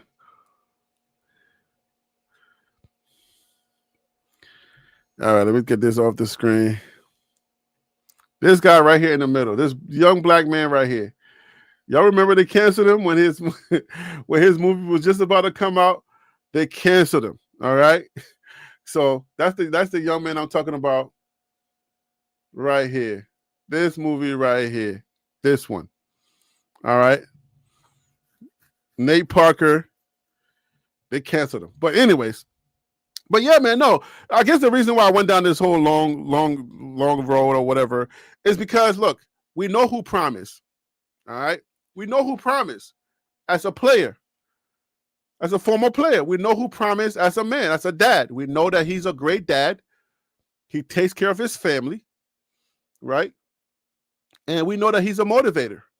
Now, when it comes to Coach Prime, his identity as what type of coach is this? Who are we looking at? Who should we expect? When he steps on that field, what do you see? Who do you see? His teams are always like, they seem like they're not prepared for the moments. When he was always prepared for every the bigger the moments were, as a player, Coach Prime was always ready to go. We knew what to expect. If he was your quarterback in a Super Bowl, in a big game, you knew that he was going to do something major. But as a coach, 5th year, We're in the 5th year now, according to Wild Dog.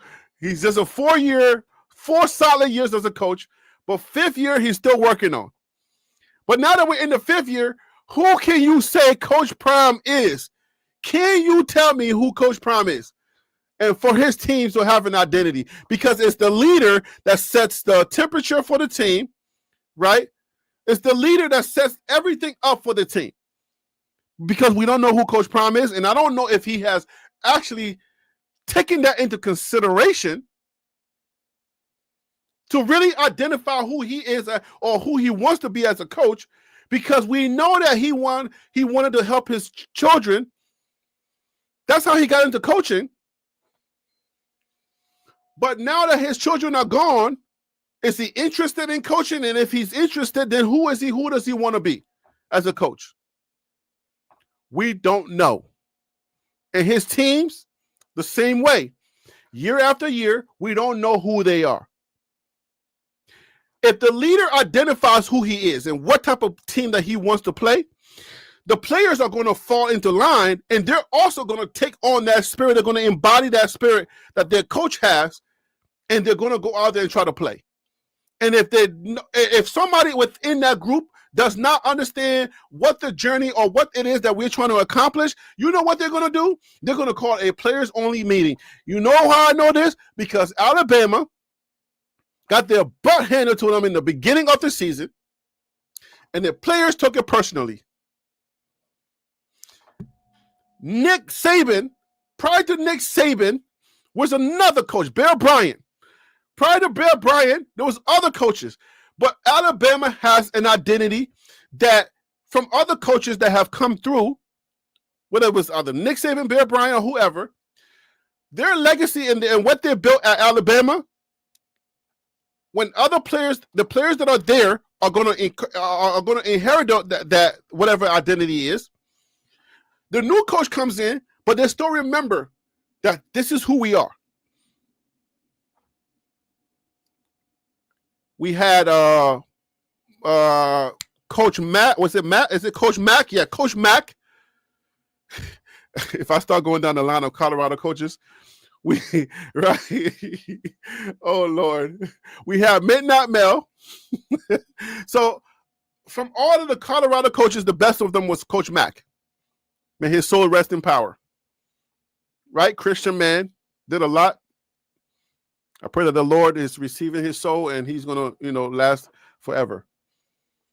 But whatever legacy he left, whatever identity Colorado had, I think it went down. By the time it got to Coach Prime, it had dwindled out. What you say that's kind of accurate, Wild Dog, because you've been there. Because from coach to coach, whatever the identity is from each coach that comes in after the other, the players that are still on that team are going to carry the identity as far as they can carry it until the leaders themselves either can dwindle down, whittle that away until it's dissipated and everything dissipates. Yeah. So like the Buff Nation knows who they are and their traditions and so forth and so forth. But then when you look down on the field and the players, the student athletes and the program, you're like, what are they doing? You know what I mean? Like a good example is like our mascot, Ralphie. Before the Alamo Bowl game, Ralphie 6 laid an egg. So the way we got our butts whipped by BYU, I'm like, I would expect nothing different. When Ralphie 6 went out there and laid an egg, I'm like, oh, the bottom fell out of my stomach. This is not, you got to perform. There's a certain level of expectation.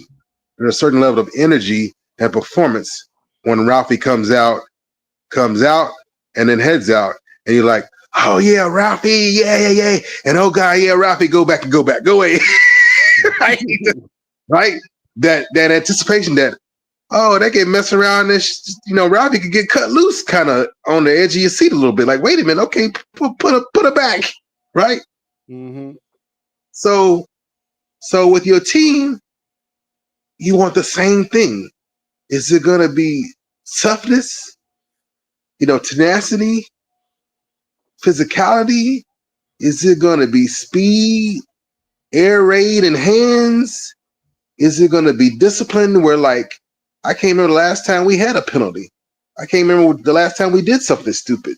Yeah, we got beat. We're not this, but one thing we are is, smart, clean, and disciplined. We don't have penalties. We don't make stupid mistakes. We don't fumble the ball. When's the last time we had a fumble? Like certain things things you can collect in your eye test and data that build up into who you are, and then sometimes you don't realize who you are till something out of character happens, and then something out of character happens. You're like, wait a minute, that's not us.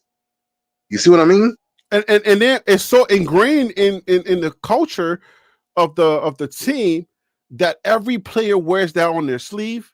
Every player wears that. So when somebody steps out of line or do something that's outside of that identity, they look at you like you're crazy. And because that is who we are. Like, you know what I'm saying? I move a certain way. So my kids know how I move, and they know who I am, my character. And they know, like, if somebody was to step out of line and do something, they'll be like, uh-oh. They already know.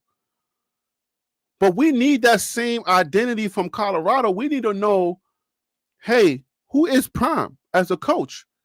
What does he expect as a coach? From that, the players need to take that on, to embody that, and they need to start holding each other accountable. But at the end of the day, I feel like those players are out there, and everybody's just trying their best to just kind of like survive. Just survive for the day. And nobody really understands who they are. Nobody really knows who they are. I know they're having a press conference right now, and they're going to be talking about this, that. I know they're feeling good. You should feel good after a win. It doesn't matter, because Arch Manning was flexing on dudes, playing Sam Houston or whatever. But then when they catch, so yeah, use those little, nuances, or use these little games as confidence builders, so that when you get into the bigger game, you have that confidence and you can actually, compete. I get it, but this is not, you don't let a team like this hang 20 on you. I'm sorry. Yeah. You don't. Harry B, at this point, any kind of thing could happen, and I'll just be like, because I'm like, at this point, what we've done in this season, I'm like, well, dang, anything can happen. And I have no expectation other than to see some sort of progress. And like I said, it feels like we had 3 scrimmages, and today, or even you could even say today was a scrimmage. We've had 4 scrimmages and not even one game yet. Today was a confidence booster. Today was a game where we can boost our confidence from. That's it. So the whole rest of the FBS is going into game 5, and I'm like, we're going into game 1. We just had 4 scrimmages, figuring out starting who's doing what, letting guys play. Like today, we had a whole bunch of guys. This was their first game. Which is the kind of game you should do that in, right? And it's like, so I'm like, I'm gonna go ahead and just call it 4 scrimmages, and we're then gonna go into game 1 against a powerhouse, and that's just ridiculous. And so, my expectation is no expectations. What type of improvement do you want to make if this season is a bust or is a loss? What type of improvement are you looking forward to, so that that going into next year, that we'll be able to exemplify that? And are we even going to keep guys? Because that transfer portal is going to be portaling. It's going to be busted. Yeah. It's going to be like whoop whoop whoop whoop whoop whoop whoop. Hey, and then so what expectations do you have? What are you looking to? What are you looking for us to glean from this season that you want to see in the next season? Again, I'm looking for Prime to hold himself accountable to his self-evaluation at the end of last year. Putting coaches on a shorter rope, taking more, not just ownership, he has a problem with that, but taking more, not accountability, because he takes accountability in my opinion, but it's the shift of that being ownership, where you have to actually take action. You put coaches on a shorter leash, and then you take action and control even in the moment, boom, and just go with it. Right or wrong, that's what he knows, and his mentors knows what he needs to do. So that's what I am watching and need to see more of this year. Right or wrong, that's what I needed to see more of him. With the players, you got to execute. You have got to execute. You've been playing football how many years? And you're being consistently trained and taught and reinforced in your skill set. You got all this huge staff and support staff pouring into you. You have got to start executing your performance. You have to start delivering in your on-field performance, execution. And by that means, even to the extreme example where the other team knows exactly what you're going to do. They know the exact play you're going to run and how you're going to run it. But guess what? They can't stop it. There is a level of football where you execute so well that they can't stop you. Even knowing exactly what you're going to do, you still gain 2 or 3 yards to shift it down the field. Sound like you're talking about Arizona State with Cam Scatterboo last year. So I'm talking about progress. There's levels to this game. You have got to start executing on the field and making real progress, not no flip-flopping from game to game and quarter to quarter. You have to establish yourself in on-field performance. No more talking, hype, and ego. You have got to get things done. And I'm not talking about tomorrow, but you got to show me progress, quarter by quarter, game by game, and no backstepping, no backslide. And I have got, on this last point, Harry B, you can't nobody ever tell me nothing different on the sports that I've played and I've seen and heard in interviews and everything. You have got to have player leadership. I don't care how many microphones and communication devices you got. If you're not on the field, you can't get it done. So you have to have leadership in the field. You have to have you have the leadership on offense. You have to have leadership on defense. There's no ifs, ands, or buts about it. If the cream hasn't rise to the top, you got better whip somebody up in the shape. Well, I got this to add, and I'll push back on the first half of what you said. The second half I can't push back on because I feel like I agree with that. But if you're just your expectations are just normal football stuff, then Colorado don't stand a chance. Because you're not telling me anything that people are not just supposed to do. If you're at this level, if you're 5 years in and going into year number 6 and you're just talking about regular football stuff that they need to just show that they can just do regular football stuff, then we're in trouble. Because at this point, we need to be way ahead of that. I feel like we need to be 1,000 miles ahead of that. At this point, I feel like when a player comes here, I need to stop hearing stuff like, yeah, man, exposure. Yeah, man, playing for, all these gold jackets. Yeah, man, do you see all these NFL guys? I need to stop hearing that, and I need to start hearing stuff like this. I need to start hearing like, man, Colorado has a smash mouth, culture, and I want to be part of that. I need to start hearing stuff like Colorado, I love how they treat their linebackers, and I had to come here because I feel like the linebackers, they don't play around. The linebackers are the guys that set the tune for the defense. And I feel like, me being a linebacker from Tennessee or me being a linebacker from Alabama, I saw what they were doing with their linebackers, and I just had to be part of that. Or their offensive line. Wow. Colorado's offensive line has improved. I see the camaraderie. I see how those guys are so close together and how they play with the kind of vigor that they play with, and I had to be part of that.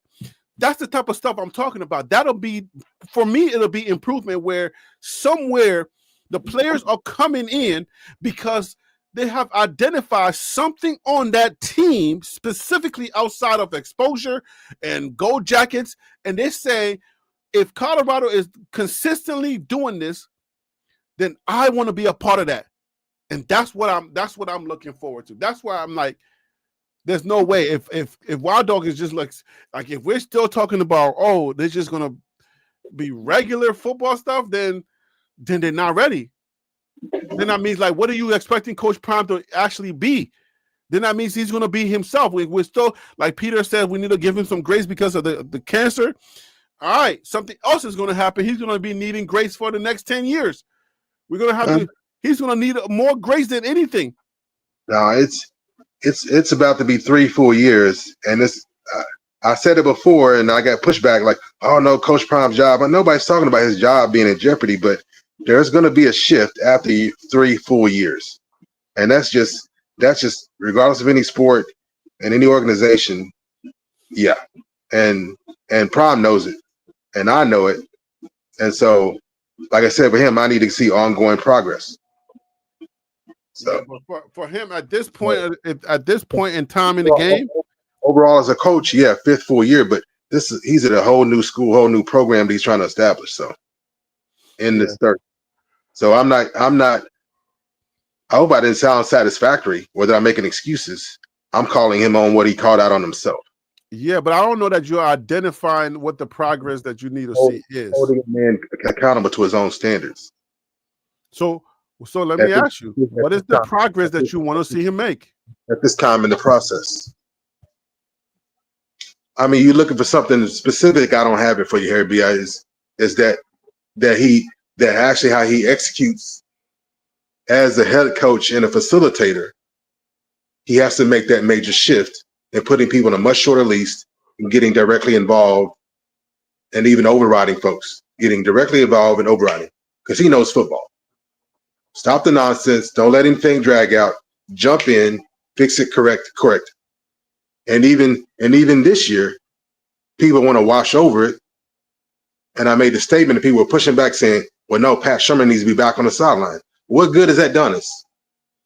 If whoever hadn't noticed, Coach Prime took Shermer off the sideline and up in the booth with an overhead view.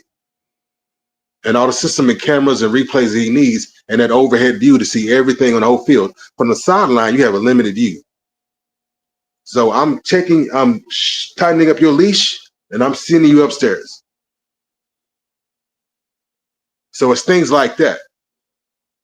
Shorter leash, and what you're going to do, take action. Example of that. I need to see more of that. That's what he called himself. Him and his mentors called him on going into the season. That's what I knew was going to be his primary objective. And even some of the things he's done, we haven't liked, we haven't agreed with, but dang it, he's got to do whatever, he got to do something different.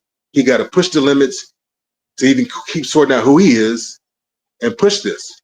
So there's things that have been done that we don't like, that we disagree with, but the man's got to do what the man's got to do just because we don't like it. And Shermer, oh, well, no, Shermer needs to be on the sideline with the guys. No, that ain't worked. Prime jerked his leash and sent his butt upstairs. Whether you agree with it or not, that's Prime executing on what he knows he needs to get done. The same old is not going to work. He's got to make a shift. And at this time in the morning, that's the best I got for you at this point. There might be other stuff he said or done that I'm missing or that I'm not aware of, but those are things I know for sure are calling on his own objective. I'm calling the man out on his own thing. I'm not telling the man who he should be. You and your mentorship have determined that. All right. So let me answer Peter's question. He says, is Alabama established because of the program or the head coach? It's the program. It's first of all, Alabama has a history, so a pretty rich history from Bear Bryant to Nick Saban, and like you guys, when you have those type of people who are culture builders and they're program and culture builders, then the culture and the identity that comes from the culture and the players knowing the excellence that is established at the program, those things are the ones that linger regardless of the coach that comes in. They will have their own style and they will try to make sure that, however they identify football, that the players, can buy into how they identify football. But that culture is also going to help to make sure that they keep the standard, and the standard is the standard, right? The standard is not going to be, they're not going to change. So that's usually that's what you usually have. So you usually have guys that are stayovers, and the stayovers will kind of help the to foster in the new guys and let them know that this is our standard, right? So each and every year, you're going to have that new guys come in, the new guys go out. I mean, the old guys go out, but you're going to have some type of standard there. But I understand that Colorado hasn't had that because of Midnight Mel and all the other coaches, like 5 different coaches before before Coach Prime, right? Yeah. So, yeah, he's trying to establish something, but he also need to understand that he needs to, besides we need to make sure these young men are this, we need to know what the on-field thing is all about. Like, we need to know, hey, Prime, you are a coach. We understand you're a good man and you are a good dad and you can, you're good with humans. You're good with young men. But when you get on that field, who are you and what are you? That's the part that we need to identify so that these players, when they step on that field, you're playing for that thing that we're all trying to figure out, like, who is Prime and how does he coach?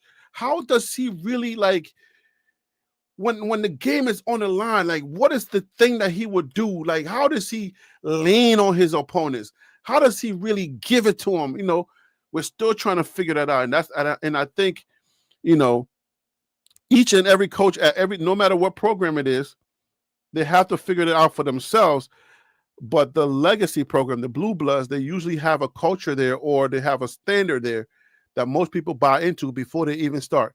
And unfortunately, Colorado hasn't had that since Coach Mack. Coach Prime is trying to build it fast, tough, discipline with character and all those things that he's trying to establish. You got to get past that and eventually start to understand, how do I identify you? I can identify you off the field, but how do I identify you on the field? And with that being said, man, let's get up out of here. Let me get last word, last thoughts. Go, Wild Dog. We're going to end right at 3 o'clock. It's like 2:53. Final thoughts, Wild Dog. Man, the Big 12 is a scary place. And I know it's a CU motto, we coming, but the Big 12 is coming.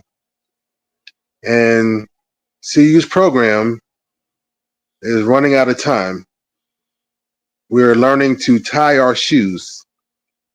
But unfortunately, the Big 12 is not going to wait for us.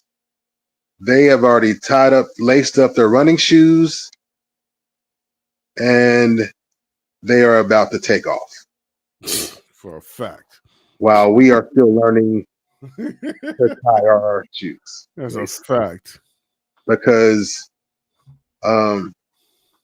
like Harry B just noted, when you have to rebuild a culture, like you have, I'm not talking about tradition. I talked about separating the Buffs Nation tradition from the football program, operations program itself, right?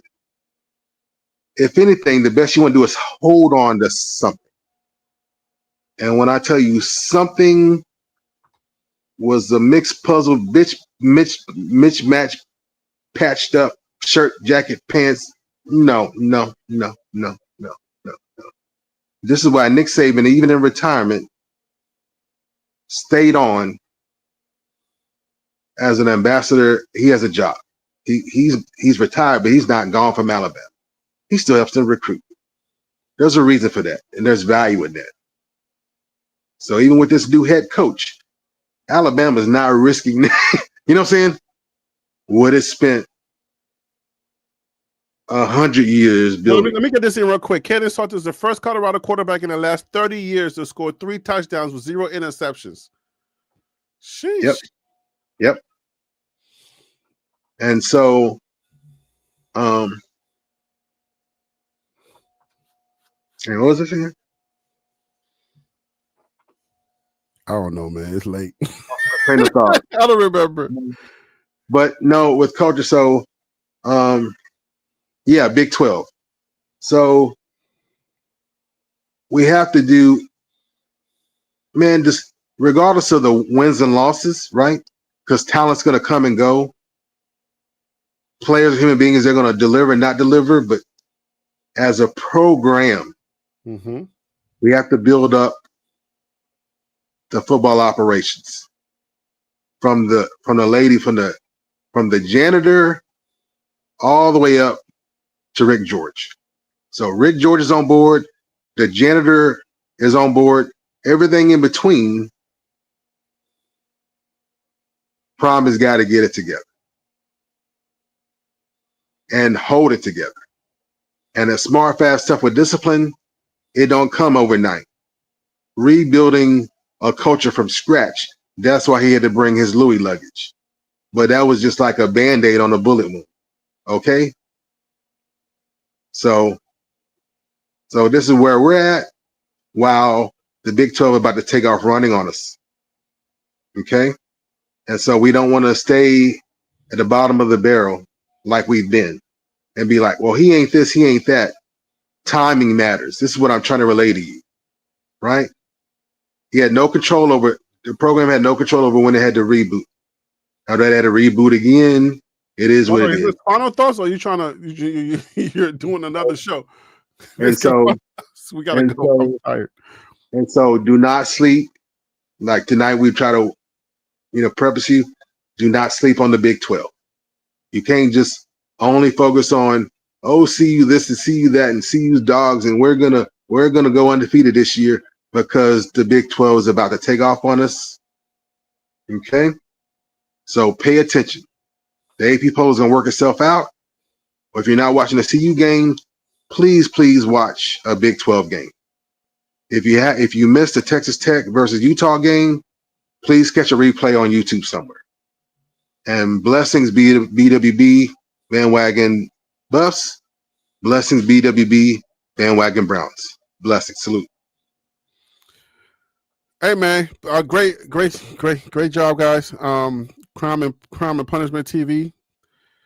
Thanks for chilling with us, Peter Investor. Appreciate you. Everybody that was in the chat. My man's what was my guy's name? Yeah, Jimmy Cleveland with the blessings, with the financial blessings tonight. I really appreciate that, man. Thank you everybody for watching, man. Look, Colorado is I don't know. I guess we're rebuilding again. Hey, Peter Investor, I appreciate the super chat as well. Thank you so much. Yeah, I don't know. I think Colorado is on, is on and off. Like I said, they play up and down, and they got to figure out who they are to really lock in on something, because I would enjoy Colorado football knowing who we are and losing knowing who we are. Whenever you're watching Colorado football and you don't really understand who we are, it's like you don't know what to expect. So you're not really confident on who you're going to get, like which team we're going to get. And we're constantly having to be, reminded, like every game. It's like, okay, we don't know. We're guessing. But I'm ready to settle in with Colorado football, and with this Coach Prime regime, or, this his tenure, I'm ready to settle in to really start saying, man, Colorado's about to play just like the teams in the 90s. You knew that when Colorado was about to play somebody, you knew what to expect. That's what I'm trying to articulate. It's like when a Coach Prime team steps onto that field, what am I expecting? What am I about to see right here? You know what I'm saying? I want to know what that is so that I can enjoy Colorado football. And I wouldn't mind losing. Like we can go 0-12, but we know that Colorado has that thing that we're building, and we're almost there. Like if you look at some of the basketball teams, you know their team they started getting this piece and they started getting that piece, and they were putting that piece together. But they were losing, but their fan base was so energetic and they understood like what's happening. And they're like, we're losing now, but guess what? You know what I'm saying? We're coming. We're the Celtics when we're coming. And we know that, eventually we're going to get that one last piece, and it's going to put us right there where we need to be at. That's what I'm expecting from Colorado, but it's like, I'm like, all right, what is it? What do we got? We don't know. Because I'm expecting some guys to be in that portal. And the portal is always going to portal, but regardless of the portal, where are we at and what do we have? And when can we sit back and say, oh, Colorado about to give it to them? That defense or that offense, woo! I hope I was able to articulate what I'm saying and for y'all to understand what I mean. With that being said, congratulations to Colorado and Coach Prime for their win against Wyoming. We got to now look forward to our next game. And for those of y'all who want to know, our next game is going to be against BYU. That's on the 27th. All right. So good night. Thank you for watching. Colorado can hang their head up and say, hey, man, we got another dub. 4 more games to make a bowl game, and that'll be a successful season. Can we get there? Colorado figures it out. It's possible. I don't see a path, but it doesn't mean that Colorado can't surprise us. Good night, and thank you for watching. God bless. Peace.